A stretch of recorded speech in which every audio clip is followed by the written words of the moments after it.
Very good morning.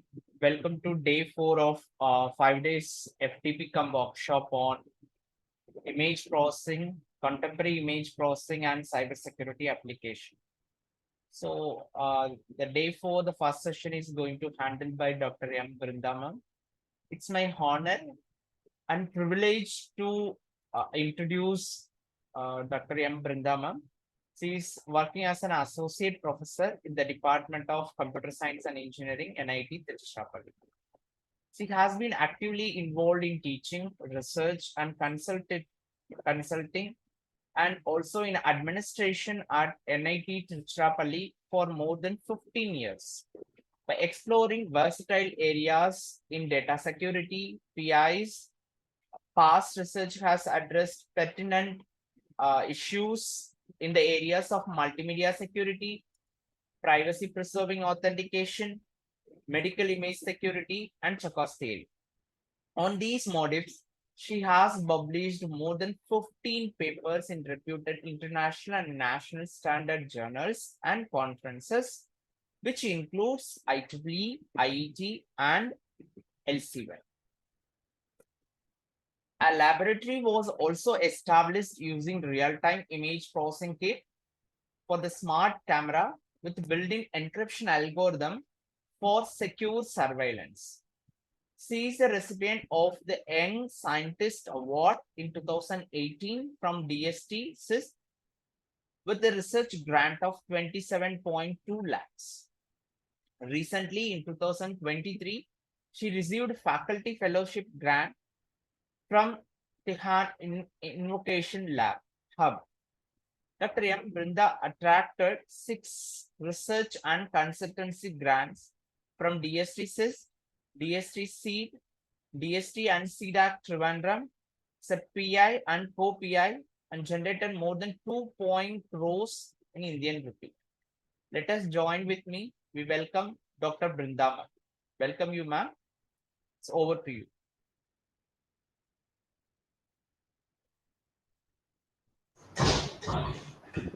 Good morning. Good morning to one and all present here. Good morning. So, yeah, who are all the participants here actually? Ma'am, faculty, research scholar, PG student, UG student, in all levels we have students, Okay, participants. okay. So, okay, sir. So, basically, this is the first session regarding the security aspects, right? Yes.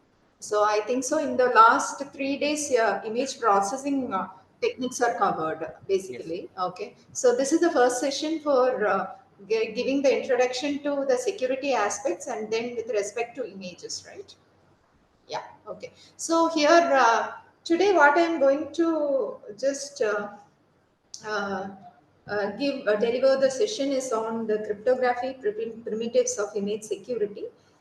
Basically, we can start with a very basic introduction of what are all the primitives that are available for security and how it could be applied for the images security aspects. That only we are going to deal right now. So I'm going to share my screen. Yes.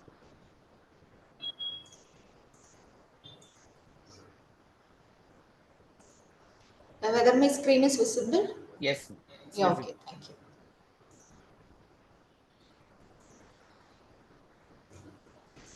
So, so we are going to see some of the aspects, okay, related to image security. First of all, I think most of the participants of this workshop may know about the basic cryptography aspects. So let us recall about the cryptography aspects, and also we can see how these aspects will be considered for the image security. So that only we are going to see in this session. Yeah. So now, as you all know, we are living in the cyber world and we are using many electronic gadgets and laptops, computers, and much information is transferred within the cyber world. So, like information in the sense we have text information, we have audio information, we have video information, images. Okay, so such kind of data is transferred across these gadgets, either wiredly and wirelessly. Okay, we are just doing all those transfers. So in such cases, if you want to just critically secure our information, then obviously the cyber security aspects come into picture.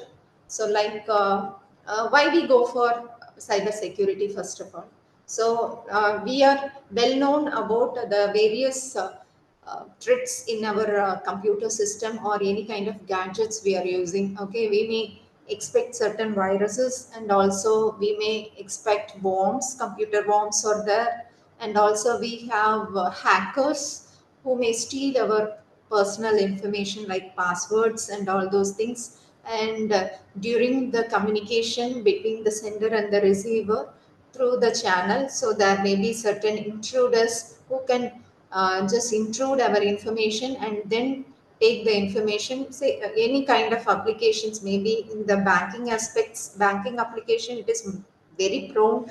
We know like the OTP is passed to the user, and intermediately any hacker who can access the one-time password, it is very much what the attack may be very much possible. In such cases, our money will not be money will be just credited to the attackers. So these kind of things are happening. So now like if we like any kind of asset, okay, what we have in our house. So like we have many assets in our house. Normally how we just secure those kind of assets? If you're having a gold, okay, if you are having any other documents that need to be secured, so what we do normally, so if we want to secure those things in our house itself and we are leaving the house, then what we normally do, we just store that assets in our cupboards, and we will secure with secure lockers, and we will lock that particular room, and then we will just move on to the locking the main doors, okay, and then we leave, right? So like that, if we want to secure the information in our system, okay, so there are we need to lock those kind of information also, so that any person could not be able to view that information. So obviously, so like what we do for securing our assets, like if you want to secure, if since we are having a very what precious things in our house, what we do, so more kind of security we are just providing, like locking from the cupboard, and then the room, and then the main door, and then the gate, okay. So there are four levels of security we are just maintaining to lock the asset in our house, okay, whatever the important assets we are feeling that we are doing, right? So this may incur additional what time, right? Okay, normally what we do, so simply if you want to leave means without anything, then without locking, if you are going, it won't incur more time, right? But if you are just going for additional security, like if you are locking everything and then going, definitely it will incur cost, okay, and time, okay.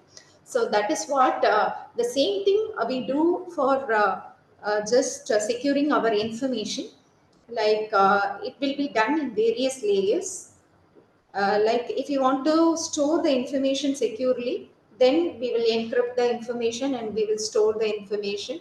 And during the transmission, okay, we will, if you want to secure, there are various layers in the network layers. We have IP level security, we will have network level security. So these kind of security layers will help in secure our information, okay. So as I have mentioned, if you are just going for additional level security, then it will incur more cost and as well as time, okay. Cost in the sense, we need to as in the this example, asset in example what we had, we need to buy a security locker, and then we need to buy your locking facilities, and then after that we need to spend some time to lock, okay. Like that, here also in the information, if you want to secure in the various layers, definitely it incur more cost and time, okay. So this is what we do with respect to securing our information.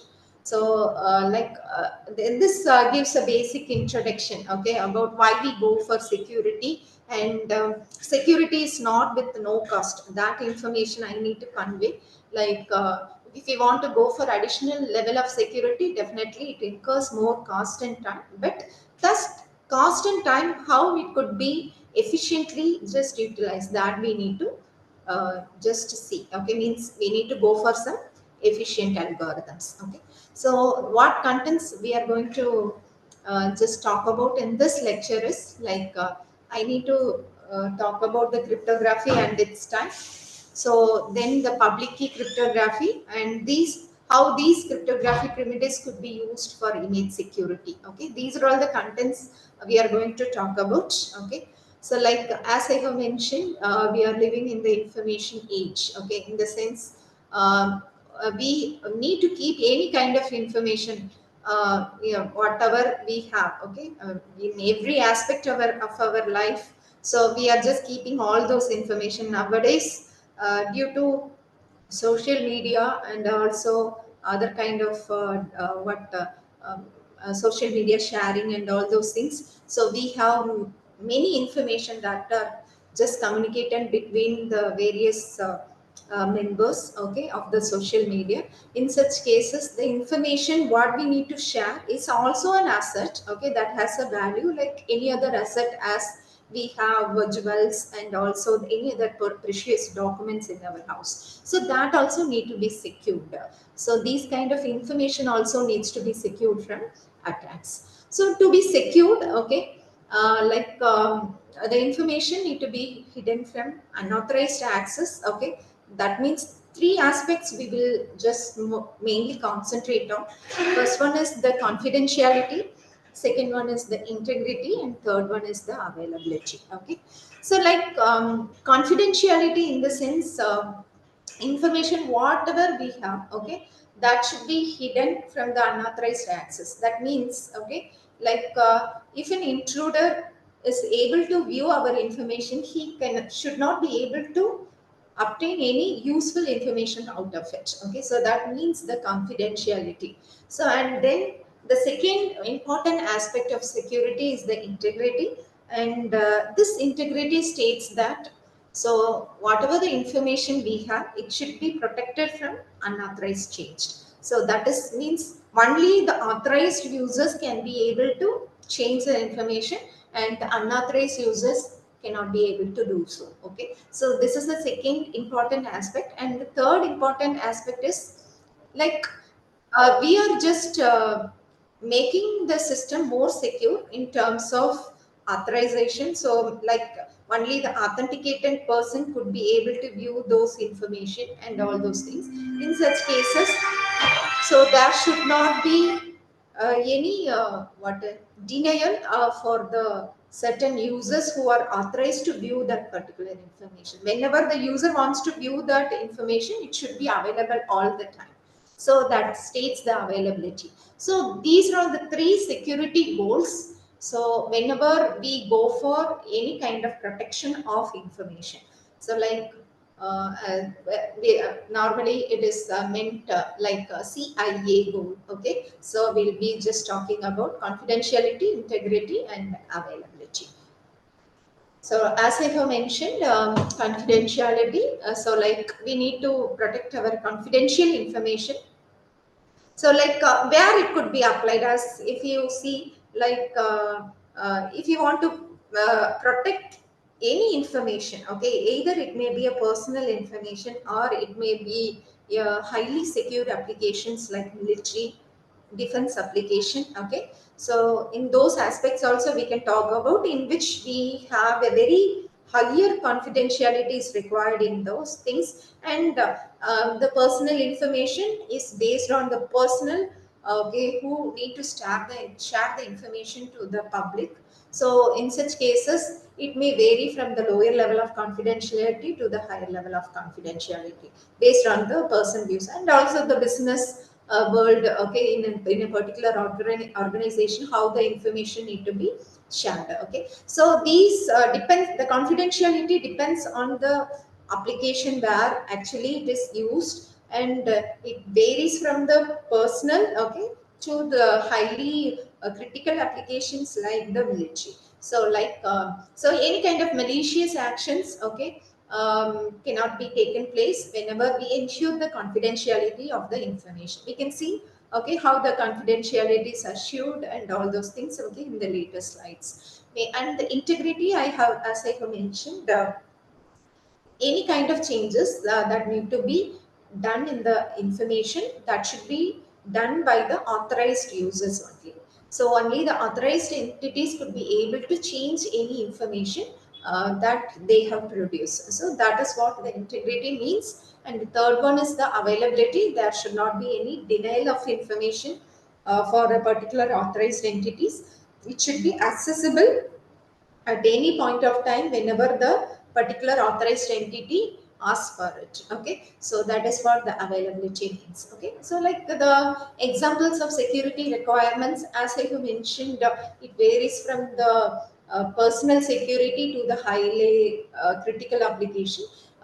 Here are some certain examples that are given over here, like student grades. So student grades, in the sense, we are entering certain information in the MIS, okay, and it should not be revealed to the students, and it is highly confidential, right? Okay, before the results are published, okay, we should not be able to reveal that particular information, which in just to tell that it is a highly confidential information. So it that comes under the confidentiality, and the patient information comes under integrity. When the patient information, we have highly sensitive information in the patient document.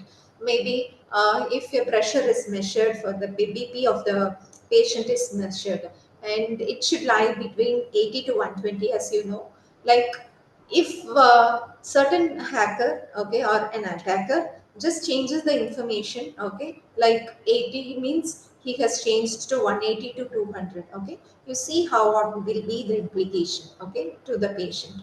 So that is what the integrity matters over here. Okay, there should not be any change in the information, and the change should be done by the authorized users. Okay, and availability, authentication service is a so we have many authentication services that are provided. Okay, and if the persons are authorized to view that particular content, okay, he should be immediately provided with that information whenever a particular challenge response, maybe the password kind of mechanism to verify the identity of the person, and then it should be available to the particular user. Okay, so these are all the certain examples we can say with respect to the various goals that need to be achieved. And also one terms that is newly introduced, that is non-repudiation. Okay, non-repudiation in the sense, okay, we have the sender and the receiver mechanism, where the sender has sent some information to the receiver,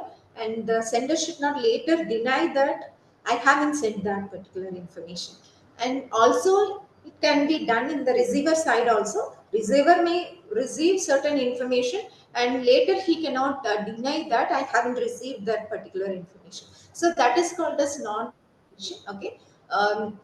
It is basically used in the stock sell order in the online Amazon shopping and all. Okay, so yeah, if a customer is purchasing certain product, okay, and then the customer has just while purchasing, he has sent the amount, okay, to the receiver or the intermediary like the Amazon. Okay, so after that, later, okay, the receiver should not tell that I haven't received that money. Okay, so there should be a mechanism to prove that the sender has sent that particular money to the receiver. Okay, and also, if the customer has not sent any money to buy, for buying the product, later he cannot tell that I have sent this money for buying that product.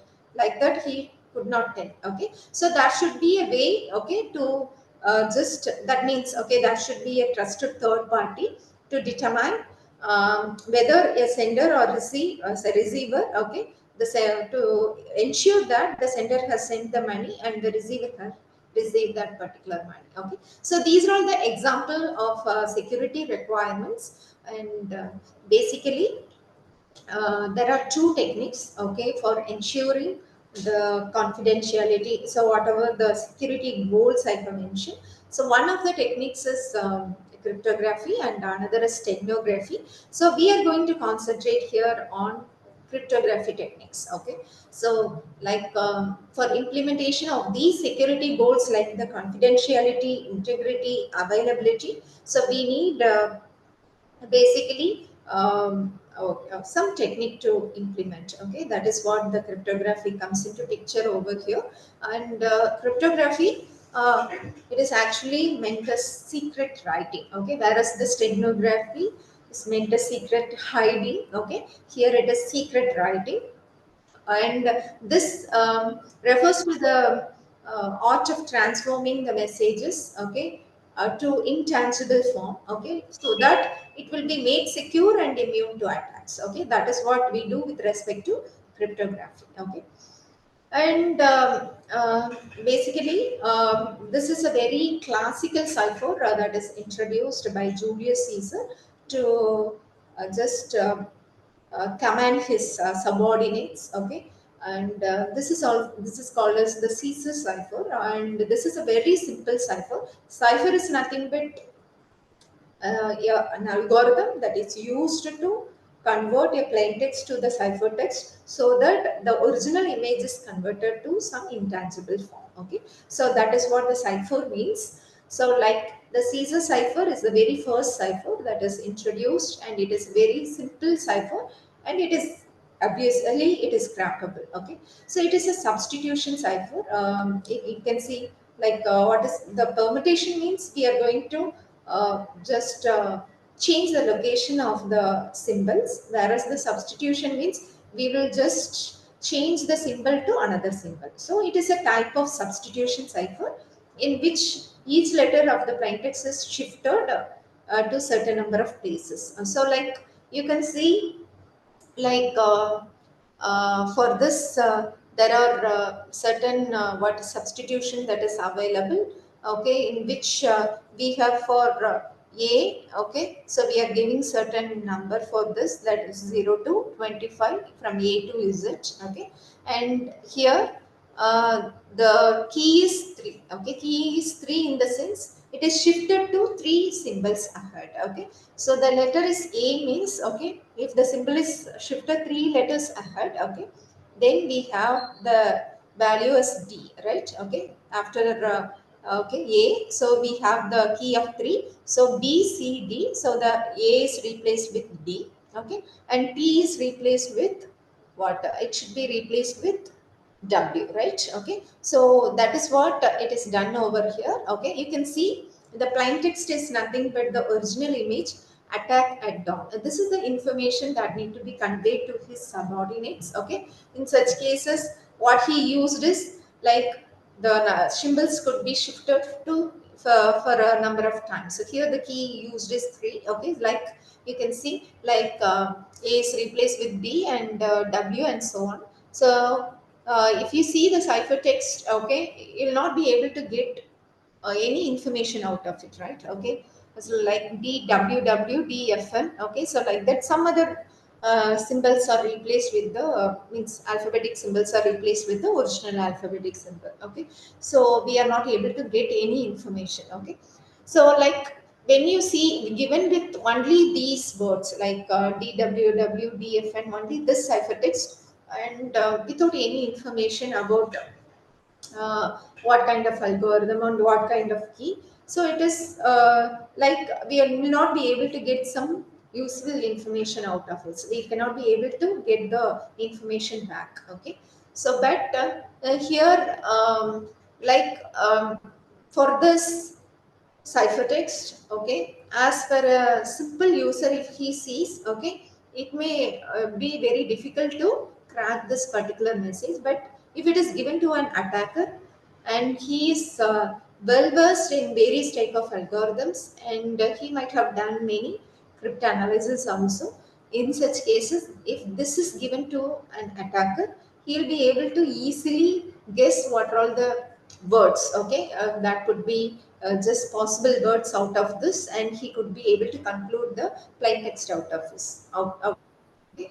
So this need to be very secure. Okay, how we can make this ciphertext to be secure? Okay, even though this looks difficult for a normal user, in the attacker point of view, it is very simple to crack with. Okay, so like what are all the possibilities of cracking for this? Okay, you can see as per this example.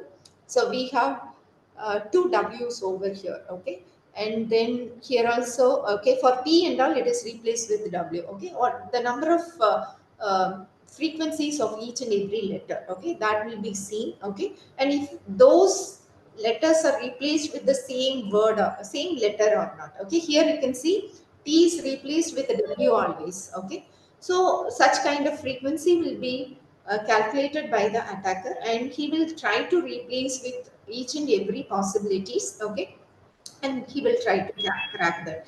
Yeah, if he identified that it is a Caesar cipher, only 26 possibilities will be having. Okay, he will be just looking after, okay, each and every possibilities, and then he will just get out the plain text back. Okay, so this is a very historical example, very simple example how to explain how a plain text is converted to a ciphertext. Okay, so the basic terminology. So if you are not a cybersecurity so part, if you are not part of the cybersecurity, then this will be helpful. Like the plain text is nothing but the original message, and the encryption is nothing but how we convert this plain text to certain intangible form, like what we have seen earlier. Okay, some algorithm, okay, will be there for conversion of this one. Here the algorithm is nothing but we are just moving three symbols ahead. Okay, that we are shifting certain symbols ahead. That is the algorithm, and the key here is nothing but three. Three means we are going to just move three symbols ahead. Okay, so that is what the encryption algorithm means, and the ciphertext is nothing but the encrypted message what we have seen, and decryption is converting the ciphertext. That means the message which is converted to intangible form to the original form. So that is called as deciphering. So these are all the basic terminologies. Okay.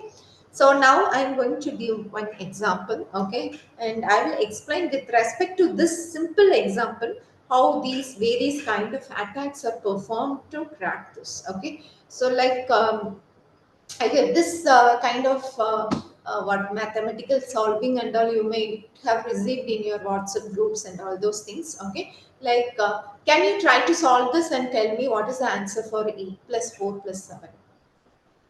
It has been given certain pairs like 5 plus 3 plus 2. It is not the original value. Okay, so they have given certain pairs, given certain clues to find out another value. Okay, so that is what is given over here. So participant, can you answer this? Like we have four values, okay, and then one value is asked for the answer, okay, and can you guess the answer for this?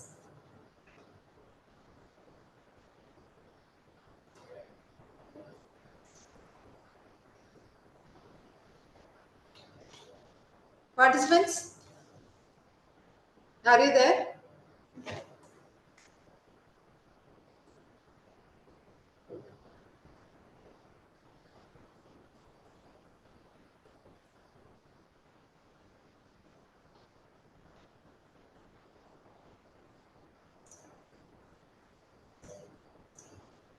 Yeah, anyone can answer?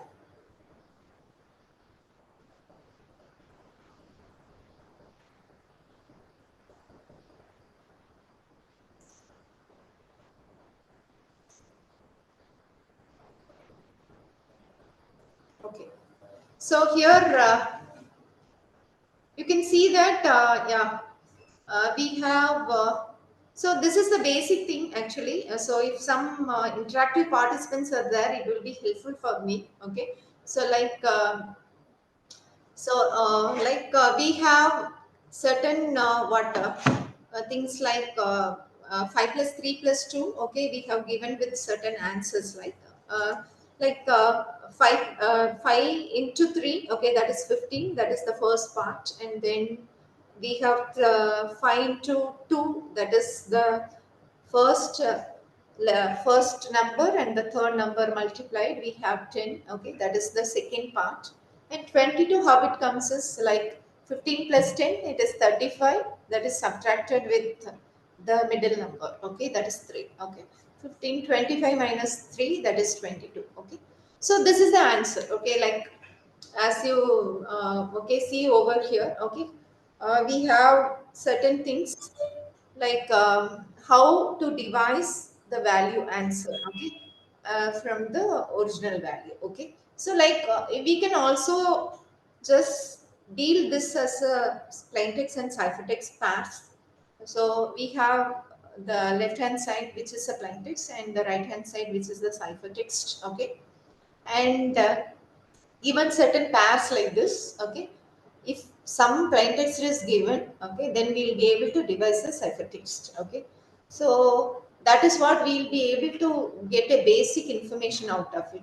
How we are devising? First of all, the algorithm is devised. Okay, so normally the algorithm will be known to the public, like AES this and all, we have the algorithm that is known to the public. But here the algorithm is not known. Okay, so with respect to the plain text and ciphertext pairs that is given to the attacker, okay, he is devising the algorithm. Okay, what kind of algorithm he is getting? The first number multiplied with the second number, that gives the first two values of the ciphertext, and first number the third number multiplied gives the second two values of the ciphertext, and then the first two values added and then subtracted with the middle number, okay, we'll be getting the next two values of the ciphertext. This is the algorithm. Okay, so he is devising the algorithm and then he's finding out the value for a given plain text, what will be the value for the ciphertext. Okay, so this is what actually the cryptography is. Okay, and this attack, what we discussed right now, is called as the known plain text attack. Okay, so in the known plain text attack, we'll be given with the plain text and ciphertext pairs, and given a plain text or ciphertext, we'll be able to get back the plain text. Okay, that is what the known. It is part of the known plain text attack. Okay, so this is basically the cryptography is where we here the algorithm is not public, right? Okay, we are devising, the attacker is devising the algorithm, then he is able to just get the values of plain text and ciphertext back. Whereas in the normal scenario, the algorithm is known. Okay, either RSA algorithm, AES, DES algorithm. Okay, those algorithms are known to the public. Only thing that is made secret is nothing but the key. Okay, so the secret key, and as well as in case of RSA algorithm, the public private key. Okay, so those things are made secret. Okay, nothing more than that. The algorithm is made public. Okay, so this gives an impact to the attacker, right? Like what need to be secured is the key. Okay, the secret key what we are utilizing in the algorithm, that need to be secured. Okay, so that inference only we are just getting out of it. Okay, so this is kind of some of the intangible form where the algorithm has produced the results. If you want to decode this, this is very tough, very difficult, right? Okay, so like formally, if you want to define the encryption and decryption, okay, like decryption of the ciphertext D of C should yield to the original message, whereas the ciphertext is nothing but the encryption of the message. Okay, so if we decrypt that, we should be able to get the original message back. Okay, that is the important property of encryption. That is, it should be reversible. Okay, otherwise we cannot work with it. So, like as I have mentioned, in cryptography, the algorithms and keys play an important role. Okay, like a very simple example, what I have told you with respect to this. So we have the certain algorithm to be followed. Okay, so that, and also the key should be devised in such a way that will not be any attacker could be not be able to just decipher the particular text what it has been encrypted. Okay, as I mentioned, most of the cryptographic methods rely on the secrecy of the algorithms, but here those things are classical algorithms. Okay, whatever the secrecy of algorithms, it is maintained. Nowadays, the modern algorithm use only the key to control the encryption and decryption, as I have mentioned. The traditional encryption algorithms maintain the secrecy of the algorithms, whereas the modern algorithms use the key to control the encryption and decryption. So these are the main five ingredients of cryptography, as I have mentioned: plain text encryption, key, and as well as the ciphertext decryption algorithm and all those things. Okay. So under this key-based encryption or decryption, we have two cases. Like we have symmetric encryption and then we have asymmetric encryption too. Like symmetric encryption in the sense we have the secret key, which is similar in both for both sender and the receiver.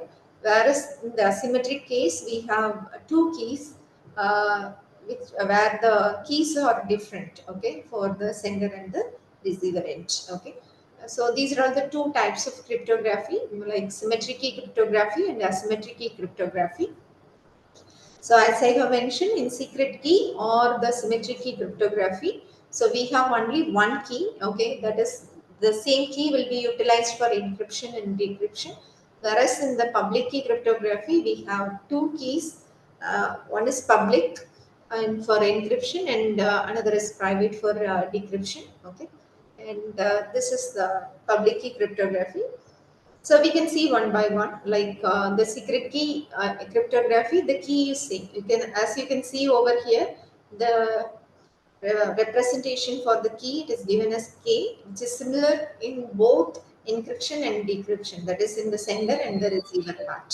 So the key K need to be shared between the sender and the receiver to encrypt and as well as to decrypt the information. Okay.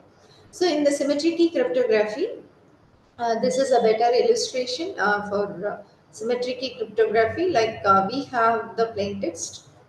These are all the messages that need to be converted, and then we have the proper encryption algorithm, and we have the secret key. This encryption algorithm is public, and this secret key is it is very sensitive and need to be secured as well. Okay, and then we using this encryption algorithm along with the key, we have the ciphertext, and which can be just transmitted in the insecure channel. Okay, like the ciphertext is the message which is converted to intangible form, like before what I have explained with the CISA cipher, that you can think in your mind. Okay, so such kind of information is transmitted over the channel. So even any attacker is seeing that particular message, okay, he'll not be able to get that. Okay, so that is what the basic idea is.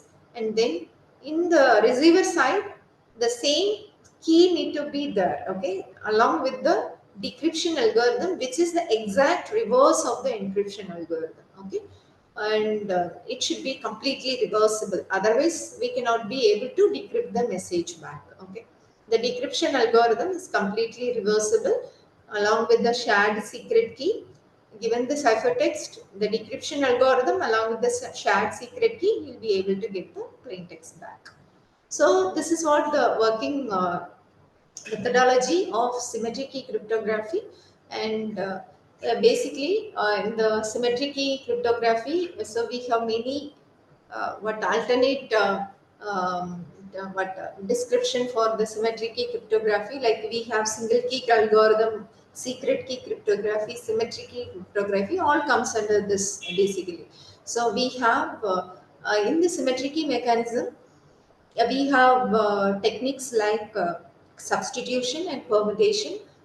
And substitution is as these are the main components, we can say. Okay, basically we use certain code books, substitution boxes, permutation boxes. These are all certain code books, okay, that are used for performing the operations. So substitution box means, okay, for each and every symbol will be replaced with another symbol. Okay, as I have just told already. And permutation is a change in the location of the symbol. Okay, it was earlier in one place and we need to move to some other place. Okay, so that shuffling will be done among the means in the symbols. Say for example, this word combination, okay, if it is shuffled fully, okay, then we'll not be able to get any clue of what actually the word is, right? Okay, that is what the permutation is. Rather, in the substitution means if you want to replace, we are replacing C with E, okay, O with P, okay, and M with some other symbol, okay, then in that way also will not be able to get any useful information, okay. That is substitution. Both substitution and permutation, that is changing the, shuffling the entire symbols, and as well as changing the symbols, okay.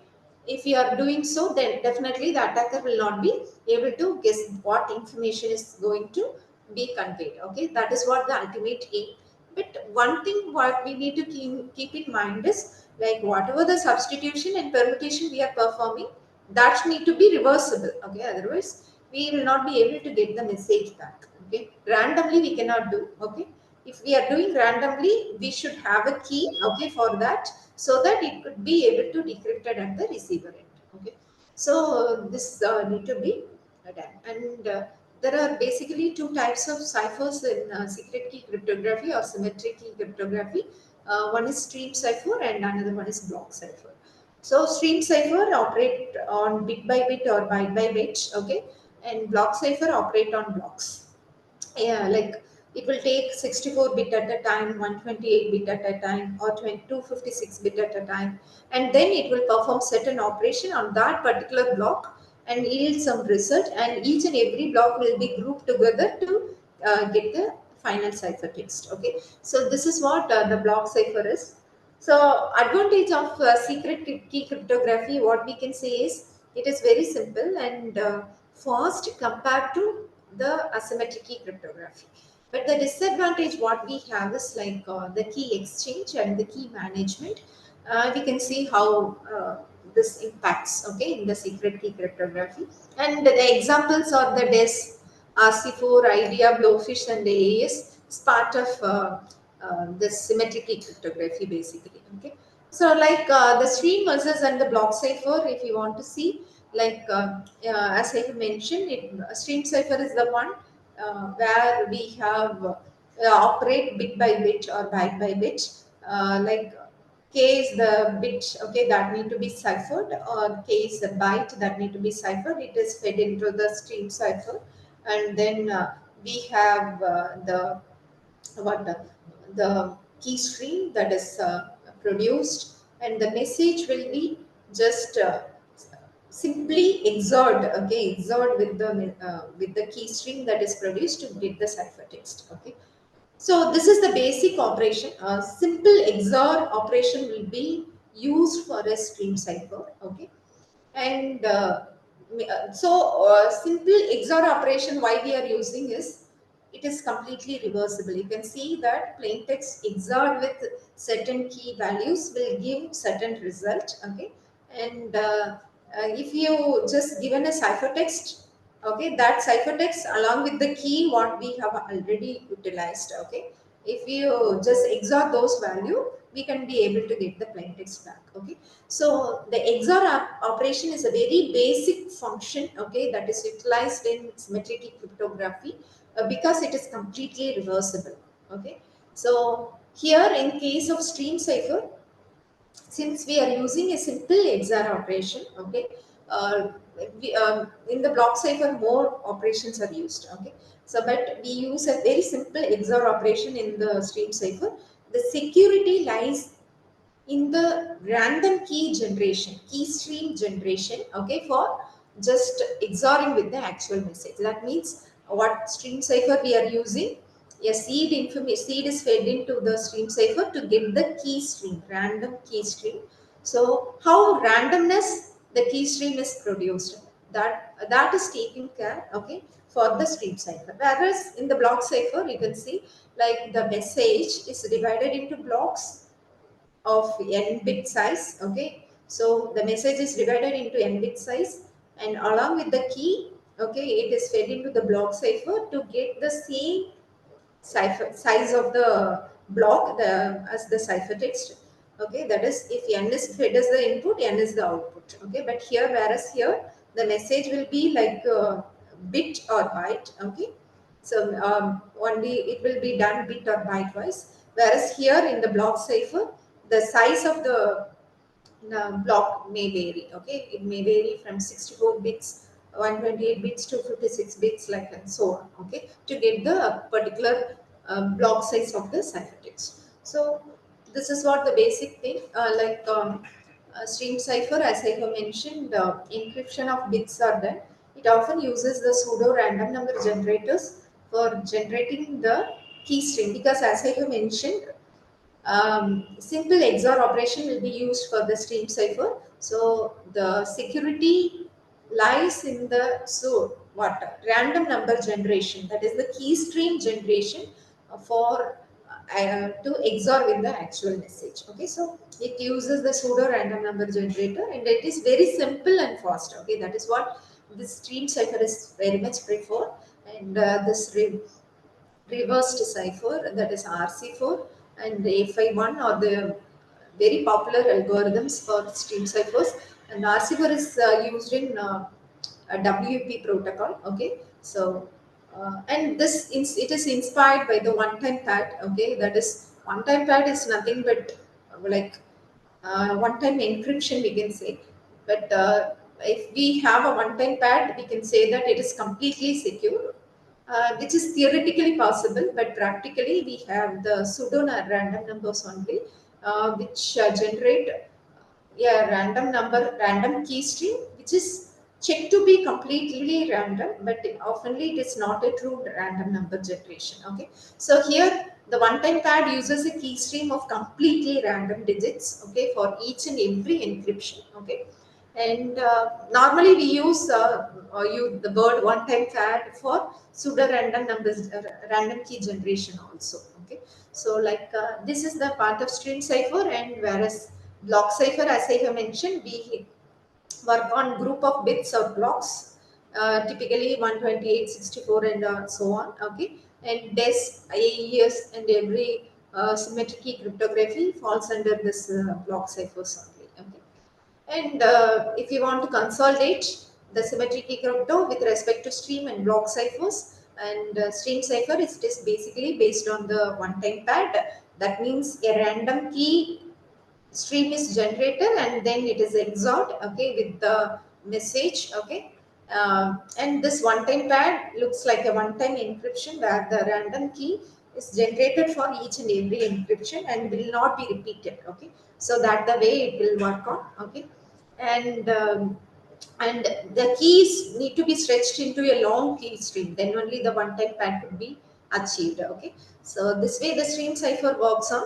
And block cipher is basically it works on the codebook concept. We develop the substitution boxes and permutation boxes, and we perform many operation shifting the rows. Okay, and there are certain four basic operations in DES AES. Okay, using the substitution and permutation boxes. So based on that, it will work out, and it employs both the confusion and diffusion properties to build the codebook. Okay, so as I have mentioned, one-time pad, it should be a random sequence bit generator, complete which exhibit a completely random behavior, and then the encryption is done using the simple XOR operation, and which is fed into the insecure channel. Okay, stream cipher is one-time pad is applied in the stream cipher, where the message will be one bit at a time or one byte at a time. Okay, so this is what the stream cipher is. And as I mentioned, block cipher uses codebook concept, and it involves diffusion and confusion properties. And we need to know what is the diffusion and confusion property. A diffusion property is the one which hide the relationship between the ciphertext and the plaintext, which means that if you are able to um, uh, what change a single bit, okay, in the plaintext, then it should yield a completely different ciphertext. Only one bit, here one bit change in the complete message. Okay, if you are just giving us an input to the particular algorithm, it should yield a completely different ciphertext. Okay, so that is what this diffusion property is meant by. And also we say that using the substitution. Okay, substitution in the sense, these are the we have already discussed, the permutation and substitution are the two techniques that are applied for the symmetric key cryptography. So in such cases, here the diffusion property could be better achieved by the substitution. If you are just substituting the symbols with some other symbol, okay, we will not be able to get a completely different ciphertext if your plaintext bit is changed. Okay, so that is what the diffusion property meant for. And the confusion property, what we have is, um, we have the key also, right? Okay, so if you change certain thing, certain bit in the key, okay, the confusion related with the is related with the ciphertext and the key.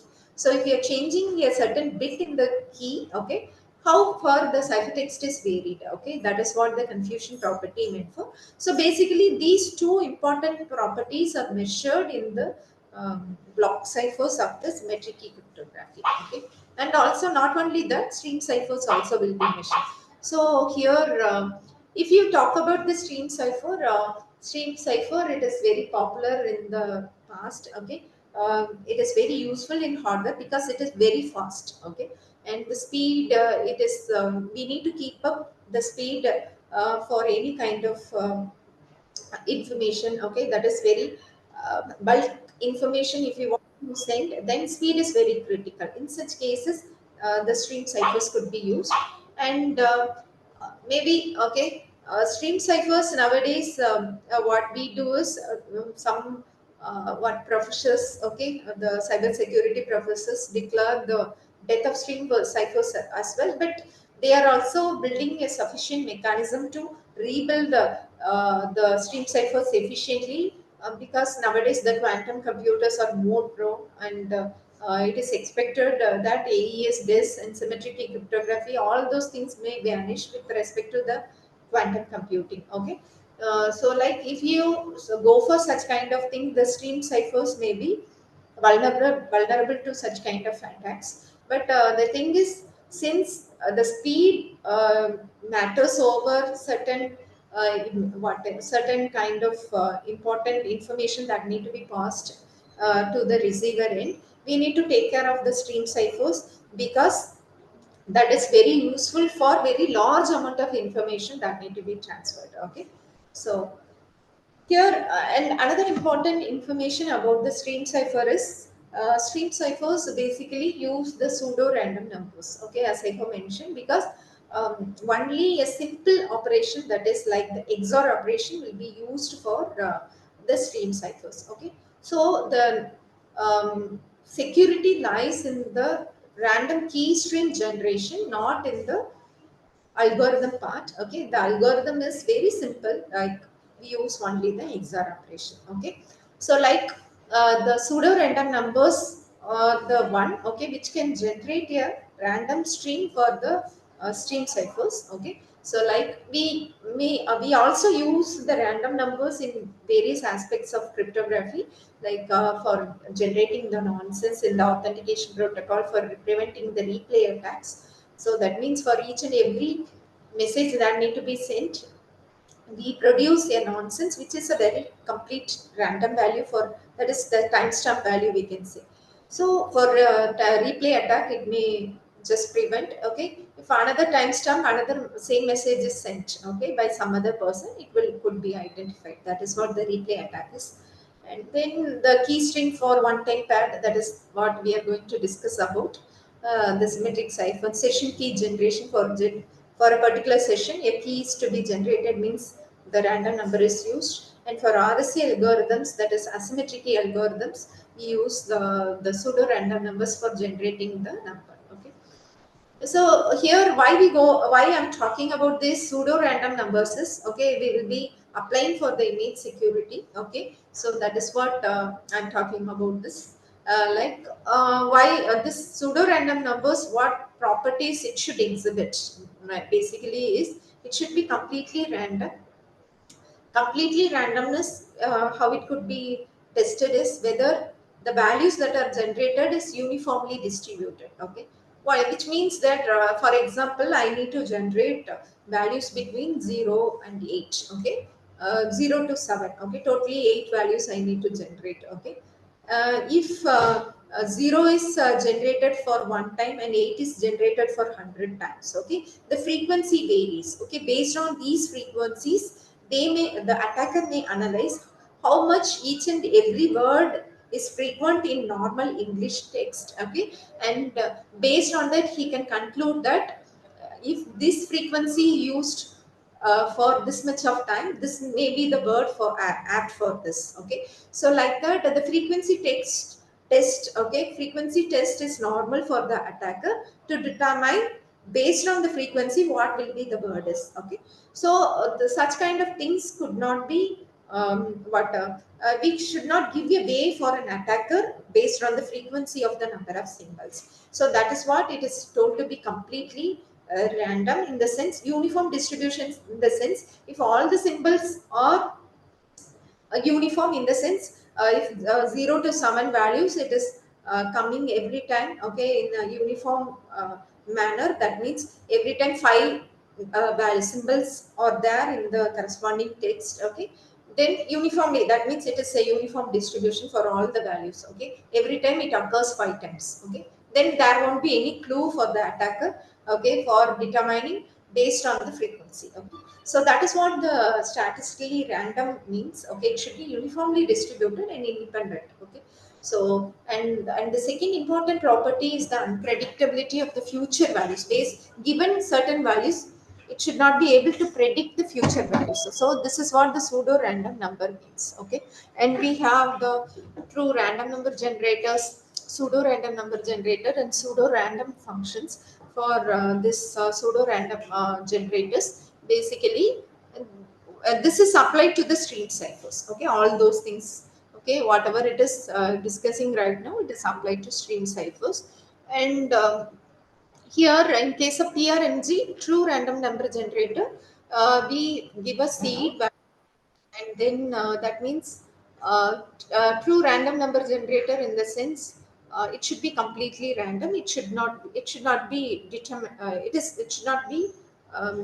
determined by the user. That means if we take a EEG signal. Okay, or if you are just number of keystrokes or number of clicks by the mouse, it is completely random. Okay, so such kind of values could be given as a seed. Okay, and then based on that, we can be able to generate a key string, random bit string, that is called as a true random number generator. Okay, and after that, this is completely random. Okay, we means since we will not be able to determine it. Okay, at the decryption side, we will not be able to get the same random numbers back. Okay, so that is what the problem with the true random number generator. So we go for a pseudo random number generator, where we give the seed value which could be taken from the true random number generator, and then it will be given to a deterministic algorithm, so that it could be reversible. Okay, otherwise we could not do as such in the first case. Okay, so like we are giving a seed value which is completely random. Okay, like the EEG signal or something, and then it will be fed into the deterministic algorithm to generate a pseudo random bit stream. So which means that given a seed at the receiver side. Okay, we'll be able to get the same random bit stream based on the deterministic algorithm. Okay, so that is what the idea behind the pseudo random number generator. And the pseudo random function is the one which use the same thing as the pseudo random number generator, but rather than having a bit stream value, it is a single value representing a function based on a function. So it include a context specific values too, along with the C to get a pseudo random value also. Okay, so this is what the basic idea behind the PRNG. Okay, and how, because since the stream cipher basically just the only the it relies only on the key string. Okay, which is generated randomly. We need to check the randomness of the key string that has been generated. For checking the randomness of the key string, we have various kind of test. Okay, like we have the frequency test, the one I have discussed, like how many number of sequence, okay, how much the symbols are frequent in the key string, and also the runs test. okay, how many consequent zeros or ones are present in the bit stream. So that is the runs test. Okay, this comes under the NIST randomness test. Okay, and you can see many other tests also that is available to check the randomness of the key streams that are generated, and based on that we could be able to generate our own generator to be implemented as a stream cipher. Okay, so these are all the, for example, this is a sample generator which includes you can see the value means the equation over here, like so we have the xn is the initial value, okay, and then we have xn minus 1 is the means this is the current value and the previous value. Given an initial value, we'll be able to obtain certain values from this equation.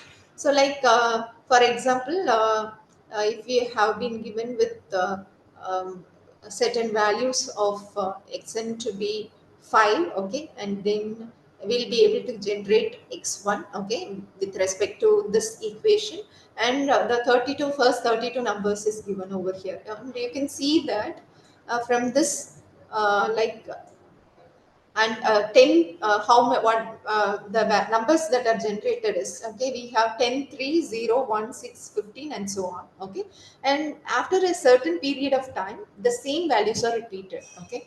So here you can see after this 5, okay, we have certain values that are repeated over again, okay. So which means that it is not a random one, the values are repeated, okay, we have a certain cycle over there. So that only we need to minimize, we need to bring a function in such a way that it is completely random, and we need to expect a long sequence, okay, rather than this short sequence. That is our objective of the random key generation with respect to the stream ciphers. So here the seed value we have the pseudo random, it is completely deterministic, because if true random number generator if we are using, it is undeterministic, so we will not be able to decrypt. So we use the pseudo random number generator, and the period should be very much high, as it is mentioned here. Some cycle is repeated over here. If we are having a very longer period, then the longer the larger the security of the stream ciphers, okay. So these are about the stream ciphers, and symmetry key. What issues we have is, as I mentioned, the key management. Okay, if we want to the secret key need to be shared between the sender and the receiver, so that they will be able to encrypt and decrypt. Okay, so if you want to have multiple parties, and you can see the number of keys that are required to share between the multiple parties, so the key management is an issue, okay. But what and all the key secret key management can assure is the confidentiality, authentication, integrity. So these security goals will be achieved, and the non-repudiation will not be achieved by the secret key cryptography, and like the sender cannot deny or the receiver cannot deny whatever the file he has sent to the through the channel, okay. That could not be done by means of the secret key cryptography. So we go for the public key cryptography, okay. So the public key cryptography, we have two keys, public key and private key. A simple example I can tell you, so that you can be able to know what is the public key cryptography is. So whatever the email id, okay, so the if you are having a gmail id, okay, so that is a part of the public key cryptography only. So that is made public, your mail id is made public to the users, right, okay. And also the limited users will be will know about your public id, that is the gmail id. All the users in the world will not know, right, okay. Only the public key is known to only limited user. Your known circle will only know your gmail id, okay, right, not the entire public, okay. That also you need to keep in mind, okay. So the public key is the one, it is known to the all the users, and private key is the one which is known by the sender or the receiver. Okay, each and every user will be using their public key and the private key pass. Okay, and if you want to send the message, okay, to a particular user, what you will do? That Gmail ID will be known, and you will be able to send the message, right? And how he will be able to view the message, okay? Like using that Gmail ID, okay, he will be using his own private key, that is his password, okay, and then he'll be able to see the message, okay. So that is what the a very simple example we can say with respect to public key cryptography, okay, and using the public and private key pairs.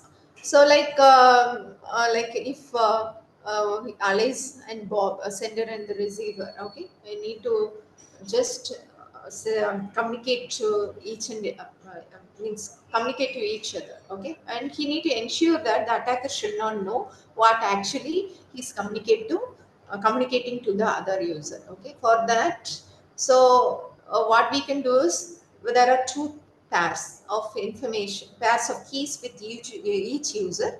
So the public and private key pairs by the sender and as well as the receiver, okay.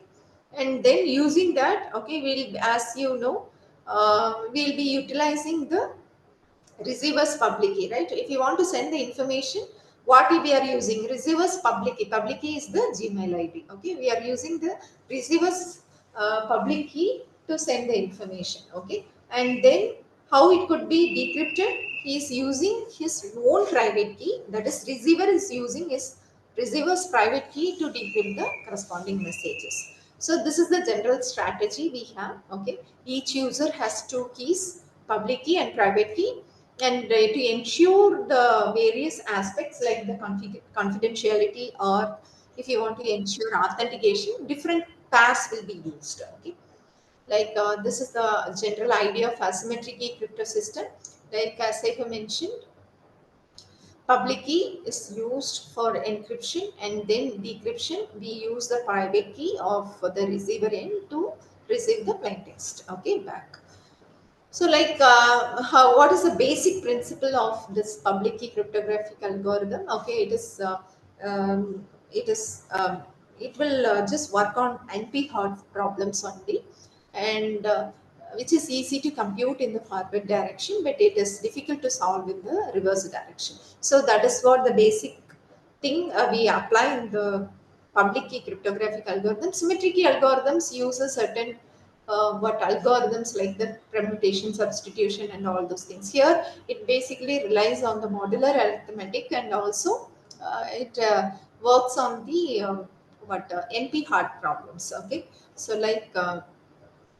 The basic idea is here the trapdoor one-way function.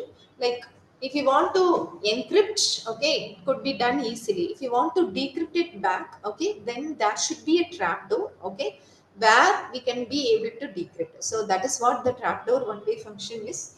And one-way function is basically f is easy to compute, and f inverse, okay, that is reverse, will know it is very difficult to complete. That is comes under the NP hard problem. But trapdoor one-way function is the one, okay. Given y and the trapdoor, okay, that is the ciphertext and the trapdoor, x could be computed easily, okay. That is the trapdoor one-way function, which is the basic beyond the behind the asymmetric cryptography.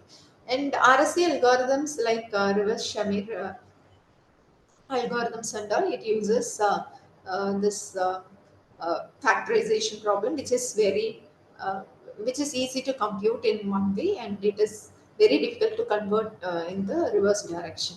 So this basic factorization problem, okay, and also the other modular arithmetic problem is used with the discrete logarithm problem is used under the asymmetric cryptography. And we have if n equal to p into p cross q, okay, that is the factorization problem. Given p and q, it is always easy to calculate n, but given n, it is very difficult to compute p and q, okay. This is what the factorization problem is. And similarly, discrete problem, logarithm problem, uses the modular arithmetic, where we have y equal to x bar k mod n is a trapdoor one-way function. That means given x, k, and n, okay, it is easy to compute y, okay, calculate y. That is the one-way function. So here, but given y, k, and n, okay, it is difficult to calculate x, okay. X is the message what we are going to convert, okay, that is original message, and then y is the ciphertext. Okay, given x, k, and n, it is easy to compute y, but given y, k, and n, okay, it is very difficult to compute x. Okay, that is the discrete logarithm problem. Um, but if we know the trapdoor, okay, that is trapdoor is the one where the power what we use, that is k, k into k dash equal to 1 mod phi of n. There is an Euler-Torsion function. Okay, if we use that, then we can use x equal to y power k dash mod n, okay, to find x. Okay, this is the trapdoor. Okay, it is very hard. It is a NP hard problem, but given a trapdoor such a way that k into k dash equal to 1 mod phi of n, we'll be able to find out the x. So this is the basic principle of asymmetric key cryptography, and using that only it work on. Okay, and here with respect to this asymmetric key cryptography, as he mentioned, we use the receiver's public key, and then we use the receiver's public key to encrypt, and sender's private key, receiver's public key to encrypt the algorithm, and then ally's public key. Okay, that means we use the sender's public key, and then if you use the receiver's private key to decrypt the one, okay, the result what we have is the confidentiality. That means here what we actually, I have given the example of email. Okay, right, in the same example what we have, if we utilize that, the result is nothing but the confidentiality. But if you want to ensure the identity of the person, okay, identity of the person, and we are not bothering about the security of the information what we are conveying, then what we need to do is, okay, like sender's private key should be used for encrypting the message. Okay, and the sender's public key should be used for decrypting the message. And one thing I just missed to tell over here is, so if some message is encrypted with some private public key or private key, the corresponding public or private key would be able to decrypt the message. Okay, so that is one point I missed to tell with respect to asymmetric key cryptography. So in such cases, okay, here receiver's public key is used, that is the Gmail ID. Okay, you can think of it. Okay, that is used for encrypting the message, whereas receiver's private key could only be used for decrypting the message. That is what receiver is using his own password to decrypt the message. Okay, and if you want, this result is in confidentiality. That means we are just encrypting the message. Okay, whereas if you are not bothering about the secrecy of the messages, rather if you are bothering about the we need to know the identity of the person who is sending the message, then what we need to do is we need to use the sender's private key. Okay, sender's private key to encrypt the message, since the public key of the sender, okay, or any other kind of user is public to everyone. Okay, the sender's public key could be used for decrypting the message. Okay, so any pair could be used for encryption or decryption, but the corresponding pairs should be used. Okay, so here the result is authentication, as I have mentioned, Bob's private key, because this private key will not be known to any other user. It is private to only the user who is utilizing that. Okay, either the sender or the receiver. So we'll be able to, since the private key of Bob or the sender is utilized for encryption, by decrypting in the receiver side using the Bob's private key, it is very clear that Bob only has sent that message. Okay, so this is the concept of digital signature, okay, which results in an authentication, okay, using the asymmetric key cryptography algorithms. Okay, so basically, to cut short, okay, means asymmetric key cryptography, better key management will be there, but the disadvantage is slower. Okay, so if you want to, why I am just building these things is, means explaining these things is, symmetric key cryptography, it is very fast. Okay, asymmetric key algorithm, since it utilizes the NP hard problem and everything, it is very slow. Okay, and symmetric key cryptography, we have two types: block ciphers and stream cipher. Block cipher is somewhat very what it is very it is somewhat slow compared to the stream cipher. Okay, So these understanding you need to know. Okay, with respect to this, so we can go upon the image security. So there are various kind of attacks as well. A known plain text attack, as already we have discussed. Okay, we have the ciphertext only attack, known plain text attack, chosen plain text attack. And ciphertext only attack means only the ciphertext will be given to the attacker, which with only ciphertext he need to determine the plain text. And known plain text attack, I have given one example with plain text and ciphertext pairs, and given a new ciphertext, he need to determine the plain text. Okay, that is known plain text attack. Chosen plain text attack is the one he will be given with the the encryption algorithm, okay, along with the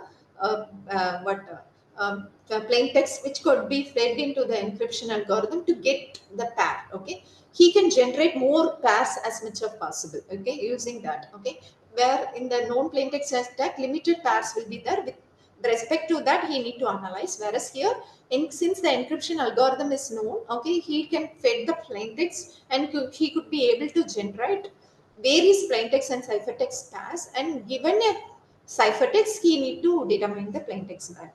Similarly, chosen ciphertext attack is the one he is given the ciphertext means decryption algorithm. He knows the decryption algorithm, so he can feed the ciphertext and he can get the corresponding plain text. Okay, so like that he will be able to given a ciphertext, then how the plain text will be. Okay, that he need to analyze.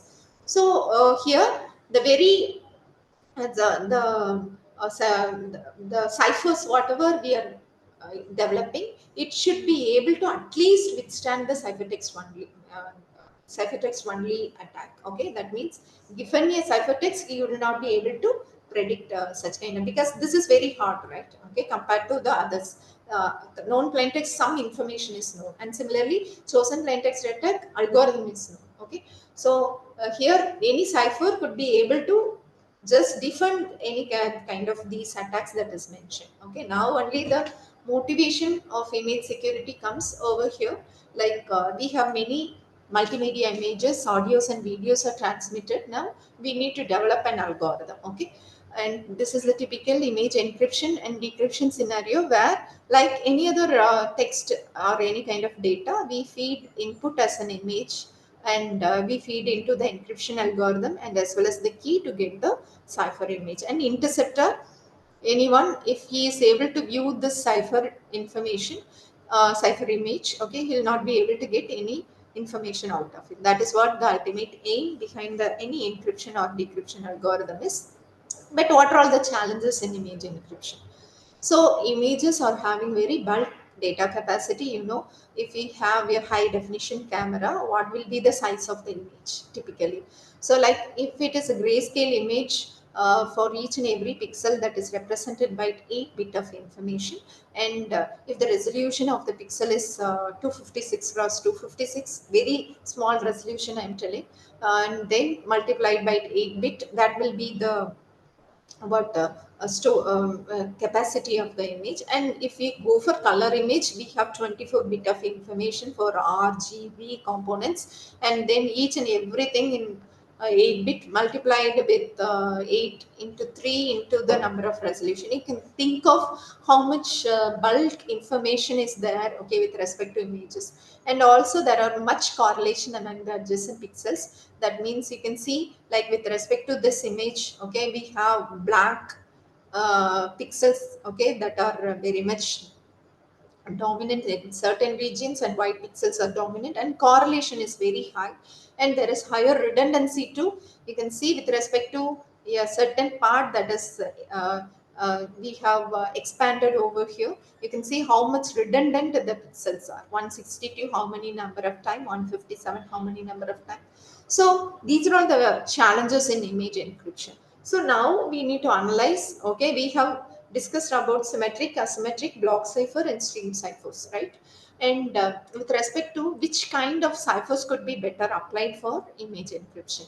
So, like symmetric, as I have mentioned, images are having very bulk amount of data. It is of higher capacity, and if you go for higher definition cameras, even that images, okay, what we are going to have, that will be having much storage.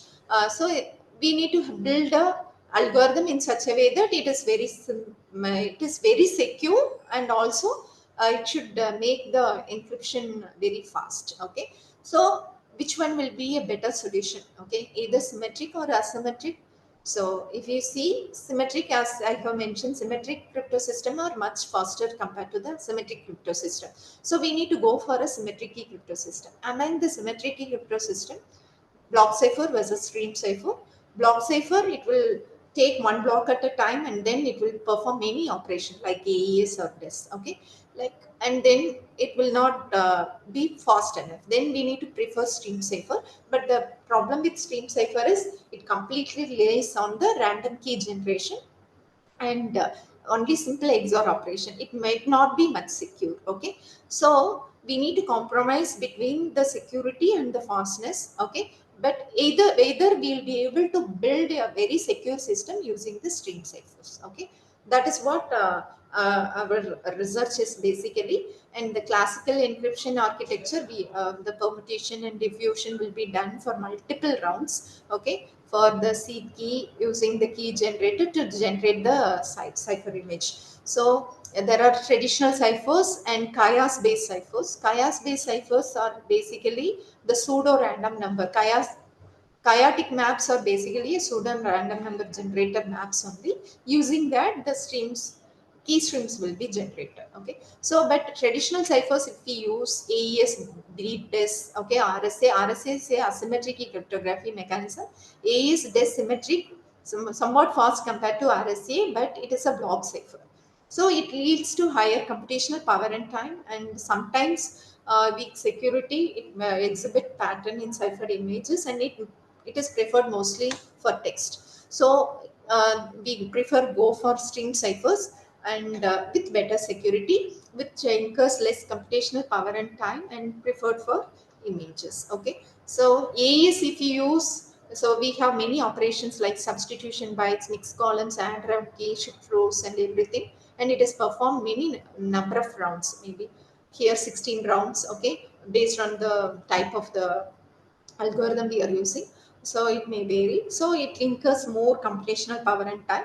So we prefer going for chias theory, which is a pseudo random number generator, which is sensitive to initial condition determinism. Long term prediction will be there. Okay, and we have examined with various parameters. This is a logistic map function, which is a basic chaotic map, and these are all the random numbers that are generated, and it is checked by the NIST test and the bifurcation diagram.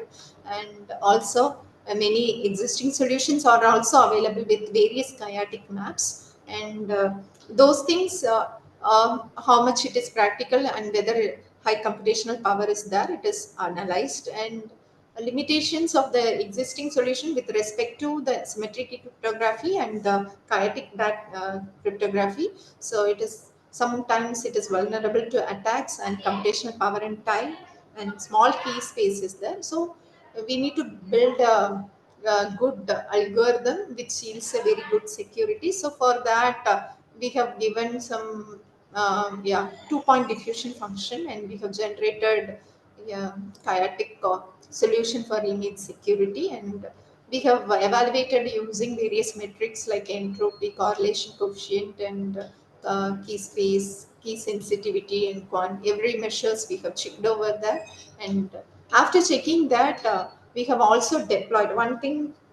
What we did is, why not to deploy in a surveillance camera, so that it could, whatever the images that are during capturing itself, it will be encrypted, and then it will be stored in the remote server. Okay, that is what the idea we hit in our mind, and then we tried to implement that in the smart camera. Okay, so and we have implemented the entire setup where, while capturing itself, the images will be encrypted, and it will be sent to the remote camera, stored in the remote camera. And these are all the configurations we have used, and we have used the NI instrument for smart camera for doing that. And these are all some of the results, okay, we have obtained. And also, since the NA camera is a proprietary it utilizes the proprietary software, so we have built a Raspberry Pi kit smart camera surveillance too, where we have deployed our algorithm in the Raspberry Pi kit so that it could be utilized in any kind of cameras. It could be customizable. So these kind of things we have done actually, and maybe yeah. So these are some of yeah. So some demo videos also we had for smart camera with deployment.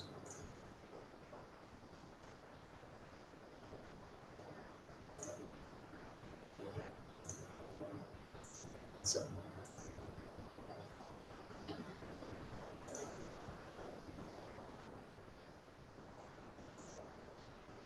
it is not telling.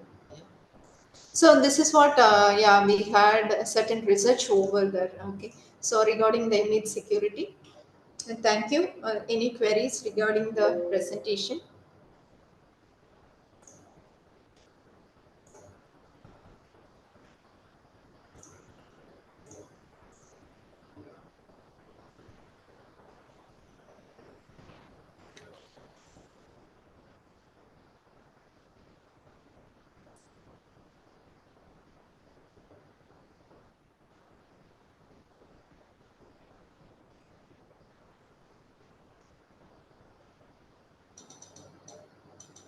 Participants, any queries regarding presentation?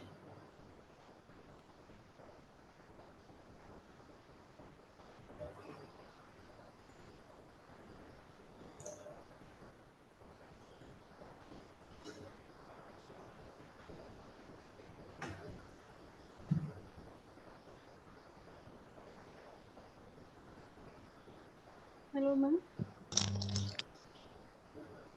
Hello. Yeah, tell me. See, I have a doubt. That is, when Yeah, we encrypt an image, yeah, we have to encrypt all the three channels with the same key, isn't it? yeah. So it could Both, be done with the same keys or different keys. Okay. or we can modify the key for each channel. Yeah, yeah, that also could be done. Okay, okay, okay, ma'am. Thank you. Thank you so much, madam, for your valuable contribution. Thank you so much, madam. Yeah, Uh, thank you, sir. Shall we stop here, madam, now? Yeah, yeah, Yes. yeah, Thank you, madam. Thank you. yeah, thank you, sir. Thank you very much.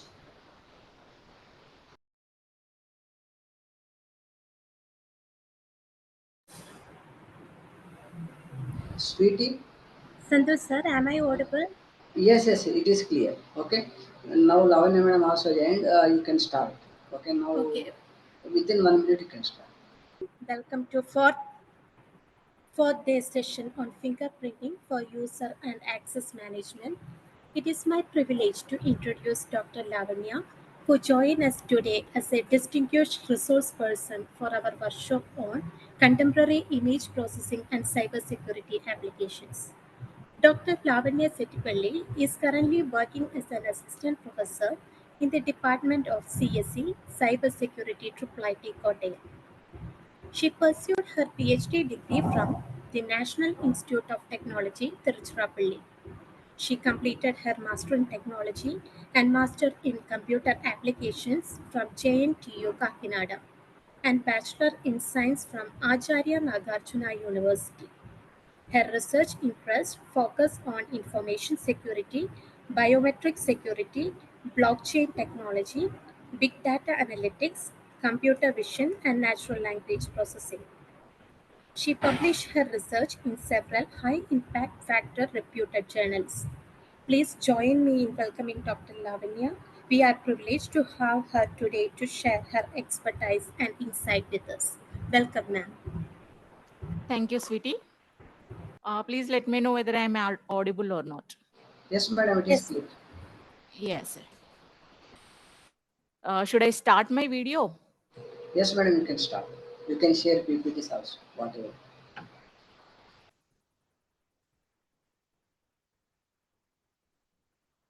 Um,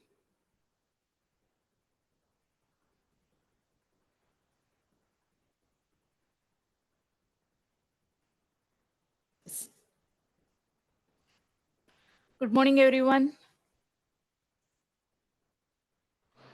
I hope everyone is active. Right? Say good morning.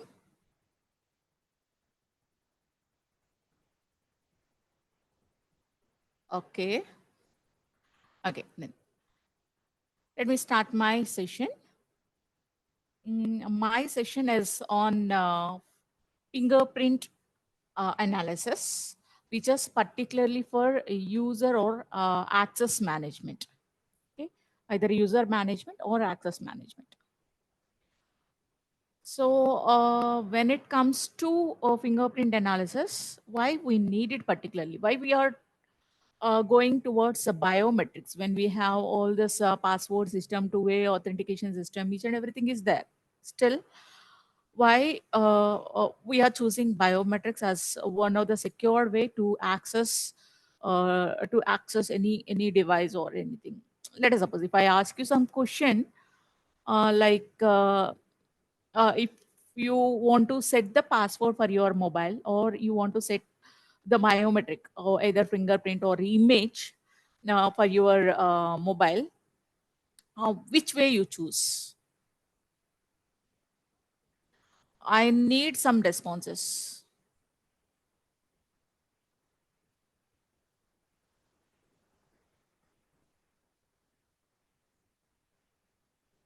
No response. So which way you choose, obviously. So let us suppose one password option is there. You can set the password to your device, or you can set your thumb impression for your device. Okay. So obviously we choose the biometric way, or thumb impression. Why? Because it cannot be tampered, it cannot be spoofed easily by the others. Okay, accessing will be difficult if you give your thumb impression. Unless until you put your thumb impression, no others can open your device. That is the confidence that we have when we use biometrics as a security parameter, right? So in the sense, the biometric analysis is very much important. And obviously if you compare many biometric ways are there. One is fingerprint analysis is there, another one is face based biometrics are there, another one is even DNA based heart pulse rate. Okay, iris, recently like ear biometrics are also there. Okay, among all these things, why each and every device, or like even all smart devices nowadays are there providing security using your thumb impression? Each and every app in your, especially your payment apps can be secured using your fingerprints, right? So why we are using fingerprint biometrics widely when we have the other options also, like face or the other biometrics? Why still we are using fingerprint biometrics? Is because that's easiness, or effectiveness is, of course, it exists in each and every biometric because it is the thing, right? So biometric is nothing but okay, let me share my.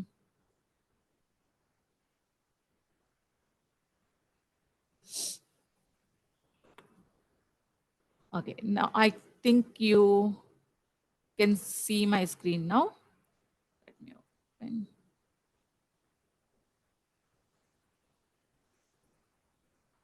Okay, why we are using biometric particularly?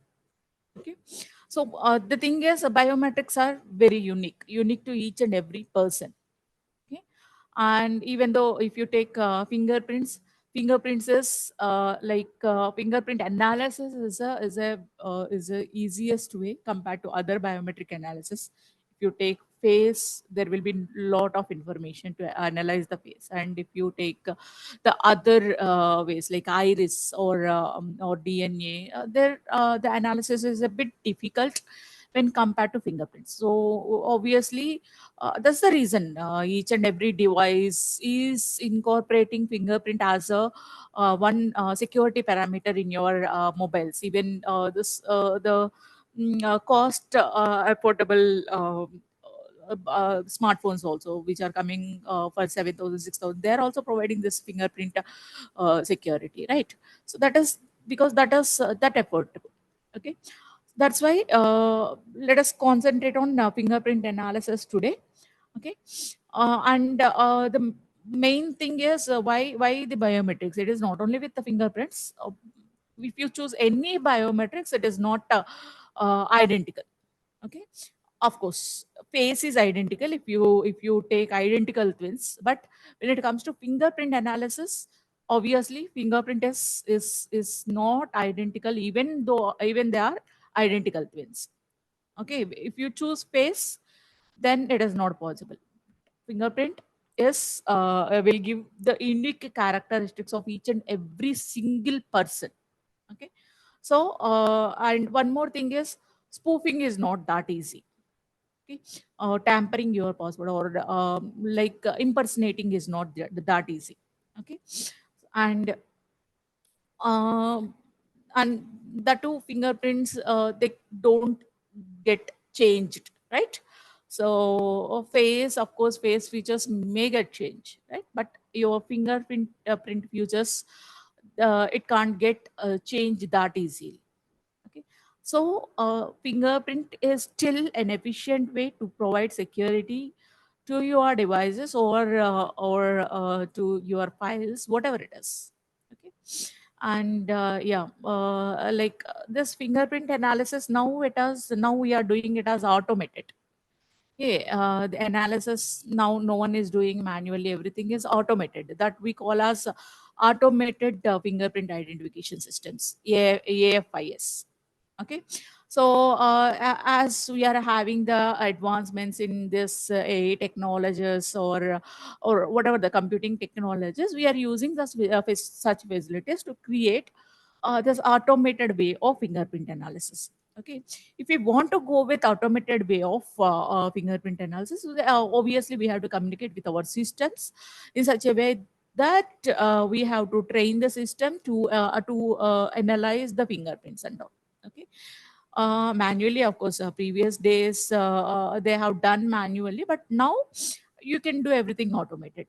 But the thing is, when you are training your computers to analyze the fingerprints, you have to write some algorithms in such a way that the fingerprint can be analyzed by your computer, right? And that also should be effective way. Okay, so if it is effective, there will be a lot of challenges will be included in this fingerprint analysis. Okay, when you are taking impressions of that fingerprints, noise will come. Okay, either it can be background noise or it can be clumsiness. All these things will come. So in this session, we are going to see how we are going to deal with all these things and how we can generate a template. Okay, how we can generate a template from the fingerprint features. That template can be used as a key for regularly you use some keys for encrypting some files, right? So like that key we are generating from our fingerprint features. Okay, means your fingerprint impression will work as the key to open your file or to encrypt your file. Okay,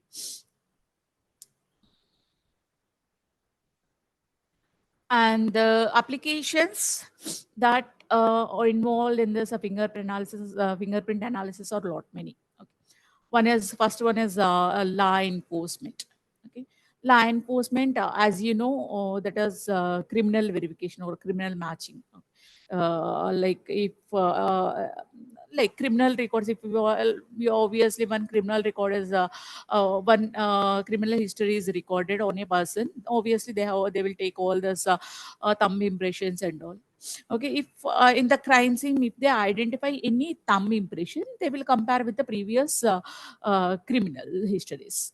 Okay, which are available with this thumb impressions and all. They will try to match this collected fingerprint from the crime scene with the existing ones in their records. Okay, for that actually we need fingerprint matching. Okay, fingerprint in that scenario, what will happen? When they are collecting the fingerprint, it may not be the full fingerprint, right? The partial fingerprints will be there. Okay, from that partial fingerprint itself, they have to generate the remaining part, or that from that partial features itself, they have to match with the existing one. This is one challenge involved in this law enforcement. Okay, that is availability of partial fingerprints. Okay, then access control. Okay, access control is nothing but, let us suppose you want to access the file, if you want to access the device. Nowadays laptops are coming with thumb impressions, mobiles are coming with thumb impressions, and your apps are opening with thumb impressions, whatever you want to access. And when if you take the smart houses and all, okay, even door locking systems are also coming with the thumb impressions, right? Means you can access your own house with providing your thumb impression. Okay, that is like securing your properties. Okay, securing your device, securing your mobile, whatever it is. Okay, in that way we can use the fingerprints in access control. And border control or airport biometrics. Let us suppose if someone is crossing the borders, then they will obviously check for your nowadays they are trying for like using Wi-Fi itself, like a contactless biometric analysis. Okay. So you can give your like thumb impression, and that thumb impression can reach to the center, and they will verify, like for immigration process, or that is what border control. It is nothing but for immigration process and all, who is flying from one country to another country. Then attendance tracking, whether it can be the employee or student, whatever it is, the attendance can be tracked. Nowadays you are seeing everywhere in the institutes they are keeping one biometric devices, where we have to give our thumb. It will enter your details that so and so person is entered at this time, leave like left it at this time. So that is what attendance tracking. The same can be implemented to like students also. Okay, so that is the presence tracking. Okay, and in healthcare biometrics. So when it comes to healthcare biometrics, let us suppose instead of accessing the patient nowadays, what's happening with all this medical centers are, they are not ready to give the paper reports to the patients. They are all maintaining in with user accounts. Okay, so that user account, if we protect that user account with the patient fingerprints, then we can provide the security, that health records and all. And one more thing is, let us suppose when it comes to verifying the reports for two persons in usually in healthcare, what will happen when the two people with the same name is going for surgery? Obviously confusions will come. Okay, if they verify the person using the biometrics, then there will be no confusions, right? So like that, that efficiency will be there in healthcare also, using this fingerprint analysis. And mobile or device authentication, like as I said, in access control, like if you want to access your mobiles or devices, you are the authenticated person to use that particular device, or to use that particular app or file, whatever it is. You can use this fingerprint technique. Okay, and financial transactions, I have no need to mention. Nowadays everyone is using any like all financial apps, money paying, online money paying apps, like Google Pay, Phone Pay, Paytm, all these things. You have seen all these things, like you can set your thumb impression in order to avoid others accessing your financial apps and all. Okay, in that way you can use this fingerprints in your financial transaction.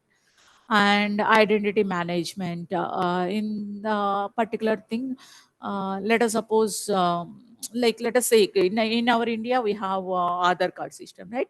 So in Aadhaar card system, obviously they are taking for all the biometrics, including fingerprints and all, and iris and all, face and all, every biometric they are taking. And when we are going somewhere to verify your identity, they are taking your biometrics either by your thumb or either by your iris. They are taking, they are collecting and matching with the details that are already stored in the database, and they are checking whether you are the eligible authorized person to access that particular facility or service or not. Okay, so these are all different applications where you can use this fingerprint biometrics. Then when it comes to fingerprint identification, there are different ways that we can do. Okay, usually what we call as this fingerprint identification can be done based on that minutia. Okay, minutia is nothing but the pattern that you have on your finger edges. Okay, the entire pattern that you have on your fingerprint edge will be called as a minutia. Okay, and this includes all several ridges. Okay, ridges are nothing but the lines that you have in that pattern. Okay, each line is one ridge. Okay, and that each line, each ridge will have endings or bifurcations or the ridge parts. Several factors will be there in that fingerprint itself. Let us see all those basic things first, then we can go further. Okay. So when we are identifying a fingerprint, first of all, at level 1 detail, what we check is that ridge flow. Okay, how it is flowing, how the shape is, where that break point comes, all these things of that fingerprint flow of that ridges we will verify at level 1. Okay, together with level 2. Level 2 is each individual ridge path and their sequence. Okay, how that sequence is going on, each ridge sequence, how it is going on.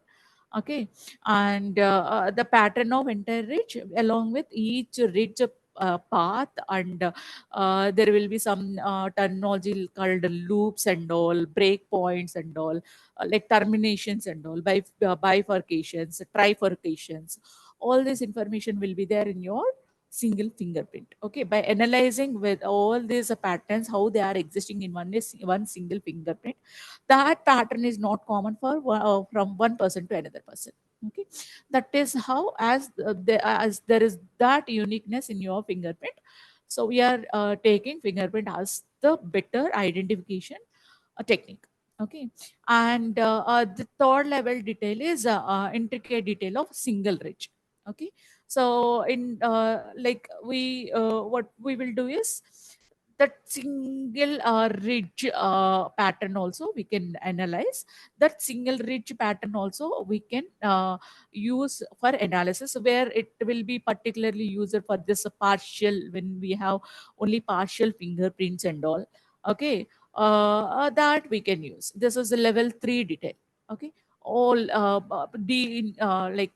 what is in-depth detail of each and every ridge on your fingerprint.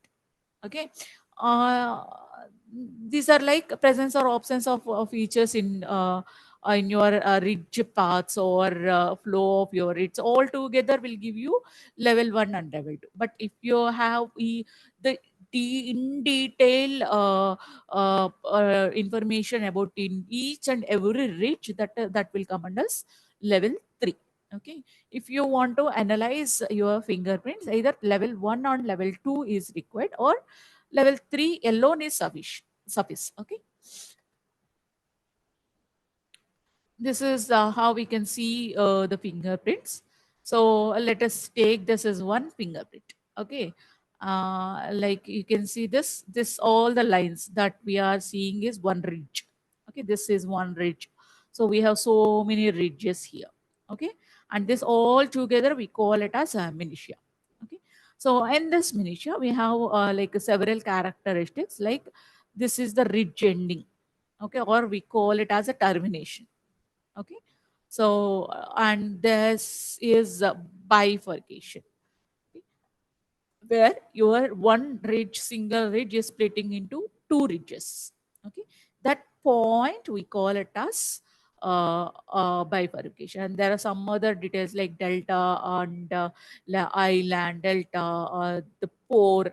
Okay, where you can see the ridges starting from like thin, and it will ended with a thick kind of thing. That is we call as pore.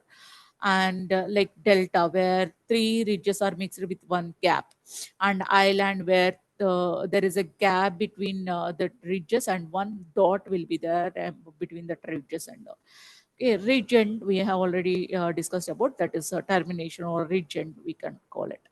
Okay, bifurcation, where your single ridge is dividing into two ridges. Okay, and there sometimes there will be trifurcation also. Okay, and this is we call as core, where this decides the pattern of your ridges. Okay, this like we can have circle, or we can have this loop, like a valley kind of things. Okay, this will decide, this corners will decide your pattern of your entire ridge. Okay, and this we call as crossover, where you can see these two ridges coming with one point, and from this side two ridges are coming, and they are meeting at one single point. Okay, that is we call it as crossovers. So these all these patterns, if we analyze, if we can take it as an as a uh, what do we call essential features or essential characteristics to analyze a finger. Okay, and this location or this pattern is not similar from finger to finger. So when we try to capture all these patterns, and if we take the pattern of another finger, obviously they don't match. So that's how we can we can do the analysis of this fingerprints. Okay, then what are the steps that involved in fingerprint analysis? If you see with the human eye also, based on the that ridge pattern and all, we can understand whether this is matching with this. Means just the pattern, whether it is a circle or whether it is a valley kind of thing, that we can. But in detail information, even with the human eye, it is very difficult, right? Then how we can train our system to analyze each and every point in our fingerprint. Okay, there are steps that you have to follow for effectiveness of your fingerprint analysis, or to extract the features from your fingerprint itself. Okay, so the first step is acquisition. Okay, so acquisition is nothing but getting that fingerprint details. Okay, how you can get, as I'm a human, I have my fingerprints here, and unless until I put some impression on some surface, my fingerprint impression won't be available, right? So let us suppose that particular fingerprint impression should be communicated to the system. Our system is, we have to take it as an input for our analysis. How it will happen? Okay, it is either through a lot more data sets are available, or you can use Adafruit sensor kind of things, biometric sensors kind of thing, like fingerprint sensors kind of thing. You can use such sensors to obtain the fingerprint impressions. Okay, that is one way. So what are the data sets that are available, that under we can discuss later. Okay, then we have to do the pre-processing.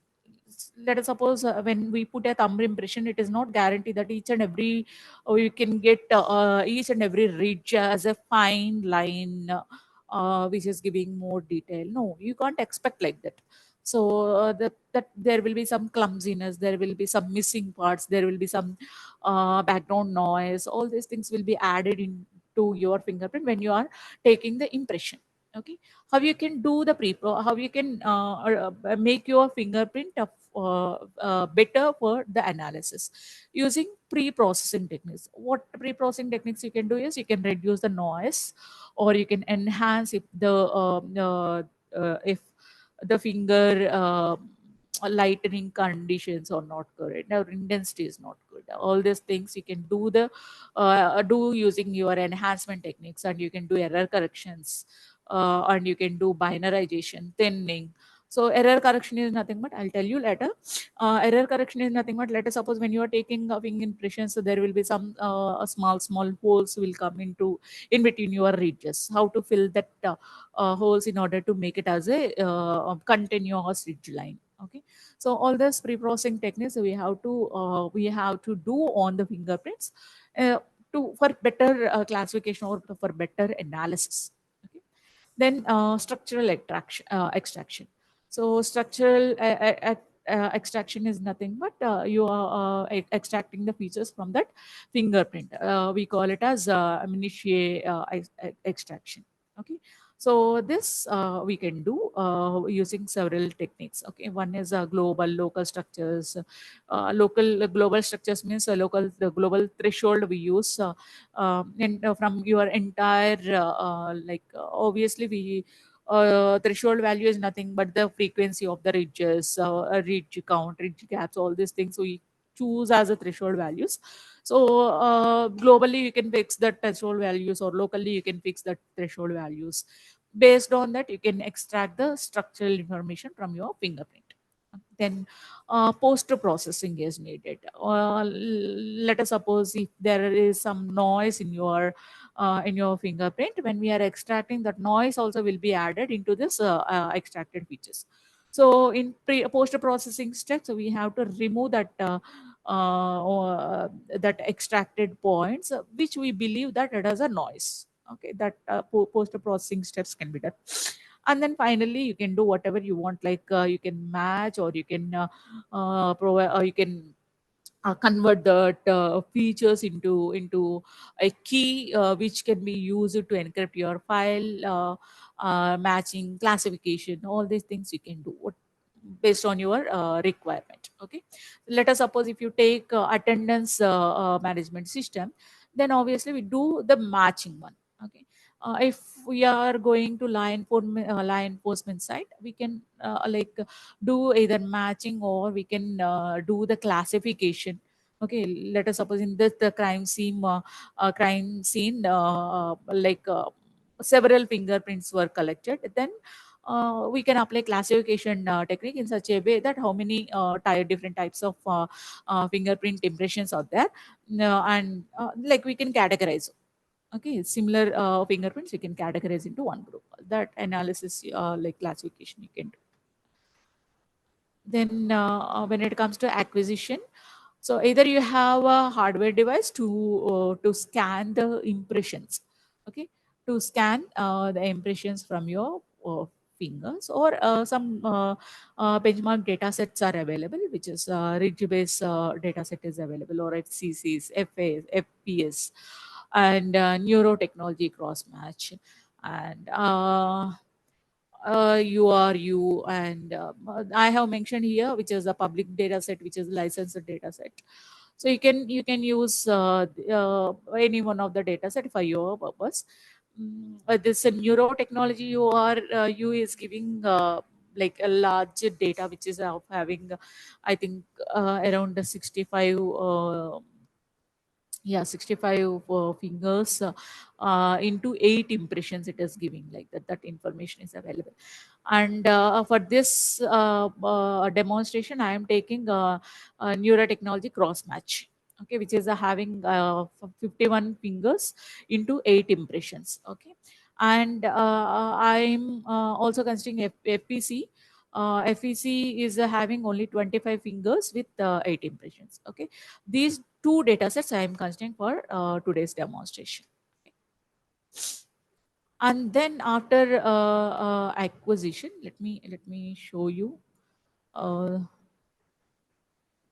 the fingerprints.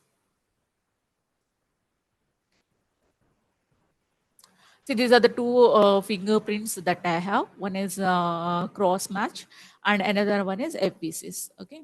So in cross match, I have so many thumb impressions. Okay. So if you take one, so it will be like this. Okay. In this particular fingerprint impression, you can observe that there are holes in between the ridges. Okay, this is what I mentioned about.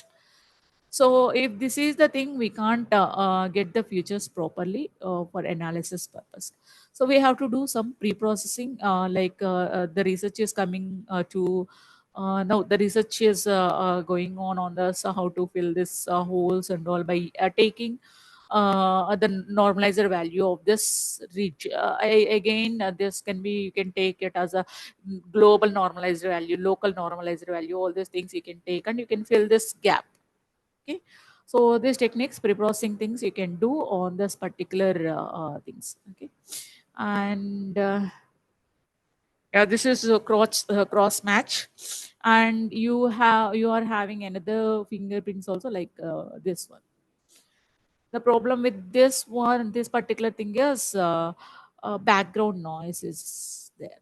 Okay, in this fingerprint impression. So I'm choosing all these two for a demonstration purpose. You can see how it works. Okay. Then see, in pre-processing steps, I'm just taking enhancement. So what enhancement will do? Okay. So enhancement, there are several algorithms are there again. So before going for enhancement, there are several like you have to understand which is the quality of the fingerprint.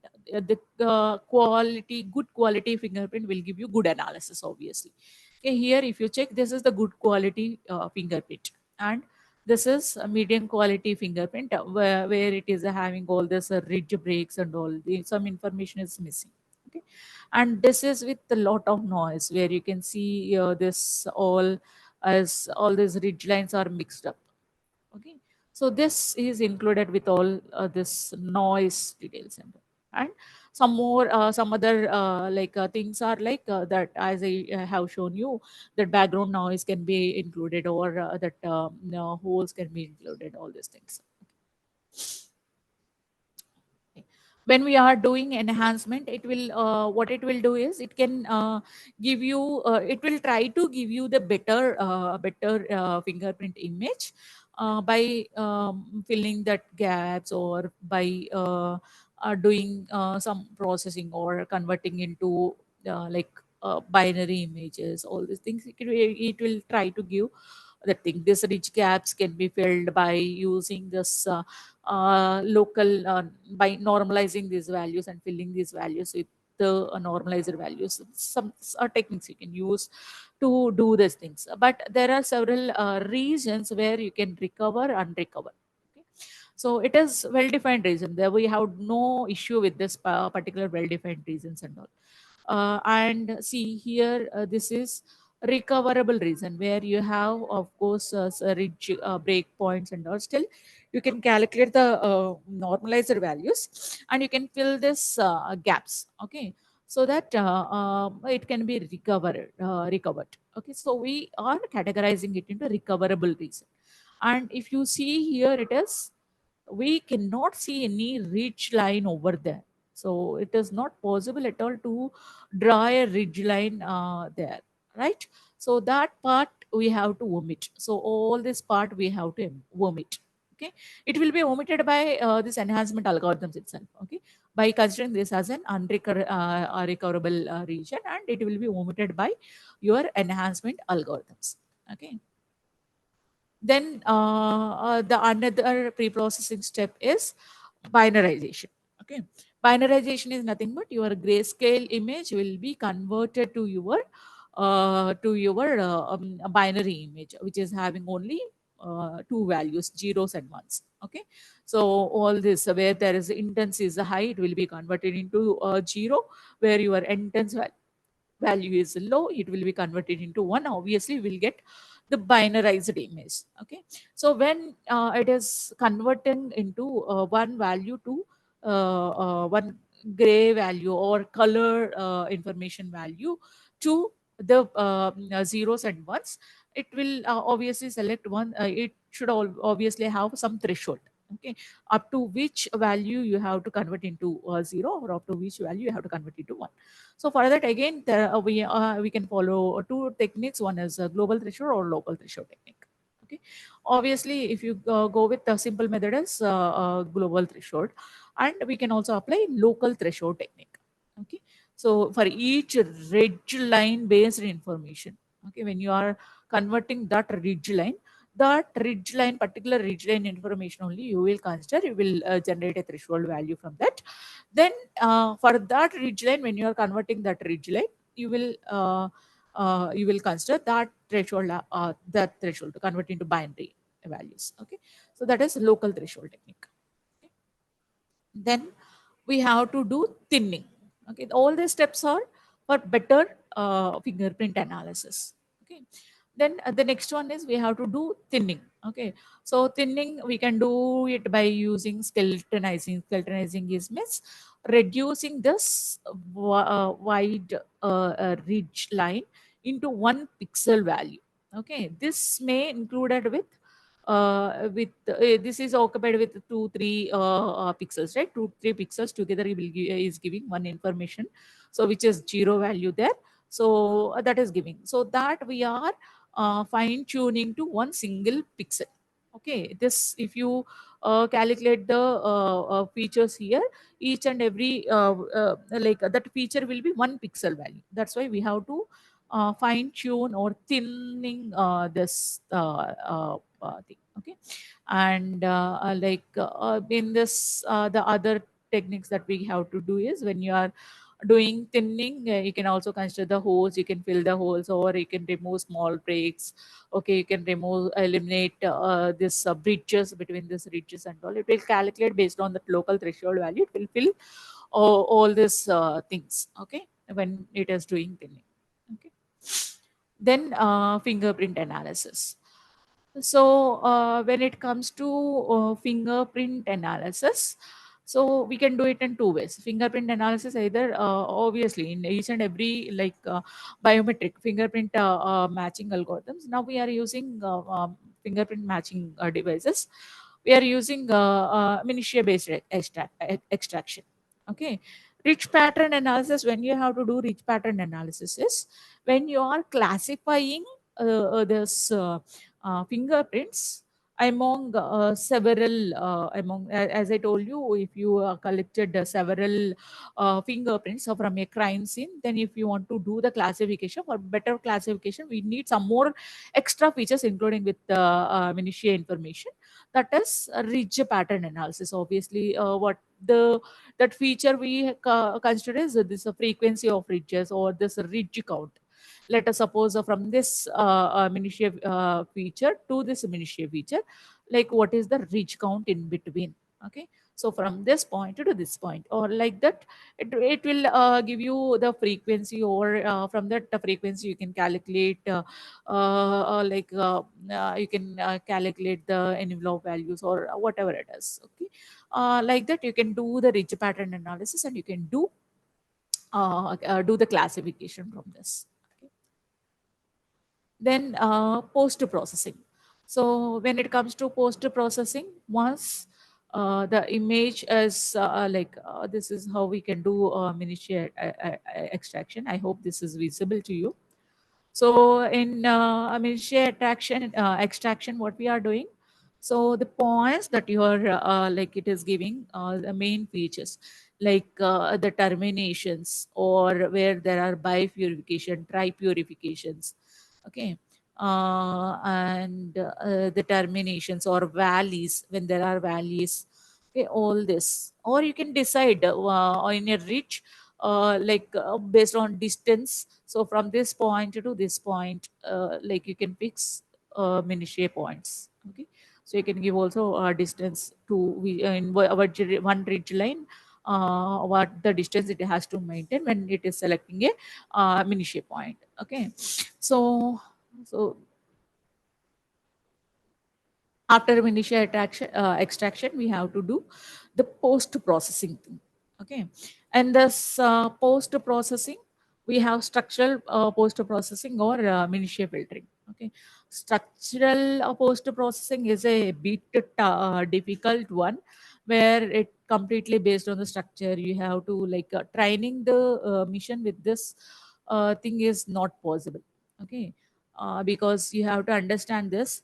Here we don't have we here one if you observe in this image, what it is happening is, so here one there is a bend. Okay, there is a curve is coming. We can take it as a value or something. Okay, here one minutiae point is getting extracted as a feature. Okay, in this line also one feature is getting extracted. So what it is happening is, these two minutiae points are or giving the information that there is a line in between these two. But in reality, we don't have that line in between these two ridges. Okay, but this is give the this particular minutiae points are giving the false information. Okay, like that. Okay, you can see there are like some minutiae points are like giving you like bridges and all. Okay, so what we can do is, based on this structural analysis and all, we can filter those all minutiae points which are giving the false information about your ridge structure. Okay, that we call it as spurious minutiae. So that all spurious minutiae you can remove, and you can filter it out, so you can get the better features for further analysis. Or what you can do is, you can also apply some algorithms which are minutiae filtering. That also you can follow. You can do that. Okay, and yeah, then you can do either a classification or either matching all. Okay, so when it comes to matching, fingerprint matching, you have minutiae based matching over there, correlation based matching over there, feature based matching over there, deep learning based matching techniques are also there. Okay, minutiae based matching is nothing but you can you will extract the minutiae points from the fingerprint after pre-processing, or you can directly take the minutiae points from the grayscale image itself. You can compare both minutiae points of the two fingerprints. You can get some matching. Okay, that you can do. And correlation based matching is you have to analyze the patterns of the ridges, that patterns how it is correlating with the other no, fingerprint. Okay, that is correlation based.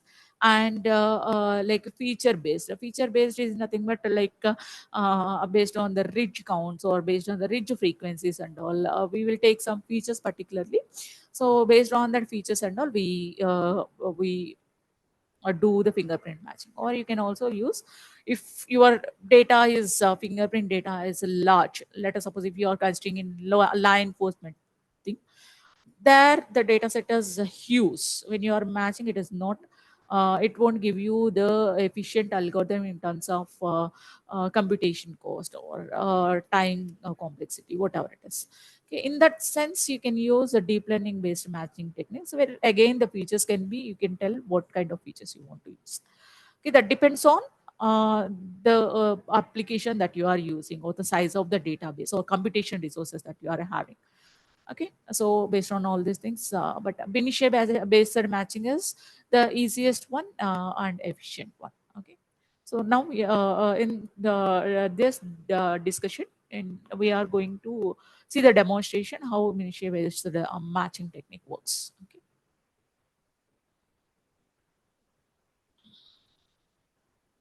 now let me show you the demonstration, and if you are okay with that, I'll give you I'll give you some task also if you want to. Okay, you can do that.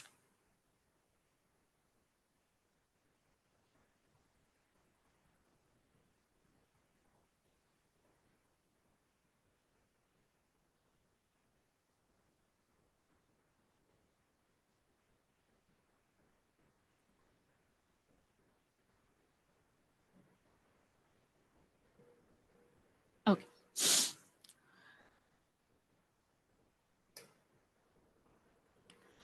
Now let us, you have seen the data set, right?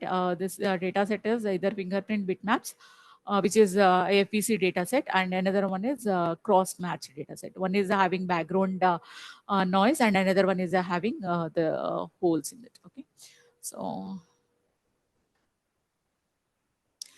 the demonstration that we are going to do is using like it is Python code only, using Jupyter notebook.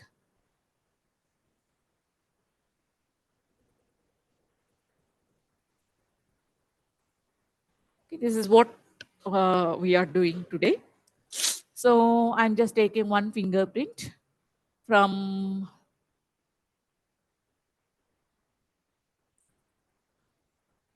so this is, yeah, here I'm reading the image. Okay, I'm reading the image which is of bitmap image. Bitmap image is nothing but the fingerprint image that we have taken from FVC. Okay, so that image I am taking, I am reading that image. You can use I am read method in your Python. Then I have a function which is enhance a fingerprint. So this is just we are trying to enhance the fingerprints that we are having. But the thing is, if you see at the database, this is just to demonstrate you. But if you see at the database, at your fingerprint, so normalization is not required because this is not a grayscale image, and that too that much noise or unrecoverable patterns or that is not there. Okay, yeah, still I'm trying to do. Okay, I try to apply Gabber filters on this. Okay, so I have read one image from your from FVC, and then I'm defining a method which is having all this. I don't know how many of you know about this filters and all. Usually, Gabber filters will have sinusoids and Gabber envelopes. All these concepts. So Gabber envelopes is nothing but it will generate from the sorry, sinusoid. It will generate from the wavelength. Wavelength is nothing but you can take here. Wavelength can be considered as the frequency of ridge lines or the gap between the ridge lines. All these things you can take it as consider it as a wavelength. Okay, so how many ridge lines you can consider for evaluation. And here like envelope we are taking it as based on orientation. Okay, orientation means like in which angle you are reading that fingerprint impression. Okay, that orientations we are taking, and the orientations like we can have cosine orientations, sine orientations in your Gabber filters. This is the concept. Okay, cosine orientations we are calculating, sine orientations we are calculating. Okay, so that we are taking as x theta and y theta.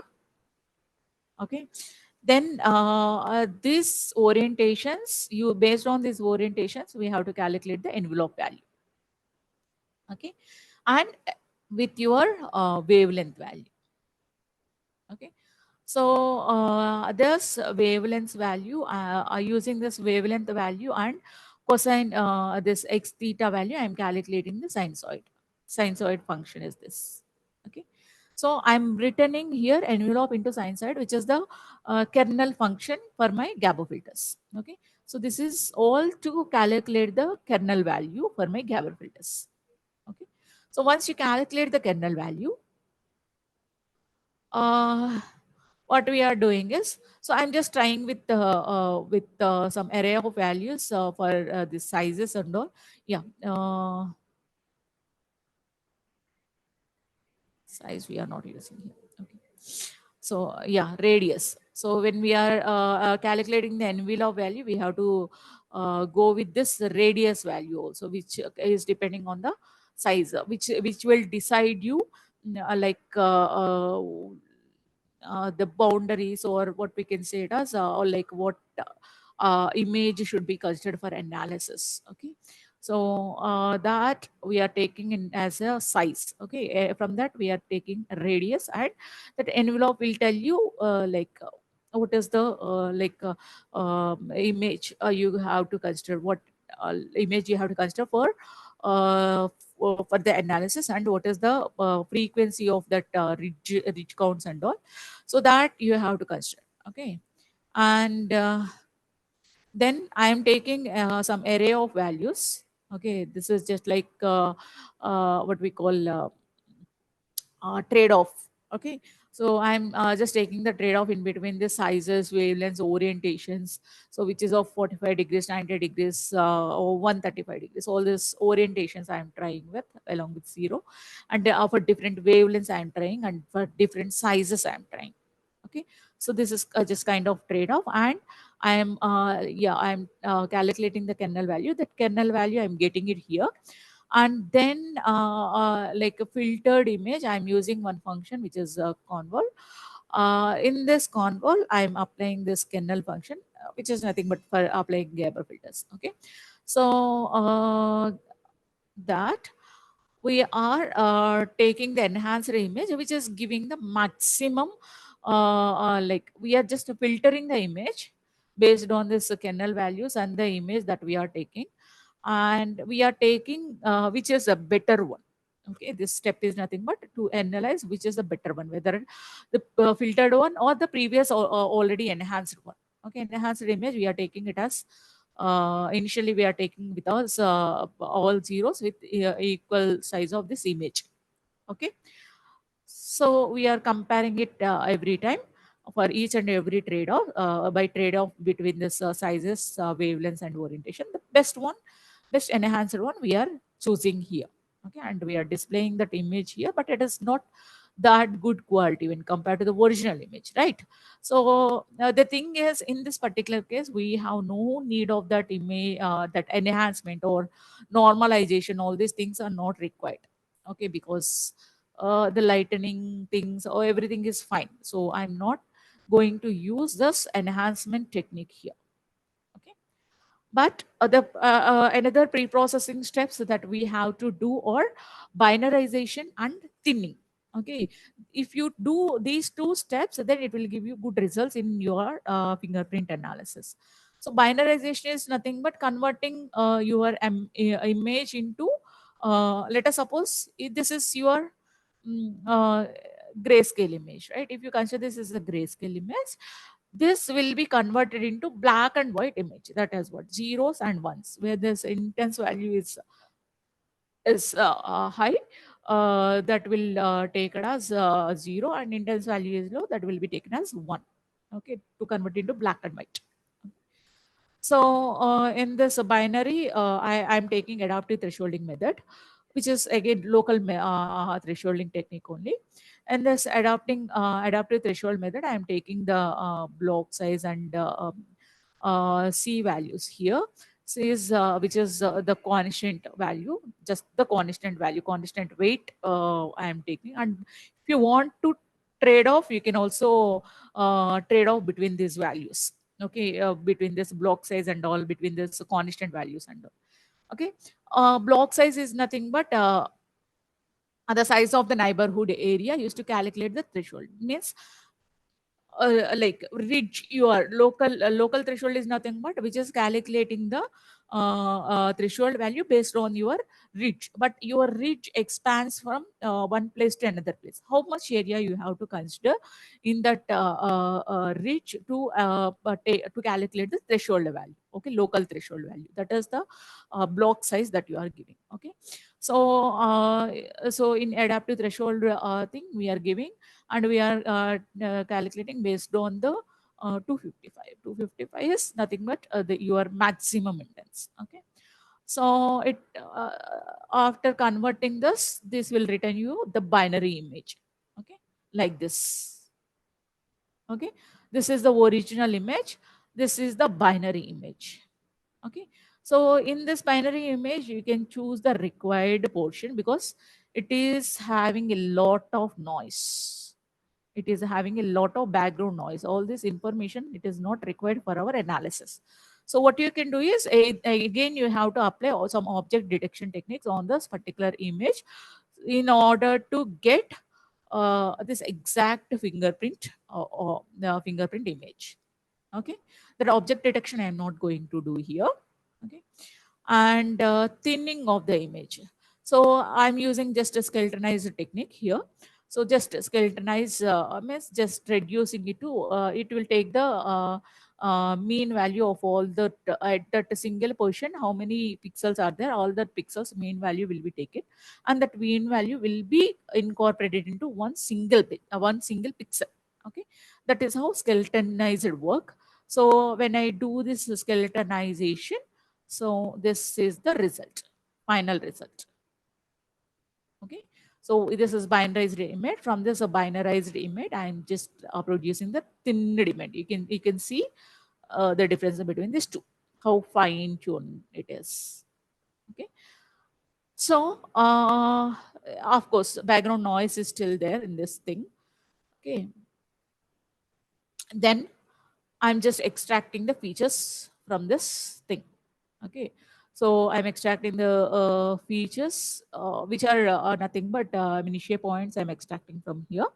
So in this, I'm using this corner technique, which is Harris corner detector.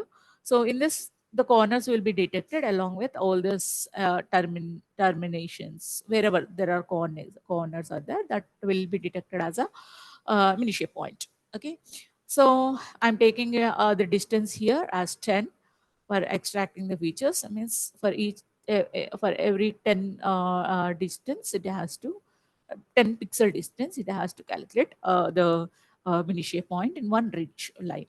Okay, so yeah, so after calculating after extracting the features here, so wherever there are corners, all these corners are being detected. Even there is small curve also, it is taking it as a corner. Okay, so almost, and it is included with some noise also. Okay, all these feature points are from noise also. Unless until we remove this noise, these will be added into this. Okay, but when you are doing uh, fingerprint matching and all with this static images, it won't be any problem. But if you are taking live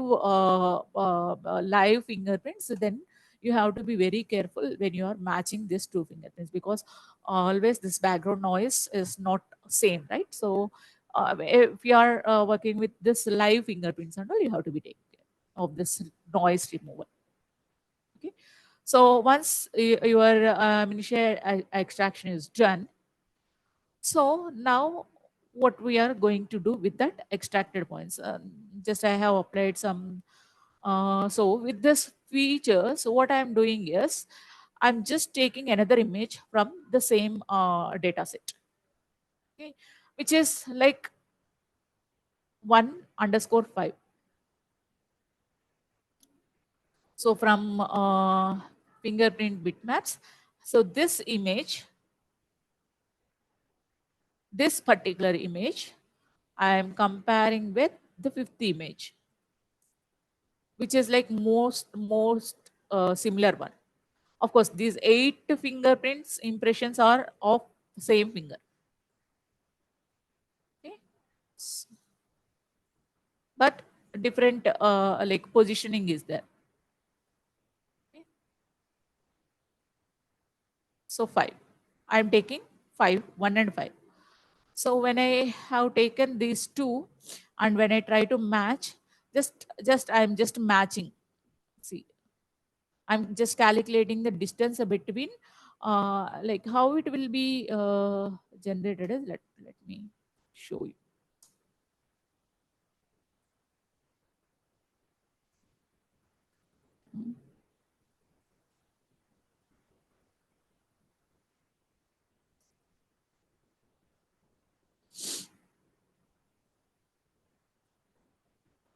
See, these are all the minutiae points corresponding to your fingerprint position. Okay, 1 point is at 136.23. Okay, so each and every point will be compared with the extracted minutiae point from another image. Okay, how many will get match from this to this? Okay, that is how matching will be done. Okay, for the same thing, for the second image also, see here I am taking two images. Okay, I'm this time what I am doing is I am not doing any pre-processing, no, nothing is there. Direct grayscale images I am taking, and I am just extracting minutiae points from direct grayscale images itself. Okay, so from this grayscale images, I'm just trying to match each and every extracted point. Okay, just I'm just calculating the Euclidean distance between these 2 points to calculate the similarity between these two. Okay, so if both are similar, then it will give you the matching score. How many times it is getting matched, that match score will be increased. And yeah, here it is printing the match score. Okay, so total, I think out of how many are there?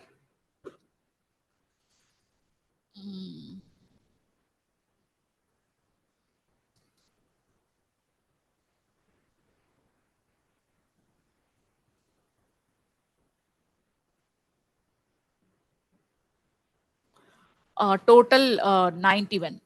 Out of 91 minutiae points, 49 points got matched, which is matching percentage is 56 percentage. Okay, so what you can do is when you are developing some attendant based systems or something, so what you can do is you can store all this. That is what enrollment or registering that we do, right? So you can enroll all the fingers, and like in any biometric device, your fingerprints will not be directly saved in your databases. What will be saved as your template will be saved like this. So the template is nothing but whatever the features that we are extracting from that particular thing. Either you convert into grayscale, from that grayscale itself you can extract the points, or you can do pre-processing like binarization, thinning. After that you can collect the features. So whatever the method they are following, finally that extracted features will be the template.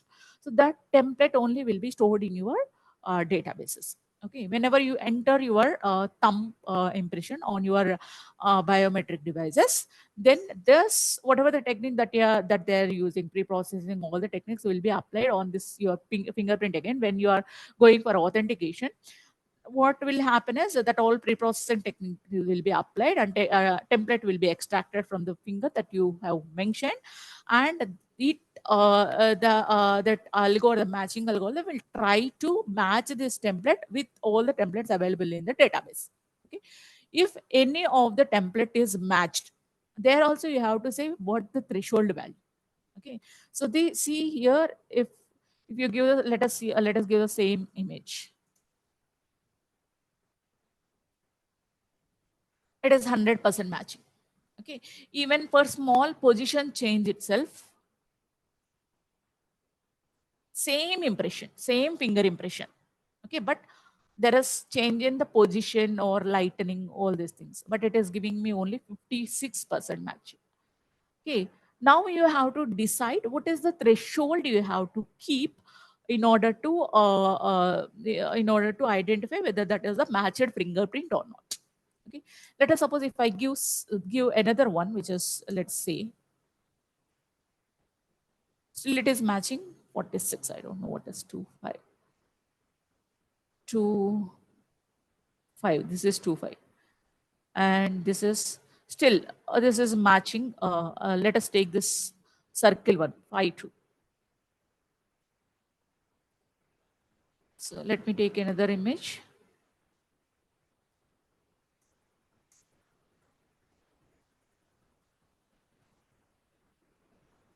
Are still matching 60%. That is the issue with this grayscale images.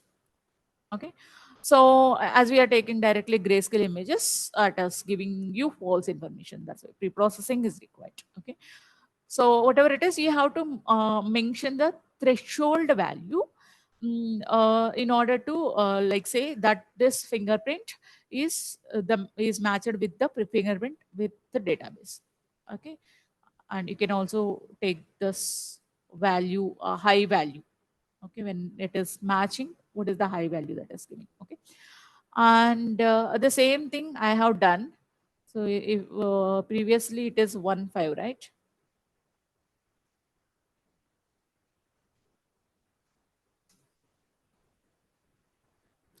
So it is 56%. This I am trying with pre-processed images, which is thinned image. I'm taking this time thinned image for a first image, and I am like generating the thinned image for second image. Okay, then I'm calling the algorithm matching. I'm calling the matching algorithm. This time it is like the matching is increased, which is 57. Okay, let me. mm,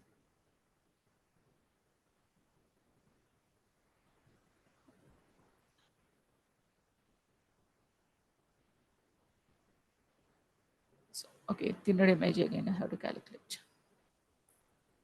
Okay, let me try with another image, which is a 5.5.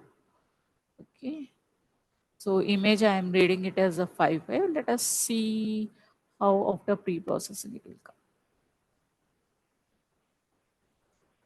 It is 64. It is because of this background removal, all these things. So we are not following it.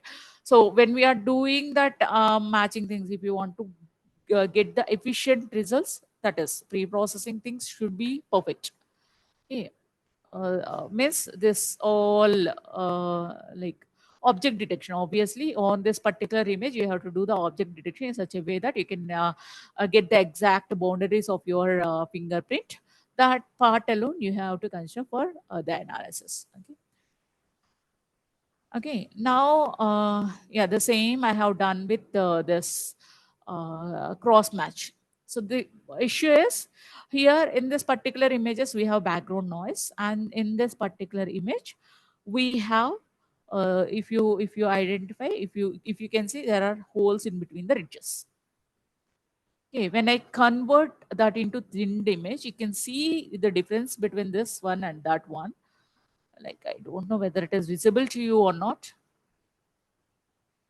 See here, this is not a fine line. This is not a fine line. This is giving coming with some circles because of this gaps. There is no information, right? So it cannot when it is converting into one single pixel, it is not considering it as this is taking as one line. This is the lines around that a whole is taking as two individual ridges, and that is taking it as a ridge again.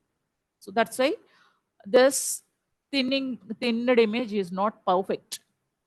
Okay, so one research area that you can do is how to fill these gaps with this local normalized value or something. So the same things I have done, like binarization, thinning, all these things, and matching. Okay, then now one more concept is like for authentication means authenticating a device. Okay, authenticating a mobile or authenticating while accessing an app or a file or whatever it is, this matching techniques works. Okay, while doing enrollment, your that's why they will ask you to move your finger into different position to take your fingerprint in all different orientations, so that the fingerprint matching will be efficient. Okay, so that authentication or like accessing devices, mobiles. Okay, now how we can use the same fingerprint features as a key to encrypt your files. Okay, you can also do that. How you can do is, yeah, this is the Mincia points extracted for cross match images because of this background noise. There is a background noise for this also. Okay. And see, because there are so many holes, each and every corner is taking at us. So total, I think around 523 or something, that many features came for this single fingerprint itself. Okay, because of all this noise and all. Okay. So noise removal, noise reduction techniques, and this the filling holes, all these things are important for important research aspect when it comes to finger analysis. Then now we are going to uh, convert this fingerprint features into the key value. Okay.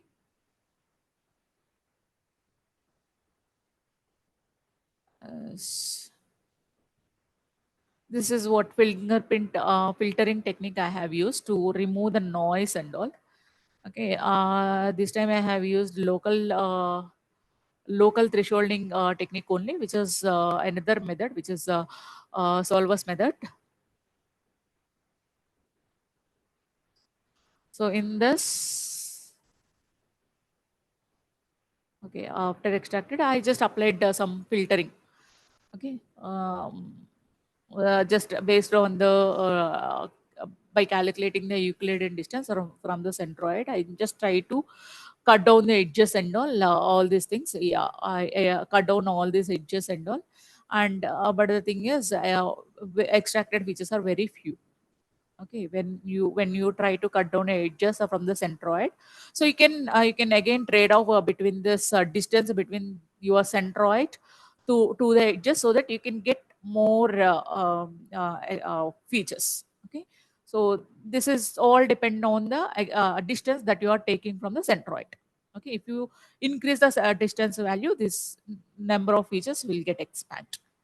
Okay, then now how I am taking this, how I am generating key. So just nothing but I'm just generating a generating string from this features. These are my mini shape features from this cross match finger. Okay, filtered cross match. No, direct. All this for 543 or something. All these things I am taking, and I am converting that 514. Okay, 514 mini-shape points are there without filtering. So all those mini-shape points I am converting into a string. Okay, so using a simple str, you can convert into the string. Before converting into the string, you have to convert your thing into. Okay. Yeah.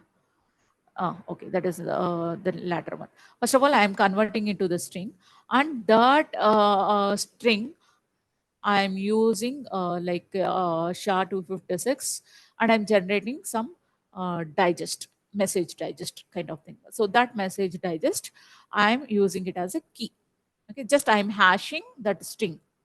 So from that shape points, I'm generating a string.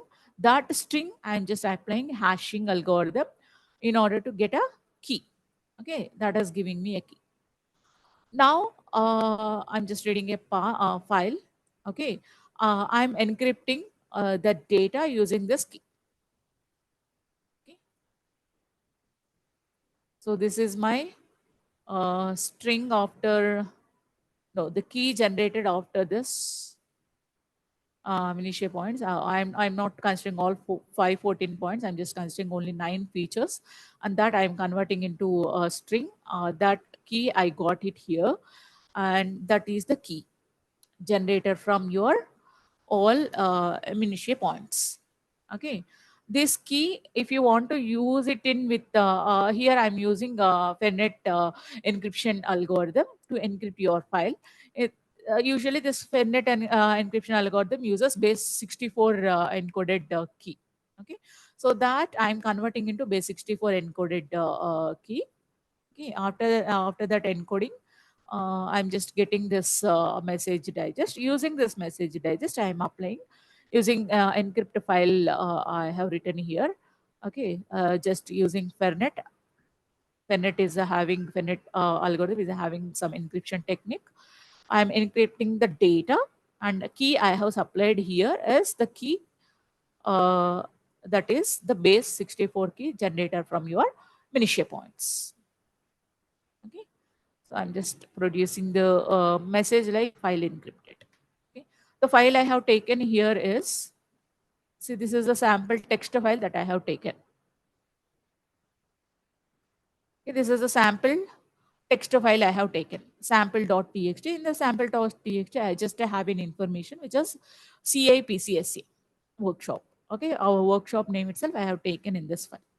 Okay, now like anyone can open this file, right? Anyone can see the information what is there in your file. So what you can do is, don't keep this available to your users. Okay, uh, what you can do is, you can provide this encrypted file which is encrypted by your fingerprint. Okay, you have one sensitive information, you have one sensitive information, a sensitive file is there that should not be opened, or even though they have opened it, no one should see the information that is available in that particular file. Okay, then how you can protect that one is, using your fingerprint. You just take the features of your fingerprint and convert it into key. Okay, that key you can use to encrypt your data in your file. So whatever the workshop name, that is being encrypted to this using your fingerprint. So what is the benefit in this? The key can be brute forced, right? Whatever the key that you have given can be brute forced, but your fingerprint, whatever you are using to encrypt this file, cannot be brute forced. So there will be no brute force attack to get the information from your sensitive from your file which is having sensitive information. Okay, this is one benefit over here when you are using fingerprint encryption, fingerprint based encryption. Okay, so you can keep this encrypted file publicly available, so there will be no issues. Okay, because that is encrypted, and unless until you use your fingerprint to decrypt this file, again decryption key is your fingerprint itself. Okay, once you provide your key, you can apply again decryption algorithm for that. You can decrypt it and you can use it for your purpose, but not to others. Okay, so this is how you can protect your files based on your fingerprints and all.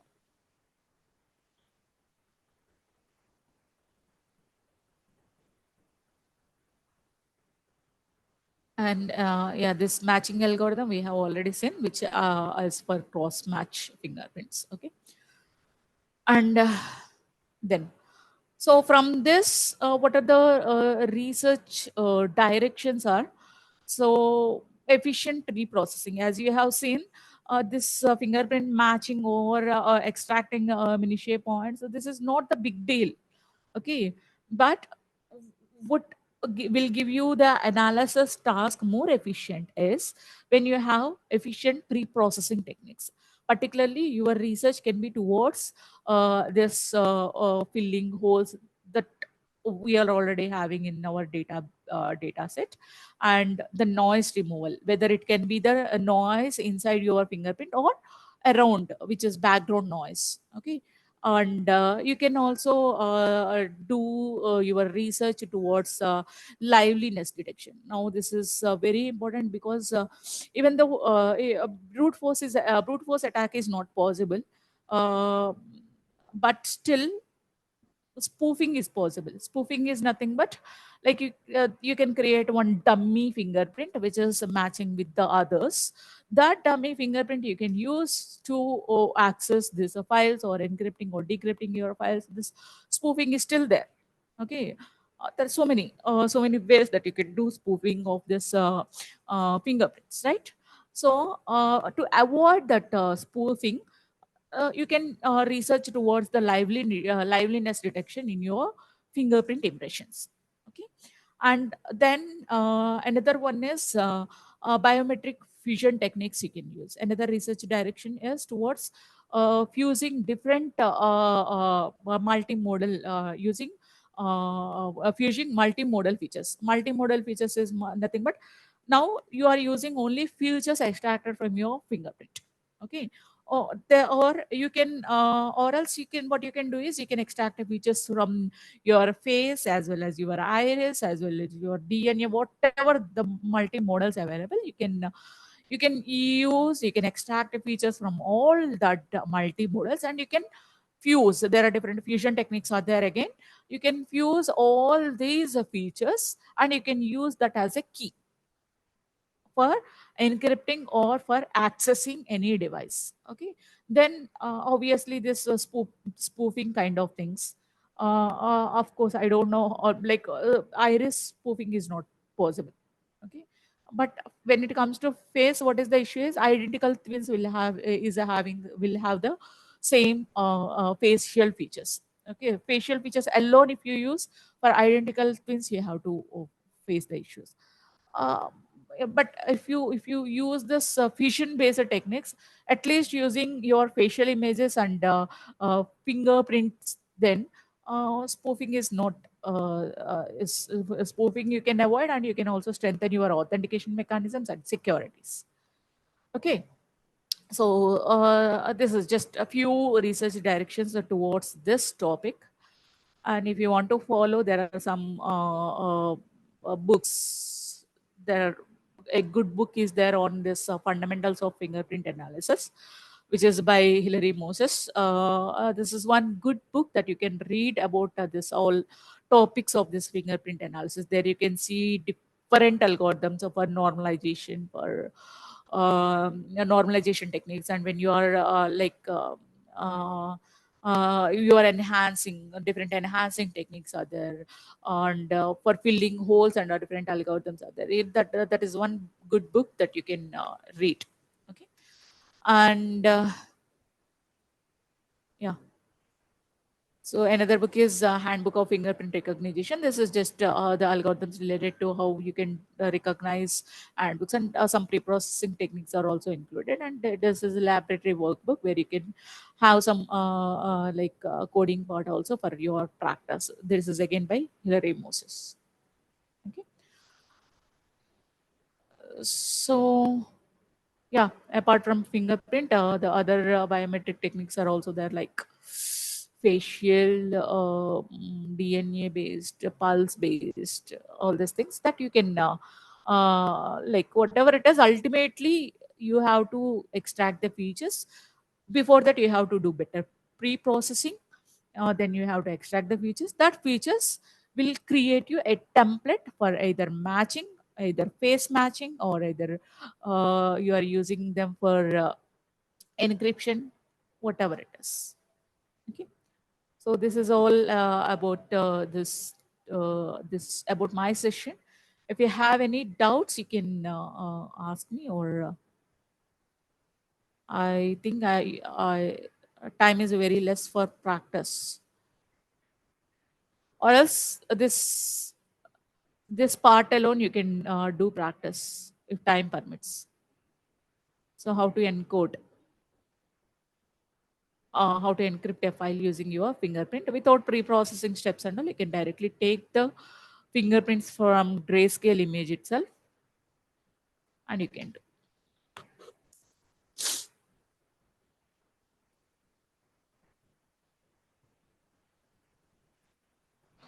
Any questions?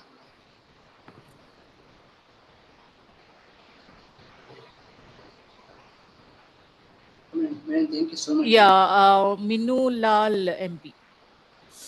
So suppose our biometric template is stolen, what will happen? How it will affect the security? Uh, Template is stolen means the thing is, every time the template that is generating, I have already shown you the template that we are generating from an image from a fingerprint is not the same. Okay. And the template generation also varies from algorithm to algorithm that you are using, what algorithm you are using for pre-processing, for enhancement. Based on that, the template will be created ultimately. Even though the template is stolen, what will happen? Using the same template, you can't access, right? So obviously, when it comes to biometric security and all, they will ask you again for your impression or your face. Okay, again, it will generate the template based on that. It will try to match according to whatever the algorithm that they are using for the purpose. Okay, what you will do with the biometric template?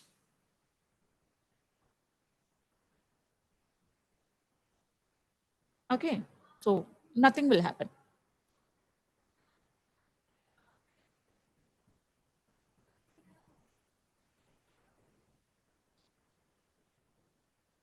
Yeah.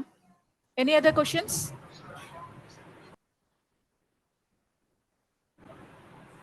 That was a wonderful presentation, ma'am. Thank you for sharing your knowledge and insights on this subject. Thank you on behalf of each and every one of us. Thank you, sweetie. Thank you, everyone, and thank you, Silimrasan sir and Santosh sir, for giving me this opportunity. Thank you, madam. Thank you so Thanks much. to each and every participant for your patient listening. I hope that you gain some knowledge from this fingerprint analysis and authentication, access management, all these things. I hope, right? So, okay, this is for the Yeah, yes, session. madam. So Thank I you, can madam. leave the session, right? Yes, madam. Yes, madam. Okay, sir. Thank you, sir. Thank Yeah, you very much, sir. yes, madam. Thank you, madam. Thank you. Okay, next session will start at 2:30. Okay.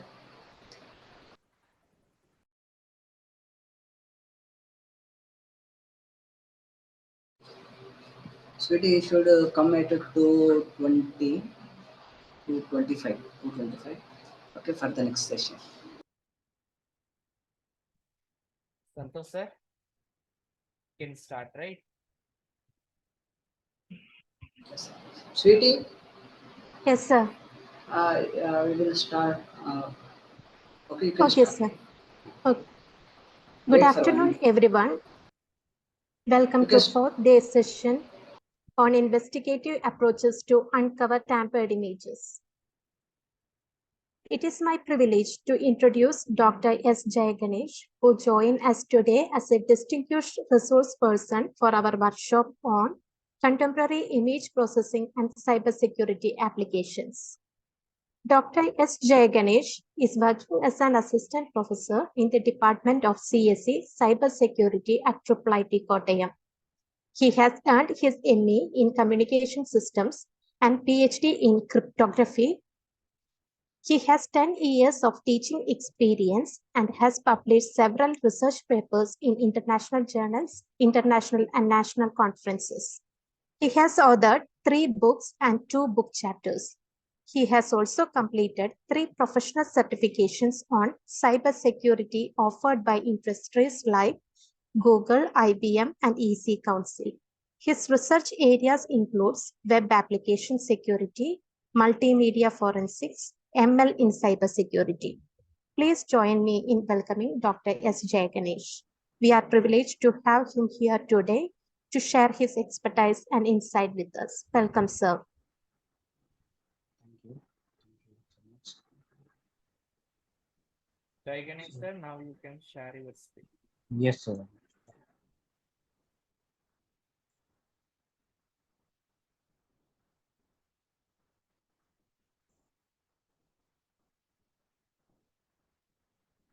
Yes, sir, it's visible.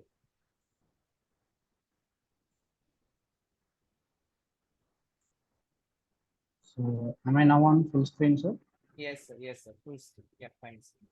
Right, please. Go ahead. So, am I audible to everyone? Yeah, fine.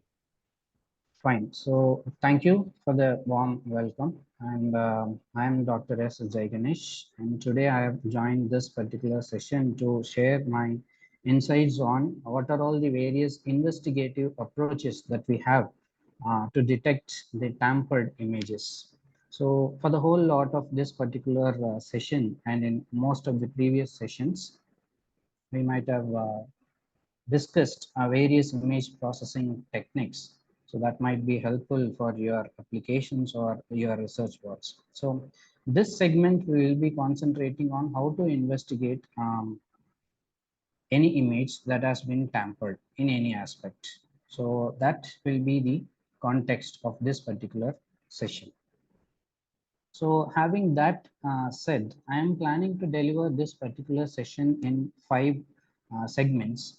So in the first segment, we will be actually focusing on understanding what exactly an image is and how a scene is captured and it is being represented on the screen. So that's our first segment.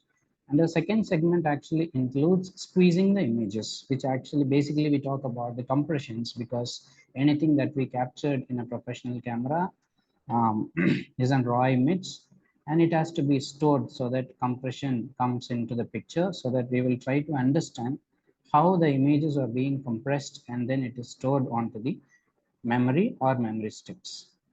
And third segment actually focuses on the tampering part. What are all the various types of tampers that currently we face in the real world environment, and what are all its impacts in the real world environment and in the digital era. And following that, we'll be talking about what are all the techniques or investigative approaches that we have to unmask these tampering techniques. And finally, we will discuss few roadblocks, especially about what are all the various challenges and the opportunities that is present in this particular topic. So having that as said, we could able to see that this is the So this will be the 5 topics which we are going to see, and I think we can start over with the first section. So the first topic, as we already said, we are going to discuss about how a scene, what we see through our real eyes, has been captured onto the screen.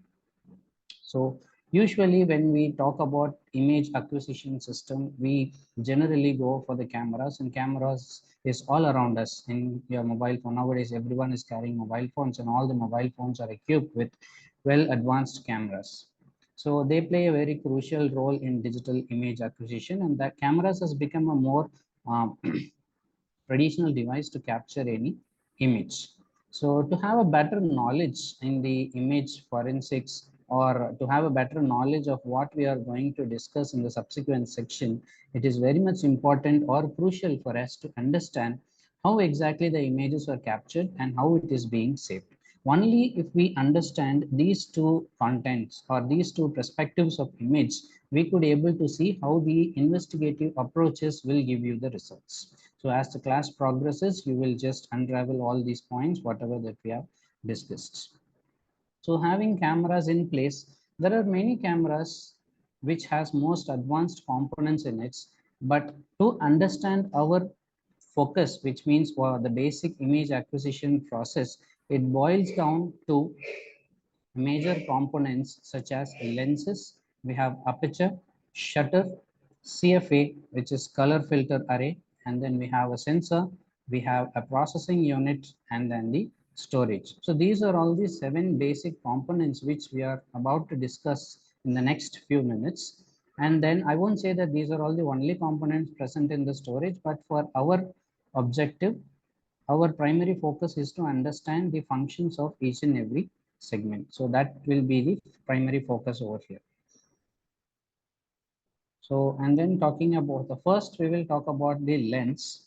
So we obviously know what lenses are used for, and before we that, understanding a photo, it is a snapshot of time.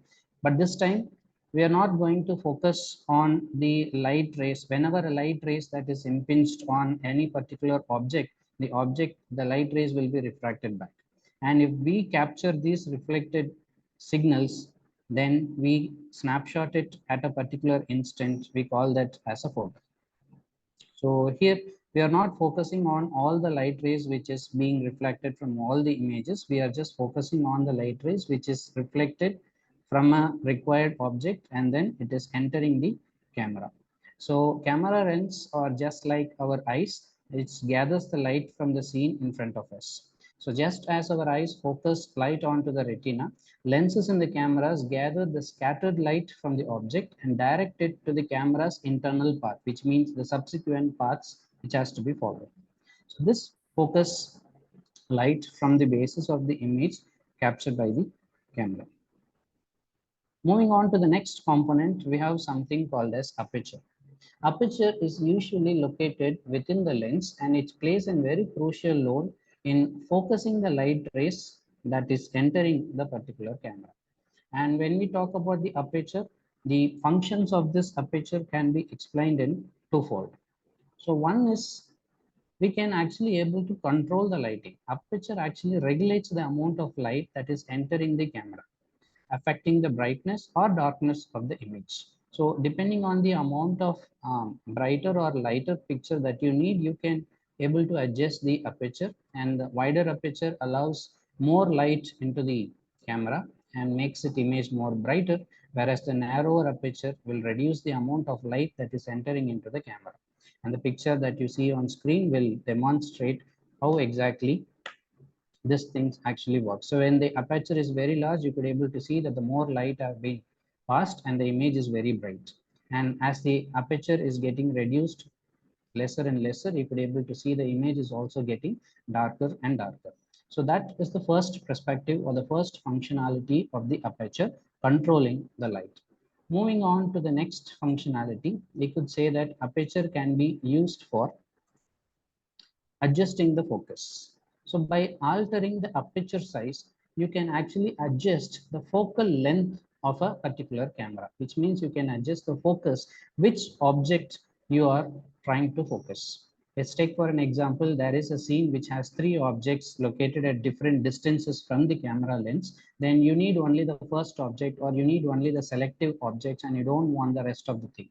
Then you can adjust the aperture and then you can actually capture the image which you wanted to capture. So this actually adjusts the focal point, as you can see on the lower picture. By adjusting the aperture, you can actually adjust the focal point. By adjusting this focal point, you can clearly focus on any particular object which you wanted to capture, and you can keep the rest of the things in out of focus. When we say out of focus in the camera perspective, the images will be appearing blur when it comes to an image. And if you need all the images to be captured without any blurring, then you have to adjust the aperture so that you can adjust the depth of field so that you can able to capture any object that you are interested to capture on. So that's the aperture part. And the next component that you have is shutter. Mostly, in most of the cases, you will have shutter along with the mirror box. So there is something called as mirror box, which is positioned a little before the shutter. This mirror box actually helps us to flip the images that we have received from the lens. So if you look at this particular image, any particular DSLR camera will have this optical viewfinder. This viewfinder will allow you to see through the scene through the camera what you are actually going to capture. So as per the optics of the lens, whenever the lights impinge on the lens, it will be inverted upside down. So in order to revert it back and to get a correct output to the viewer or the cameraman, the light is actually 90 degrees shifted over here and 2 times 45 degrees shifted at the pentaprism, so that the cameraman or the person who is seeing through the optical viewfinder can able to see the straight image. So that is the primary function of this mirror box. Not all the cameras will come with this particular mirror box. We have cameras which are mirrorless actually, whereas in case of mirrorless cameras, the electronic system will actually take care of flipping this image upside down. So that's where the electronics and image processing actually comes in, and more amount of image processing takes place in that particular type of cameras. So having this, whenever a shutter button is pressed, then what happens is this mirror will just go up, will just move up, so that this light rays will straight away hit onto the image sensor. So that is where the shutter actually comes in. So when you click the button, the shutter button is pressed, the mirror box actually moves up, allowing the light to pass through the sensor. Now, when we talk about the shutter, there is an important parameter which we have to focus on, that is shutter speed. Here, the shutter speed actually decides the duration of time the sensor is exposed to light. So higher shutter speeds are really helpful for us to capture the fast moving objects and then to minimize the amount of light that is entering inside the sensor. So to have a look of how the shutter actually works, this particular image will help you to understand how actually the shutter will work when the button is pressed. And then when we talk about the shutter speed, you can adjust the shutter speed according to which image you just wanted to focus on. So we can adjust the shutter speed as a slow shutter speed, medium one, or the faster one. So you can click or you can capture different types of images by adjusting the shutter speed. So if I keep my shutter speed on the slower side, then I can actually able to capture these type of images. So it allows the lighter to pass through a longer time so that we can capture this type of images. We call it as light painting or light art. So if you have a medium shutter speed which is open for a predominant period of time, it will capture only the images that are static. In case if at that particular instant, if there is any objects that is moving in front of camera, then it will actually blur it out, especially a person who is running. And then if there is any object in this particular image, you can able to see that the train is static so that it has been captured very clearly, and then the people, those who are moving, have been blurred out. So in order to capture the fast moving objects, we have to keep the shutter speed really faster so that you can able to capture the images which is moving very fast. It allows only very less amount of time for the light to hit inside the sensor so that we can able to capture very accurately. And then the flaps of this particular bird's wing is captured only if we keep the shutter speed at a higher one. So that is all about the mirror box and then the shutter. So these are all the various manipulations that you can do or adjustments that you can do in order to capture a particular image. Moving on to the next component, and the very important component is color filter array. This color filter array is a crucial component when it comes to camera sensor. So this color filter array is present ahead of any camera sensor. Any light rays which just enters into the camera after the shutter is pressed will pass on to this color filter array, and only after passing on through this color filter array it impinges on the sensor. So CFA will be placed in front of the sensor. It will be like a thin film of paint or thin film of sheet which is placed in front of actual sensor which records the value. So here CFA is integrated into the sensor most of the cases, and it acts, and you can visualize this CFA as a mosaic of microscopic colored filters. It will be like a mosaic kind of thing, or it will be like a grid kind of thing. So this actually mimics the function of our eyes. In our eyes, remembering the classes from the biology classes, so our eyes will have two components like rods and cones. So where rods are primarily responsible for capturing the illumination, which means the brightness, and cones are especially used for capturing the color details. So that's how we could able to differentiate at what brightness the images are and in what color the objects that we are looking at. So our human eyes are more sensitive to the illumination, that means the brightness, because we have more rods, which nearing to 100 million rods are there in a human eye, so that we are more sensitive to the illumination, that is the brightness, rather than compared to the color. Any slight difference in the color may not be picked up by a human eye, but any slight variations in the illumination can be easily picked up.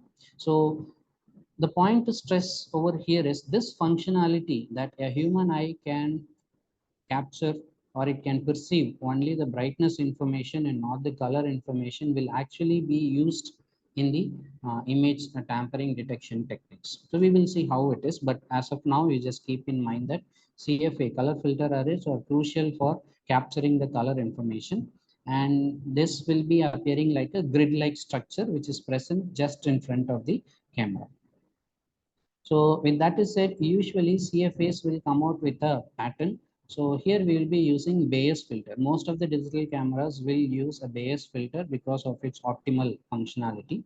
So most common type of filter, which passes red, green, and blue light, which actually filters this particular light rays.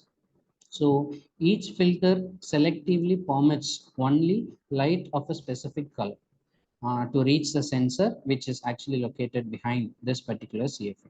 So red, green, and blue filters capture information for the respective colors, forming the basis of the color reproduction in the digital image. This is CFA is the actual reason why we are getting the color information of the any scene that we are capturing on over here. So the base color filter array utilizes an RGB, which is in the ratio of 1:2:1, which means green color is captured in more number of pixels, and whereas only half of the green pixels are captured for red and blue. This is because the human eye is much more sensitive for the greener lights, so that in order to make the image more sensitive to the human eye and to improve the visibility, green pixels are captured in more numbers and red and blue are captured in equal numbers. So considering the percentage, we will have 50% of green pixels, 25% of red pixels, and 25% of blue pixels. So on the image which you are seeing on the right, you can actually say this is how the grid will look like. So this particular pixel will capture only the green light. This picture will capture only the red light. So having that green and red in alternatives, and in the next row, you will have green and blue in the alternatives color. So that is how the color informations are being recorded onto the sensor. So when these lights passes on, now you might be wondering that in any image processing algorithm, when we say that each and every pixel will have three color components, R, G, and B. Each and every pixel will have R component, B component, and then G component. But actually in color filter array, we are just capturing only one color in one particular pixel. So at this particular pixel, we are capturing only the green color. So in order to obtain all the colors, CFA or the processing unit which is inbuilt inside the camera will perform a special type of algorithm. We call it as demosaicing algorithm. So this demosaicing algorithm, some complex type of algorithms that will actually interpolate the values of the R, G, and B. So it will be used to fill the gaps to produce the full color image. So all these gaps which you see white in color in the middle row, which means the second column, wherever the white is there, so those details will be filled by running the demosaicing algorithm, so that you will get a complete plane of R, G, and then B. And when you combine R, G, and B, you will be getting a complete picture which contains the component of R, G, and B. So that is how you get an RGB image at an output. So color filter array is a very crucial component. We will be seeing the color components in the tampering part as well. And the sensor part, you are very much familiar with the sensor part. Each and every optical sensor part will have a photodiode. So which actually, when a light is hitting on the photodiode, it excites some electrons correlating with the light intensity. And then after that, these electrons will have analog values, and by using the analog to digital converters, these electrons counts are converted into some particular digital values, and these digital value actually represents the brightness level at that particular pixel point, which means the combination of R, G, and as well as B. So this will represent the brightness area, and collective data forms the raw image data, which is a kind of map of light intensity of the entire image. So that is how the sensor will capture a particular image. Then we have a processing unit. All these informations, whatever being captured through the sensor, will be sent to the processing unit. So this processing unit will run some complex algorithm to estimate the missing color values. You might have manually set it up the exposure, manually set it up the brightness, or you might have put it in auto mode sometimes. So all these auto modes, the burden is taken care by the processor. Your processor will do all the color correction works. Majorly, any additional the additional image processing will contain, it does some white balance, it reduces some camera noise. Each and every cameras will have some noise. This noise is because of the sensors, the electrons what we use, the materials that is used to create that particular sensor, and those semiconductor noises will be there. In this color filter array, while demosaicing, we are interpolating certain values that will also create certain noise, and all these noises will be called as camera noise. And you can use this camera noise actually as a fingerprint of a camera. So that is how the processing unit will try to reduce this particular image, and demosaicing will sometimes it will be taken care by the processing unit as well. Brightness and sharpness, these things will be adjusted, and finally you will see the output on the screen like this. So any raw image will not be appealing for the human eye because it contains all the details which a human eye could not perceive. So image processing algorithms will be run over the raw data images, and some tweaking of parameters will be done so that you can able to see brighter image which is more appealing to the human eye. So that is what the main functionality of the processing unit. Then we talk about the storage. Storage is very simple. Images are stored on removable memory. Most of the cameras will have the removable memory. Sometimes there might be some very little amount of storage will be there. When it comes to the option of storing the images, you can either store the raw images or you can store the compressed images. It depends on the setting that you perform on any particular camera. If you have the option, if you have chosen the option of saving raw images, it will preserve all the unparsed sensor data. Remember, all the data which has been spitted out by the camera will be collected and it will be saved. And this will increase the size of any particular image, including RGB intensity per pixel, and offers maximum detail about the image. This type of images, raw images, will be preferred to store in case if you are trying to edit in a professional setup on later time, so that you can use this particular raw images. Otherwise, if you are capturing any particular image, we'll go for the compressed images, which most commonly we will be using JPEG images. That will be the next context. They will be using JPEG images in order to compress the image. So these formats will reduce the file size by discarding some unwanted data. So the entire idea of compressing an image is discarding the unwanted data. So how do we discard this unwanted data will be the primary discussion point in the next context. So this type of image are ideal for everyday photos, for sharing online, for sharing through mobile phones, attaching on emails, and for any practical applications that we come across in today's life. JPEG will be mostly used. So that is what the second option is. Either you can compress and you can save the images. So that's a whole lot of summary. This is how you will be actually capturing a scene which is in front of your eye by using a digital image acquisition device, that means the camera, and then just by clicking a shutter button, you can able to capture the image, and the whole sequence have been explained. Okay, so this is the whole lot of process for which an image has to be stored. So that's the first segment of today's session. So now moving on to the next section. Moving on to the next section, we will talk about squeezing images part. So why do we squeeze images? So squeezing images, I mean to say that we are trying to compress the image. So we are trying to compress the image so that any image that is present on your screen can be stored. So just in the previous slide, we just discussed that we have an option of saving a compressed image, where most of the times we will be using compressed images. That means your JPEG images. So to talk about compression, we will see this discussion in three important points. So first, we will try to understand why exactly compression is required. So what is the purpose of compression? And then what are all the classifications that we have for image compression? And why do we prefer JPEG? So while understanding these contexts, we will be moving further. So first, talking about why compression. So why compression is required? Because the compression actually reduces the size of the image and making it more manageable for storage and as well as sharing. When I say sharing, it can be posting your images on social medias, or it can be sharing through an email attachment or passing it to a friend. And it speeds up the data transfer, lesser the file size, faster the data transfer. And compression also optimizes the memory usage. When you are working with the raw images, you are actually working with whole lot of data which has been came out from the sensor, so that any application that works on raw images will struggle to process too much of data.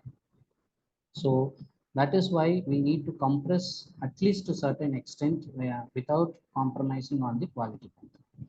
When talking about the classification of any compression techniques, there are two major techniques that we talk about. One is lossless compression. Whereas in lossless compression, it preserves all image data without any loss in the quality. This is ideal for the situation where maintaining image for integrity, which means when it comes for police evidence or any crime scene have been captured, and all these pictures has to be captured, and we don't want any small information to be left out. So in such cases, it has to be archived for a prolonged period of time.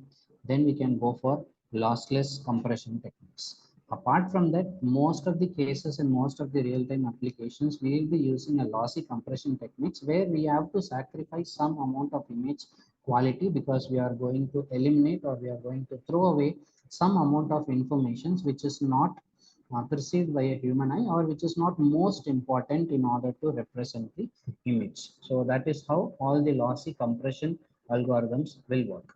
And JPEG is an best example of lossy compression.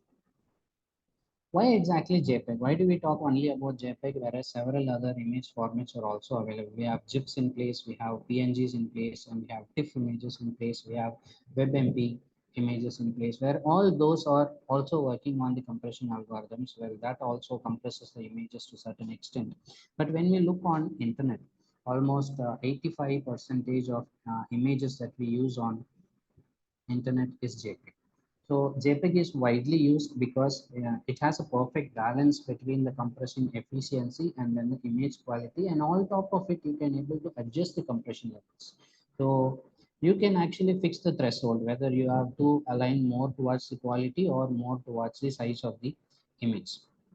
So you have that flexibility when it comes to the JPEG. So the adjustable compression levels allowing users to choose the trade-off between the file size and then the quality. And last point for using JPEG is it is mostly supported by all the devices that we use in our day-to-day life. Every mobile phone supports JPEG. Every online forms where you are supposed to upload any image supports JPEG. So take any real-time applications, it supports JPEG. So as it has wide applicability, we go for the JPEG images. So next, it is very important for us to understand how exactly the JPEG works. So in order to understand how exactly the JPEG is working, JPEG is nothing. You just try to understand that JPEG is an compression algorithm which actually compresses your image data.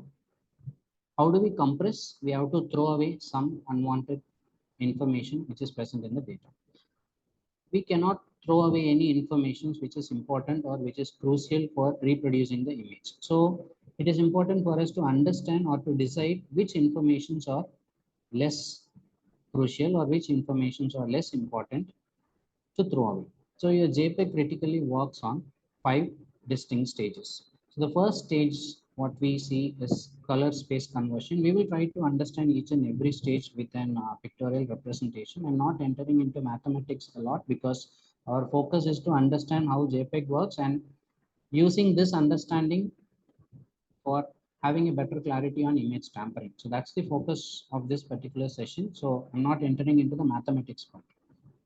So we will first discuss about the color space conversion, and we will talk about the chrominance downsampling, and then the key factor of JPEG comes into the picture, that is discrete cosine transform, which is DCT, and this is where the maximum process will be taken care of, which is the key of JPEG compression. And then we have quantize followed by, after DCT we have quantization followed by some encoding. We can use run length coding or Huffman coding to further reduce the images. So now we will try to understand each and every sections in sequence. So first we will talk about the color space conversion. So color space conversion, we actually know that each and every image will be stored in the form of RGB because we have just understood from the first segment that the output of the sensor will be stored in the form of RG and B. So any image that is, unless in the camera, it will be stored as an RGB image. Any raw image will be in the form of RGB. So similar to human eyes, where we have rods and cones which perceive intensity and color information, rods perceive intensity and cones will perceive the color information. information is. So digital images are processed to emphasize the luminance and prominence. We are just trying to, at this particular stage, we are trying to convert um, the R, G, and B data values into the values that represents the luminance and then the prominence. Luminance represents the brightness of the image, how brighter the image is, whereas the prominence will be representing the color information. So here each pixel in an image is defined by R, G, and D, representing its color composition. So in order to prioritize which information has to be kept, we are converting the RGB values are converted into three new values. The first value is luminance. Most of the time it is abbreviated by Y, which actually represents the brightness or intensity of a particular pixel. And the second term is prominence, blue, which is blue component prominence, usually represented in terms of CB, and prominence red, which is a prominence of a red value. And we are not touching the green component because it is crucial for understanding, or it is crucial for a human eye to detect. So we're not touching over that. But with CB and CR, we can able to regenerate, or we can able to rescale it to the RGB components. So these are all the color components. So luminance, that actually represents the brightness or intensity of a particular pixel, whereas the prominence, either blue and red, will jointly represent the color component of the pixel. So this conversion process preserves all original data. We are not doing any compressions over here. We are just doing the conversion. Conversion is different from compression. We are not taking away any data. We are just converting one form of values to other form of values. So this conversion process preserves all of its original data, and this process is obviously reversible. So ensuring there is no loss of information. So having this in mind, we can able to visualize this. So imagine that this is a particular image, and 4 by 4 pixel is there. Each and every pixel is having R value, G value, and B value. RGB values are there. And after demosaicing, we will be getting three different planes, whereas we have R plane, G plane, and then the B plane, where each and every pixel will represent only the respective planes value. If it is red, it represents only the R value. If it is green, represents only the green. If it is blue, it represents only the B. So once we got R, G, and B value separately, we can do a simple matrix multiplication as shown in this particular figure, so that you will be getting Y, CB, and CR, which means luminance and then the prominence value. So by performing this particular algorithm, you will end up in an image with the same image, which is of same resolution, but instead of having R, G, and B, you will be having the pixel values in terms of luminance and then the prominence. When I say prominence, I mean CB and CR together. So you will be having an image which is, and Y represents the intensity, which means luminance actually represents the brightness of a particular image, and the other two, CB and CR, actually represents the color values of that particular image. So then we talk about the chrominance downsampling. Until this particular stage, until the first stage, we have just converted RGB to Y, CB, and CR. So that is what we have done. We have done so far. And then the next process we are just going to do is chrominance downsampling. So here we are trying to downsample a particular. Let me see how we can able to downsample. So prominence downsampling involves discarding significant amount of data to reduce noise. So we have to discard some amount of data. So how do we discard that? As luminance are very crucial for visibility, we cannot touch the luminance part. And we very well know that our eyes are very less sensitive to the colors. So that we can make some modifications, or we can do the downsampling at the prominence part rather than the luminance part. So what we are actually doing is we are just averaging 4 pixels together. So take a 2 by 2 pixel and then average the value. Take 2 by 2 pixel block and then average the value. So doing it for the entire pixel, it will result in one part of luminance. I mean, we are actually keeping the intensity part as such, whereas the prominence part is reduced to 1/4 of its size. So during reconstruction, the CB and CR, the prominence part will be rescaled, so that why it has to be rescaled, because we are not touching the luminance part. It is going to be in the size of the original image. We are just reducing or downsampling only the prominence part, that is the color information of that image. So while reconstructing, we should able to rescale that particular values, that means CB and CR, ensuring accurate color reproduction. So here we are actually losing some color values, and that is acceptable because our eyes are not that sensitive to the color information. So we are taking that part as an advantage for compressing the image data. So let's try to visualize how this has been done. So you already have an image which is having luminance and then the prominence values in the pixels. So I'm not touching the luminance part so that one portion is already available. So what we are doing here is we are just trying to take one pixel. We are trying to take 2 by 2 pixel and then averaging it together. Likewise, if I do it so, I will be getting 1/4 of CB and 1/4 of CR. So you can actually see it is represented by 4 cross 4 and it is represented only by 2 cross 2. So 1/4 of the information has already gone when we are doing prominence downsampling. So here some level of compression has already been achieved, but that is not enough. Still, we have to compress the images. And in order to compress the images, we go for the key principle or the key aspect of JPEG. We call that as discrete cosine transform. So here, when I say transform, okay, before I actually get into this, we will just discuss what we have done so far. So there is no data compression occurred till now. Only downsampling has been done. Of course, certain level of data loss has been happened, but we have not completely compressed a particular image. So now it's time to decide to throw off some data for the compression. So how do we decide which data can be thrown away without affecting the image? See, throwing away some data or discarding certain data should not affect the originality of the image or the quality of the image. So this can be done by actually converting the image from spatial domain to the frequency domain. So when I say we are converting the image from spatial domain to the frequency domain, we are actually trying to measure the rate of change of intensity of a pixel in a particular block. So that is what actually we are trying to measure in the process of converting from spatial domain to the frequency domain. So when you try to convert the images to the frequency domain, we will get some components which we can eliminate. That we will see over here how the DCT will work. So basic idea of converting the spatial domain is actually we are converting or we are trying to measure the rate of change of pixel intensity in a particular region and lower the changes if the changes are very low, and or in other words, if you could say that you have only the slower changes, we can say that those are low frequency components are present in that particular block.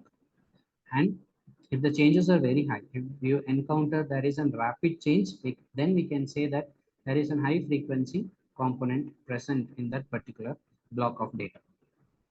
And especially this high frequency component, these components can be removed safely. You know why? Because an human eye is very less sensitive to the high frequency data. Which part of the image will have high frequency components? Say for an example, if there is you have an image of a tree and then you have some grasses on the road.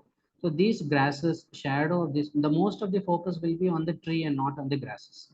So any shadow of the grass or any movement of that particular grass or color correction in that particular grass can be safely eliminated without affecting the entire area of the image. So these images, these particular areas will have a drastic change in the pixel intensity. So when we have a drastic change in the pixel intensity, that will contribute to high frequency component in the frequency domain. So these high frequency components can safely be removed because our eyes are less sensitive to the high frequency components on the images. So discrete cosine transform JPEG compression utilizes DC2 to convert image data. That is actually we are converting spatial domain to the frequency domain. And DCT actually breaks down the image into set of frequency component, which we have just discussed, and it will be representing the variations in the brightness, which means we are measuring the rate of change of brightness in the image. And then we are talking about concentrate signal energy into few low frequency components, and DCT facilitate efficient compression by reducing redundant information. I will tell you how these redundant informations that we get, we can actually able to get the redundant information by the quantization parts and all. So before we get into quantization, DCT is important. So here in block-based processing, the image is actually divided into small blocks, typically of size 8 cross 8. So 8 cross 8 is an predefined image, and that is the best size to perform the DCT. Anything which is beyond 8 cross 8 will lead to the computational complexity, and anything which is lesser than 8 cross 8, we cannot able to process it much effectively. So DCT is applied independently to each block. We have an image, and each images will have pixels in it. We are going to group 8 cross 8 pixels, so that these 8 cross 8 pixels, but which means 64 pixels, will be treated as a block. So we will have multiple blocks that represents one particular image. So we will be transforming this pixel value into frequency coefficients. DCT already have the frequency coefficient. So first step to perform DCT is we are actually subtracting 128, the value 128 from each and every pixel, so that you will end up all the pixel values which is constrained in the range of minus 128 to plus 127. So why do we do this? We have three main points on why do we performing this. Usually the pixel values will range from 0 to 255. You very well actually know that.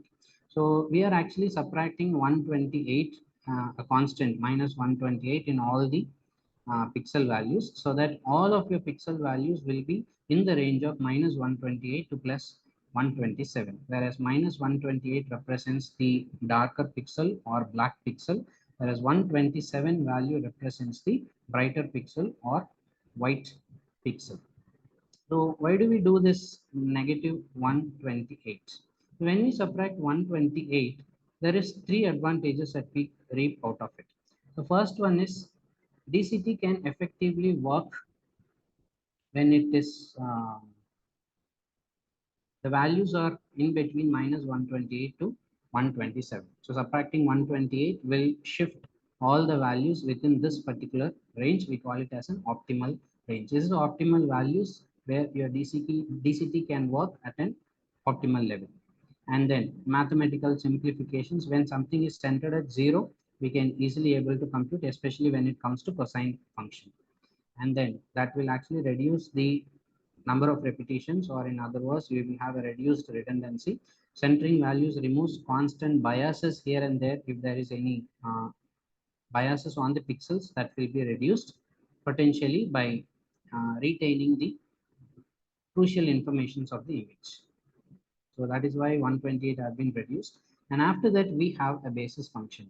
What DCT actually says is the key component of the DCT transform is that it assumes that any numeric signal can be recreated by the combination of the cosine function. So here we call it as a basis function. So here in DCT, as far as we use in JPEG, we use this 64 basis function. We have 8 pixels in place. This is for one block. So we'll be using this basis image. Each and every pixel here, it has been represented in the form of image, but still you will have a mathematical value, or you will have a mathematical value for each and every pixel. So basically the principle behind the DCT is you can reconstruct any pixel with this particular frequency components or these basis components. All these basis components represents the frequencies values, so which we will understand in the next slide. So this basis function starts from low frequency on top, and the frequency gets increased to the right, and as well as frequency will get increased to the bottom. So on the top left corner, you will have the low frequency components, and the bottom right component or bottom right area, you will have the high frequency components. So let us take this particular image which you see on your right. As per your DCT, this particular image can be reconstructed by multiplying a constant value to the basis function. So by multiplying a constant value to your basis function, any image can be reconstructed effectively. So that's the key of the DCT. conversion. So here this particular image can be reconstructed by multiplying a constant value. Your DCT will actually compute all these coefficients or constant which has to be multiplied with each and every basis function so as to reproduce the image what you see on the left. So after just multiplying each basis value, we can reconstruct any image. So that is the key principle. This is almost similar to you can reconstruct any color by using only by using the correct combinations of R, G, and B. You can able to recreate any color. Similarly, by using this 64 basis images and by multiplying constant or coefficient with this particular basis function, you could able to reproduce any images in the right, any frequency component over there. So at an outset, DCT outputs the coefficient. These coefficients are very much important for us now because only based on these coefficients we are going to do the compression part. And remember, all of this is happening on the frequency domain. So these coefficients represents the contribution of different frequency component, whether the high frequency components are contributing too much to this pixel information or low frequency components are contributing too much to this pixel information. So this is what will be identified over here. And following that, you have the next stage called as quantization. DCT actually did not throw away any particular information and the compression is not done yet. We have just converted the image from spatial domain to the frequency domain, and we have identified what level of frequency components are contributing to that pixel, whether high frequency components are contributing more or low frequency components are contributing more. So the actual compression occurs in the quantization stage. Here the DCT coefficients are divided and it is rounded off to the nearest integer by the predefined values in the quantization table. Usually the quantization table will be generated for every image. It has to be generated for every image considering the optimal capturing. But any mobile phones or any digital cameras cannot afford the computational process of generating quantization table, and it is not possible for an user to wait for 10 to 20 seconds of time until the camera unit generates a quantization table, an optimized quantization table. So most of the time, this quantization tables are hard coded for any particular digital camera. And please do remember that this hard-coded quantization table of every camera can also be used as a fingerprint of the camera. That we will be using it in the tampering section. So here you can actually see that these coefficients are divided by the predefined quantization table and the final resulting quantization, and you are actually near and you are rounding off to the nearest integer values. So on the right, you can able to see there are lots of zeros present over here. So this will safely tell us which part of the image can safely be removed from our image, from our JPEG image. So when you after rounding it to the nearest integer, we can actually able to keep only the low frequency component, and you can able to see that this particular basis function, you have low frequency components on the top left side, and then you will have the high frequency component. As you could see, these blue color highlighted values are all aligned on the high frequency component. So as far as this block is concerned, these are all the high frequency components which you can safely remove for achieving the compression. So that is how the quantization will be performed onto the JPEG image on one particular block, and then these informations will be removed. And following to that, you will have a run length and then Huffman coding. A run length, you very well know that it is it is a method to write any long sequences in a shorter form. So imagine that you have this particular string. By using a run length, it is enough for you to just represent how many number of times it occurs. So that's the primary concept of run length coding. You have 8 W's in this sequence, 12 V's, 1 Z, again 1 W and 1 K. So this is a very shorter representation of the long sequence what you see on your screen. So same thing we are going to apply on JPEG as well. So all these pixel information has to be written in a zigzag fashion as you can see on the image. So the reason why we are writing pixel values in this particular fashion is because all these zeros will be aligned at the right hand side, or it will all collected at one side so that you can easily remove those values. So I have written all these values over here and then perform the run length coding. All these values, we could actually able to see the shorter version of these pixel informations over here. And then you can further implement Huffman coding, that you will have a Huffman coding tree, and then you can further compress this particular information. To our point of discussion, understanding Huffman coding is not that required, but converting the images to frequency component, eliminating the high frequency component is much more important to understand as far as the JPEG compression is concerned.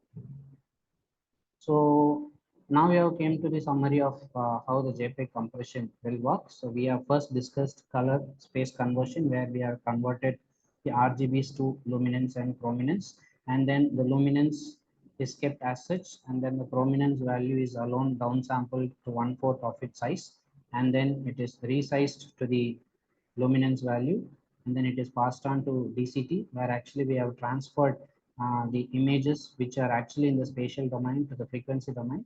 And in frequency domain, we have by using the basis function, we have identified the coefficients of low frequency components and then the high frequency components.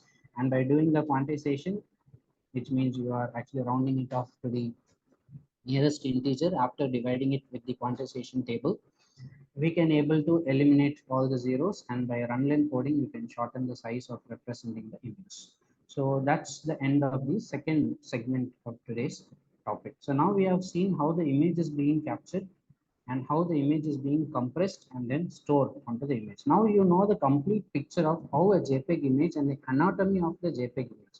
When I say we are working on a JPEG image, now you know the JPEG, what all the information is present in that particular JPEG file. It is converted. Now you are clear. I believe that you will have a clear understanding of what are all the process it has undergone before it has been saved as a file.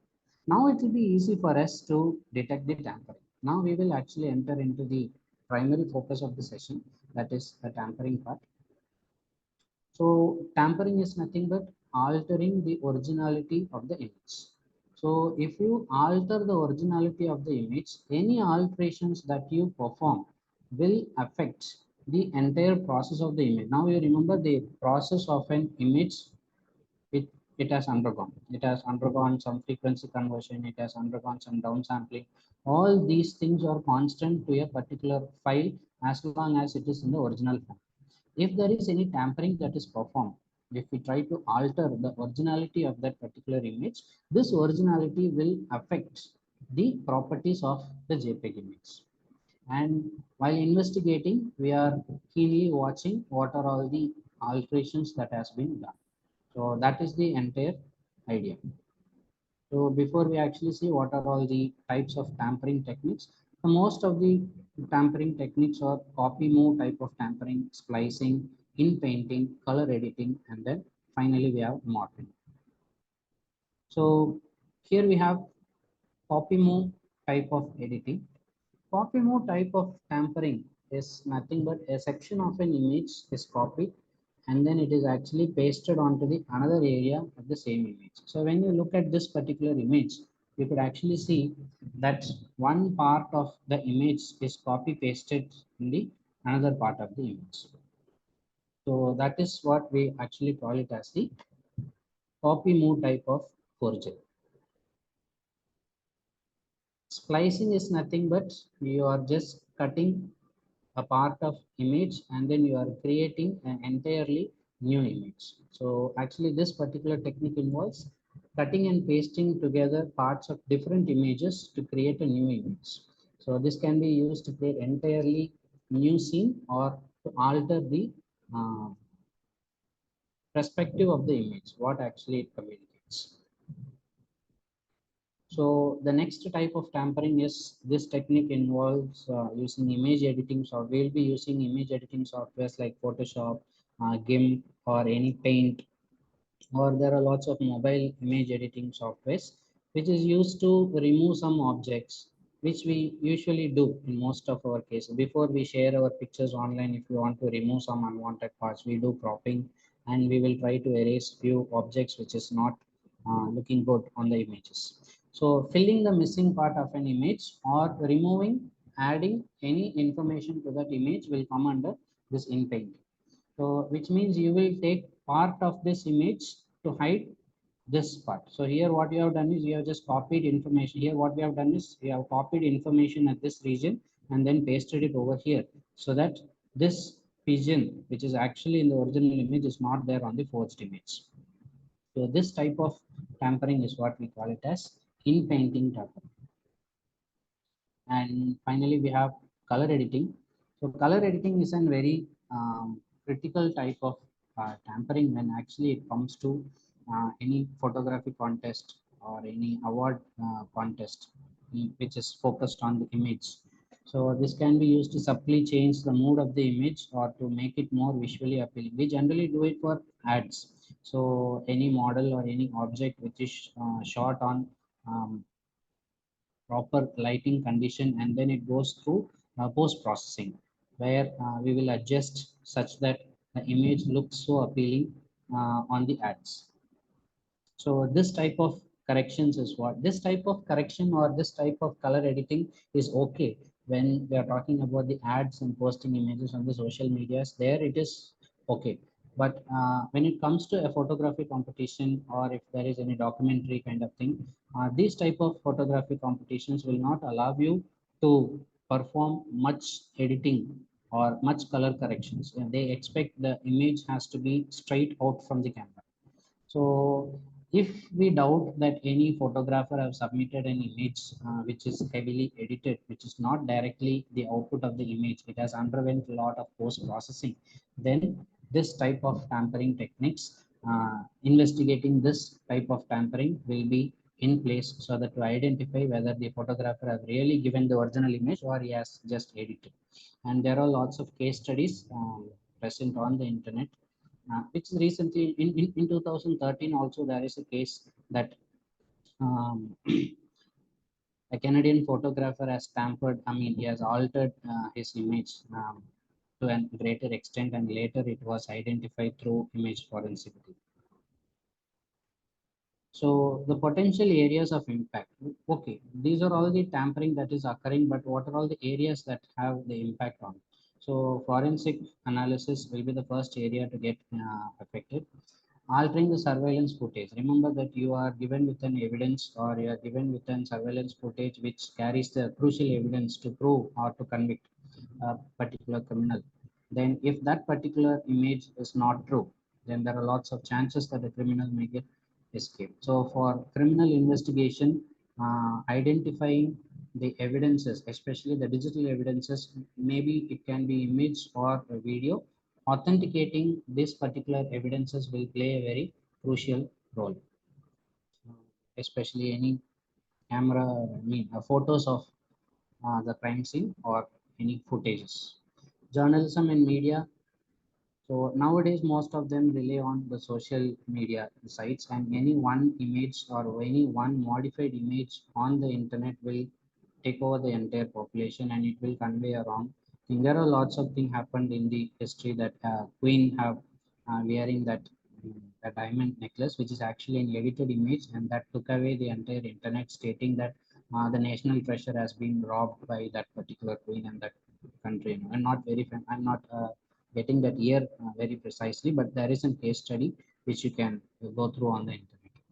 And then there are lots of face marked images coming onto the internet, and where you can just lip sync like Ambani or any familiar faces, so that conveying the wrong information over there. Say for an example, Ambani is suggesting to invest people in his company, so that's a wrong kind of images. So these are all the areas where tampering has to be monitored very carefully. And then focusing on advertising and marketing. So advertising and marketing nowadays we are accepting to a certain extent, because what we see on the Amazon pictures is not actually the original when we receive the product. So there are lots of, there we are getting a false impression of that particular image. And then digital art and photography, as I just said, any plagiarized work, AI generated content, or heavily post processed images will not be accepted for any photography contest, even for the award. So security and surveillance, falsifying the security camera footage to cover up the corporate espionage. So most of the time we will try to alter the camera footage to prove that I'm not in that particular place at that particular timestamp so that I can be free, even though I've committed some crime. So these are all the areas where image forensic or tampering of images will play a crucial role. And apart from that, insurance companies will also play a very crucial role. Say for an example, my bike got damaged, I can just take a picture of my bike and alter some components where it shows, where I can show like my bike is completely damaged and I can claim the insurance. And the same thing happens for the persons as well. Most of the insurance companies accepts photos as a proof for sanctioning the insurance. So wherever this is the case, wherever photo plays a crucial role or photo is considered or images are considered as a crucial evidence, then tampering has to be taken care of with a serious note. So that's all about the types and the various areas where it will be impacted. Then moving on to the techniques. So now we understood how images are captured, how images are compressed before it takes the form of JPEG. And then now you have understood what are all the various types of manipulations that can be done on a particular image. Now it's time to investigate. In most of the time, being an forensic investigator or being working in a practical situation, the first difficulty that we will face is we will not get the original image, which means you won't have the original image and then the duplicated image. You cannot keep two images side by side and we cannot say that this is the original one and this is the duplicated one. All you have is only one copy, and you have to perform some investigative techniques on that particular image and to conclude whether the image would have been tampered or it is an authentic image. So that will be the primary role of any forensic investigator. So to investigate whether the image has been tampered or not, we have certain approaches to follow. There are lots of approaches. I'm not getting into the ML based detection technique or deep learning based detection technique. Those are there in place. Considering the time and then the length of the session, I'm restricting this lecture with this particular basic uh, key detection techniques. So first, the best part is to start with metadata analysis. We will see each and every analysis one after the other. The first one is the metadata analysis. The next one is error level analysis, statistical analysis. When I say statistical analysis, you can take any statistical parameter like variance, mean, standard deviation, histogram. You can take any of these parameters of the image and you can investigate that aspect. Key point based matching, and then PRNA based detection. So these are all the five majorly used and commonly used investigative techniques to detect if the image has been tampered or not. And I cannot say at the end of the session you will get to know after seeing different manipulated images and the outcomes of the investigative techniques. We will just walk through all those slides in next couple of minutes. You will be understanding that one single technique is not a foolproof technique to decide or to declare that the image has been tampered. So you have to go through several types of techniques, and only after confirmation through several investigative techniques, we can come to a conclusion that the image has been tampered or not. So there is no one single foolproof approach which will say that the image is tampered as a sure shot. So that is not there. So that will just give you the possibility of whether the image is being tampered or not. All these techniques will have false positives also. Even though if you give the original image, these techniques will show that some parts of the images are tampered or it might be tampered. Having this caution and warning in mind, we will move forward and then we will see what are all the techniques one after the other. So first one is the metadata analysis.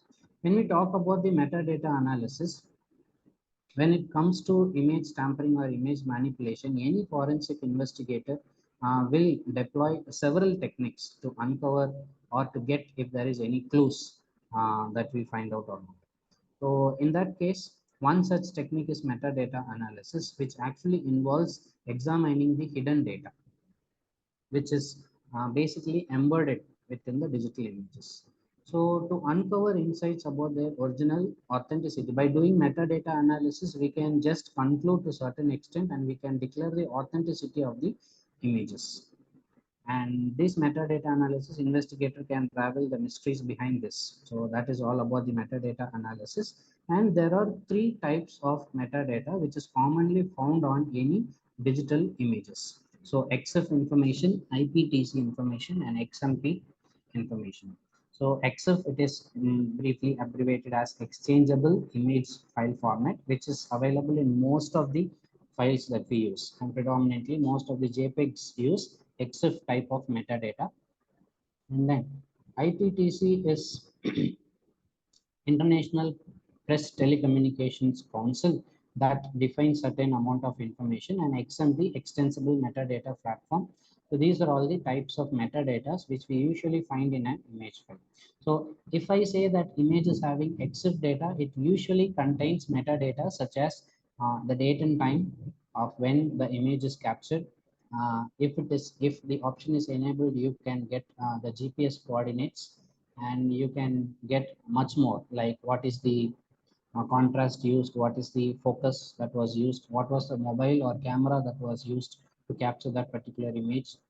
All these informations will be available in that EXIF data, and what is the color level, whether it is in the RGB form or whether it is in the YCBCR form, all these things.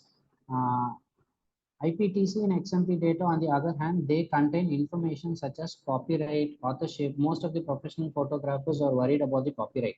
So these copyright informations will be there. It might be in the form of watermark, or it might be in the form of a code which is unique to that particular camera or to that particular camera. So any type of editing history will be stored over there that actually tracks the versions of images in the timeline. So where we can get whether the images is being tampered or not. So what we can find out using metadata. So you can find out for the conflicting timestamps. So if the timestamp is conflicting, say for an example, the image metadata says that the image was captured in the morning time and the image looks like a sunset. So these are all the conflicting timestamps which you can get clue of, and you can declare that this image metadata is not in line with the meaning what actually it conveys. And GPS coordinates, these are all the information. GPS coordinates can be used for performing the shadow analysis as well, which I will show you in a minute. So timestamps and GPS coordinate can be cross-verified with the web resources as well, whether to find out it is authentic as per the statement of the victim. And sometimes all the metadata will not be available, and few metadata will be ripped off, or it will be deleted by the cameras itself, or based on the settings you may get some metadata or you may not get some metadata. So JPEG quantization or fingerprinting, which is otherwise called as ballistic, which usually works on the quantization table, which is hard coded on the camera. So do we remember while discussing the JPEG, DCT, and then the quantization, we said that this quantization table is hard coded onto the camera. So that can be used as a fingerprint for that particular camera. So if an author claims that this particular image is shot by me, then he should prove that the quantization table originated from that particular camera matches with the image to which he is claiming credit. So all these things can be done in the metadata analysis. The main challenges while analyzing the metadata is most of the time we will strip off the metadata. So any malicious, there are tools online available, and even in the mobile phones, you can choose whether to store the metadata or not. You can turn off the GPS coordinates on your iPhone so that your phones cannot capture the metadata, I mean, the geolocations of the image.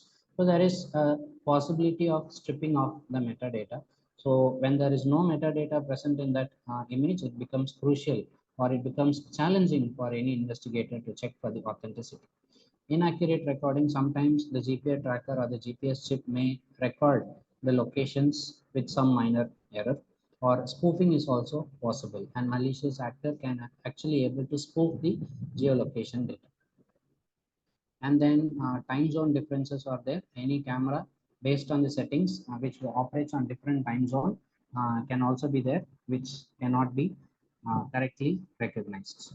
And best practices to declare that the image can be tampered is like always verify the metadata with other forensic techniques. The metadata, as I already said, metadata is not the only, any technique that we discuss in this session is not a foolproof technique where it has to be verified with some other, it has to be cross verified with the other techniques as well. And at the same time, it has to be cross-referenced with the statement given by the victim or witness or whatever it is. So whenever a victim says, I have seen this particular image on evening 6 p.m. and then the timestamp in the metadata says it was shot at 3 in the afternoon, then there is a conflict. Then someone might have, whether the image has been tampered or the victim is lying. So this type of cross references will always give better clues while investigating with the metadata. So this is an sample metadata. You can get a lot of information of a particular image. So here you can see what is the MIME type. So it is an JPEG image, and then the version is 1.1, which was captured in an HP. Hewlett Packard is the manufacturer of that device, and you could also get the camera model name. So the model name is HP PhotoSmart 618. When I say quantization table is hard coded, HP PhotoSmart 618 type of cameras will have a constant quantization table. If the quantization table is mismatching, then we can say that that image is not captured by using this particular model. So that is the level of investigation that we can do with the metadata analysis. And also you can see the EXIF version and the time of when image has been captured over here. So before we getting into the next topic, I would like to show you how the metadata would look like. So let me move on to. So for that data, you can actually use this plugin called as InVid plugin, where I installed it on my Chrome. And then here you can see that there is an image, and then you have a metadata. So when you just click on it, it will ask you for any image to upload, and then I can just locate a file. I have some images which is locally captured. I'll just click on this image, and then I will submit the image so that it gives me the metadata. So this is the image which I have submitted. So we don't know whether it is tampered or not. So what we can do is we can actually look at the metadata which has been observed. So here the make is Apple, and then it was captured through iPhone 13. So the device which is used to capture this particular um, image is Apple iPhone 13, and orientation is actually 6, and this is the X and Y, but this X and Y resolution of that particular image. And then other useful information is it is stored as JPEG because the color values are Y, CB, and CR. If it is a raw image, then it would have shown an RGB reference values. Since it is showing Y, CB, and CR, it is an JPEG image. Means it is a compressed image that we can understand. It also shows me the time of capture and the time of when it was actually stored on my device. Pretty much both are close to each other, and color combination is YCBCR. And most important thing is it is also giving me the GPS information also. So GPS information is also low. So this is how you can take. There are lots of online resources available where you can actually uh, check the metadata of any particular image. And when you click on this GPS location button, it actually points out where exactly that image has been taken. So that will give you a point where this particular image has been taken, and you can clearly see when you look at this particular image, you can see that it was taken on a beach location. And then the metadata is also pointing out like it has been captured on sea location. So when you zoom out, it is a sea over here. So this is one way of identifying or authenticating that the location which is captured in the metadata is correct. It is a C location. And then what else I can do is you can use other resources. I would like to show you in another um, website, which is Sun Earth Tools, where you can actually give the location data. I think here I have given the location data. So this is the location data. What you can do is you can actually capture this location data, and then you can post it over here.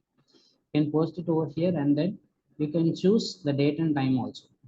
So this particular website will tell you exactly where the sun was at that particular time. So this is this particular geolocation and this particular time has been given. And then if I see the output, it also gives me the same location over here. So this shows that at this particular point in time, the image was captured by the time. Actually, we had time here. It was captured by 18.2 on 10th of February. So when we feed this particular information, so 10th of February 2024, and the time is 18.2, so we can actually able to see where the sun is actually. So this is where actually the sun was. This information will be in line with the info. When you look at the image, you could actually see that I am standing over here and then the sun is over here, which we can closely approximate that the metadata what and the GPS coordinates and the time coordinates, whatever being represented in the image, is in line with the real-time data. So that is how we can confirm that this particular image is an non-tampered image or original image based on the metadata analysis. There could be some other modifications would have been done, color correction would have been done, or some images have been pasted over here. This reflections would have been artificial. These type of tamperings would have been done. We need some other techniques to identify this particular thing. And when we load some other images, let me take this particular image. This clearly shows that this is an edited image. So this is an image of a baby which is photoshopped, and by looking into this image itself you can clearly see that it is photoshopped, and this particular image does not have any metadata. So this metadata is not available. So we can say that metadata is this is why I just told you that there are possibilities that you may not have metadata also. So that is all about the metadata type of analysis. Moving on to error level analysis. Error level analysis is primarily based on when the image is compressed. Already your JPEG image is compressed by eliminating certain values from it. When you again compress it, then there will be some errors which is introduced as an artifact. This artifacts will be a proper indication of tampering. So how it works really involves resaving the image at non-quality levels. We are trying to resave the image at two different levels. When we save the image at two different levels, if that particular image is having two different components, which means you have copy pasted some particular image, then the levels of compression it undergoes will be different. This will be highlighted as an artifact, and that will be the indicator of the image has been tampered. So we can see some analysis over here. First, I am loading the image. I am applying two different levels of compression. I am calculating the error between the compressed images. I am normalizing this particular error, and finally I am visualizing that. When you visualize this particular error image, you will get an image like this. Let's take this as an sample image, which clearly shows that this is an tampered image. So how do we identify this is an tampered image? With the help of JPEG, error level analysis. This is the output of error level analysis. When you observe this particular error level analysis, you could able to see that the background is having one level of compression. White represents one, different gray levels indicates different levels of compressions. So here the background is having one level of compression. The shark is having entirely darker pixels, that is one level of compression, and this baby is having another level of compression. So we can easily come to a conclusion that there are three images present in this particular image. So observe that there are three different images here. So the three different compression levels, which means that this is not in one single image. This is three different images. So let's take this particular image, what we have used for metadata analysis. When we see this particular image and we perform an error level analysis, observe that there is an error spot and patches near the boat. In the original image, the boat was not there, but here the boat was inserted over here, and that has been clearly captured as a patch. You can actually see a patch-like structure over here, which is having a different error level. The entire image is looking dark, and the common error level is observed, and this patch is having a different color intensities. Then we can say that there is something wrong over here. And even here we can see the same level of intensity. This is usual because that is a reflection of sun. When there is a sun getting reflection, there will be huge gradient. The frequencies will be changing very rapidly. So there will be a high contrast difference. The error levels will be little higher where the light intensity is changing drastically. And similarly, where the image is rough and if it contains very fine informations like rocks, roads, a close shot up of roads and wood barks, this type of images will also reproduce same type of thing. We should not get confused, or we should not falsely identify this as the tampered area, whether this is not the area where it not supposed to look like this, but there is some possibilities of tampering over here. And I could able to observe that this particular area is having slightly higher error than compared to the rest of the images. Even we have the rocks here, but this area is having higher error levels. So which actually tells that this is a possible area where tampering would have been occurred. Now taking another image, this image looks very familiar. This is captured on my phone, but the tampering is happened over here. As I said, this particular background is having very fine information so that the error levels are very high. The color levels are changing very intensely so that this is having a brighter color levels. And this is also another level of color intensity that is represented. But these two things are drastically different from the bottom image. So when you look at the bottom area, you can actually see that this particular error level is far different than this particular error levels. So we can conclude that there is some possibility of tampering occurred at this particular page. This is like in painting type of tampering. Though there are three different levels of compression, this different compression is because of the surface, not because of the different images. That has to be kept in mind. And I have taken one real-time image of our IIIT shot in the professional camera. And when I draw the error level analysis for this particular image, initially we may get an impression that this particular image has been tampered because it has different error levels over here and over here. So this error level is different. So error level analysis cannot be directly taken as a sure shot thing. What we have to do is usually error levels will be higher at the places where there is an high frequency component is present or the light intensity is changing very drastically. So if I fine tune the error level analysis algorithm just by increasing the compression ratio of two images, I will end up in this particular image. So after tweaking the algorithm, we can able to find some more artifacts observed on the top left corner over here.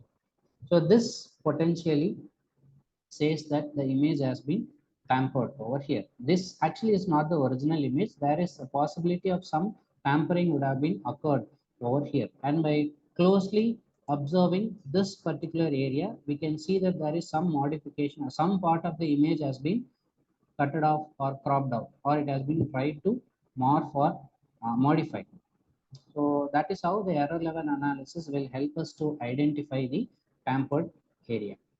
And error level analysis will not work well for any facial recognitions. It will show you same thing. This is an artificially generated image. It doesn't show any artifacts over here. In order to prove that, I have taken my own original image, which is straightly captured through my phone. And here it is showing that this is captured through my webcam.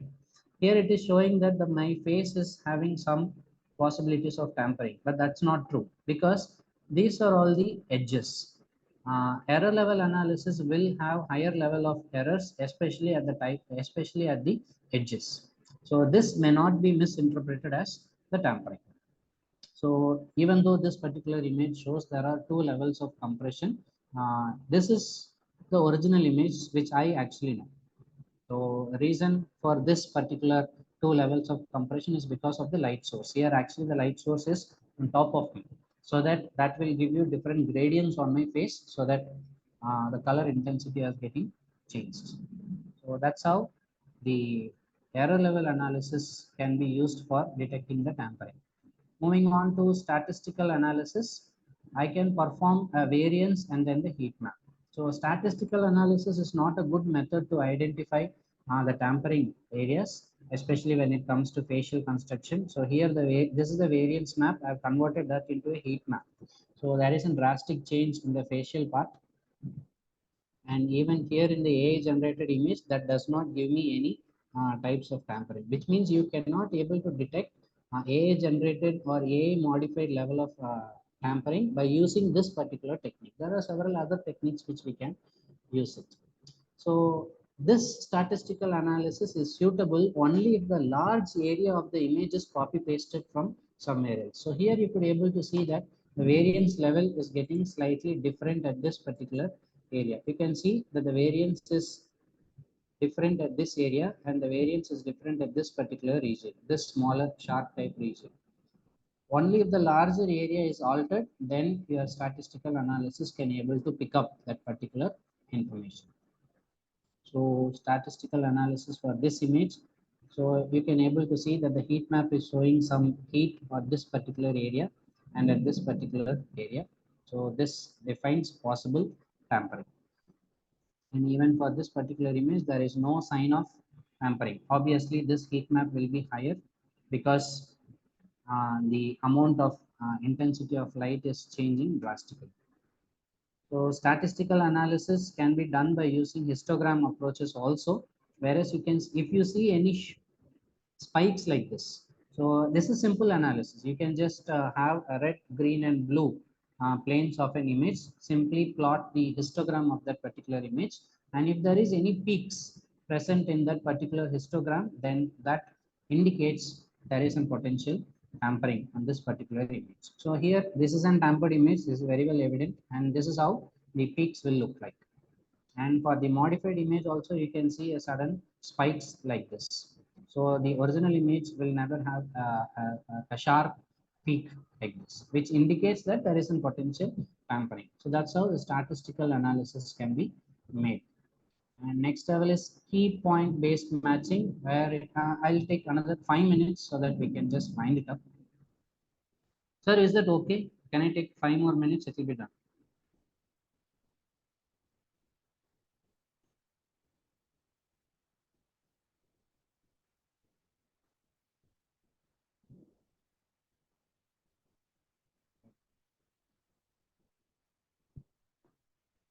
Right? So this algorithm will actually take up the key points and then it will check whether the key points is repeated somewhere or not.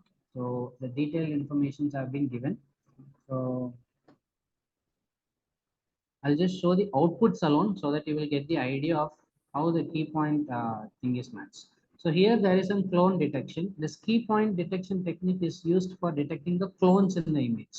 So this actually spots out, this actually have an image, and if that particular point is replicated as such in some other part, that will highlight this particular area. Here, this pink color areas has been reproduced again over here, and that shows the connection where the images are being tampered.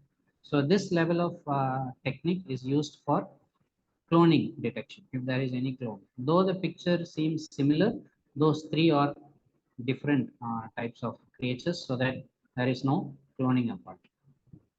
So here in our image, I have intentionally modified the tree which is on the left side. You can able to see that there is a cloning detection happened on the real time.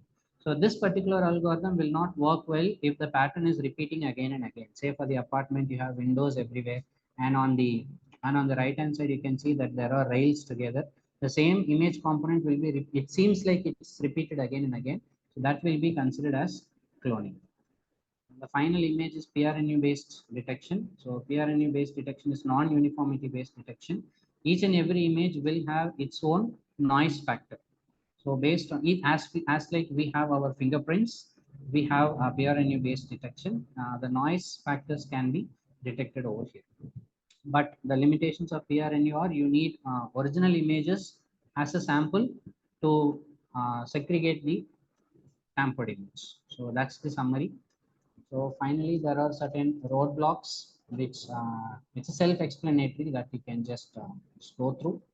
So making my closing statement, though there are powerful tools that exist, image forensic often involves a combination of automated techniques and especially human expertise is also required. Just by looking into the image, we cannot say that it is tampered or not. By expertise, we will be becoming familiar with whether it is an really tampered image or it is a false positive.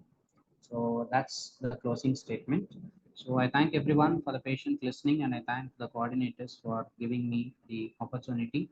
Sorry, I've taken 5 minutes in extra. I think you can bear with that. Okay, sir. Thank you, sir. Santosh, sir. Sir, it is clear, sir. Yeah, please. Sir, That was a thank you so great. much. Okay, any questions? Any questions from audience side? Someone has written, I think. Suresh, do you have any Very question? interesting.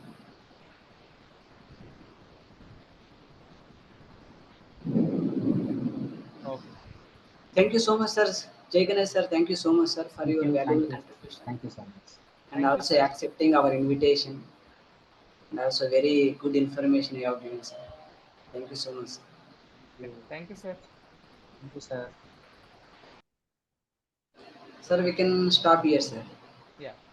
Okay. So, dear participants, we are coming to end of the day 4. So we'll meet tomorrow, day 5. So you will have 3 more sessions tomorrow. At the end of the third session, you will have the valedictory at 4:50. Okay, kindly join the valedictory function as well. Okay, thank you.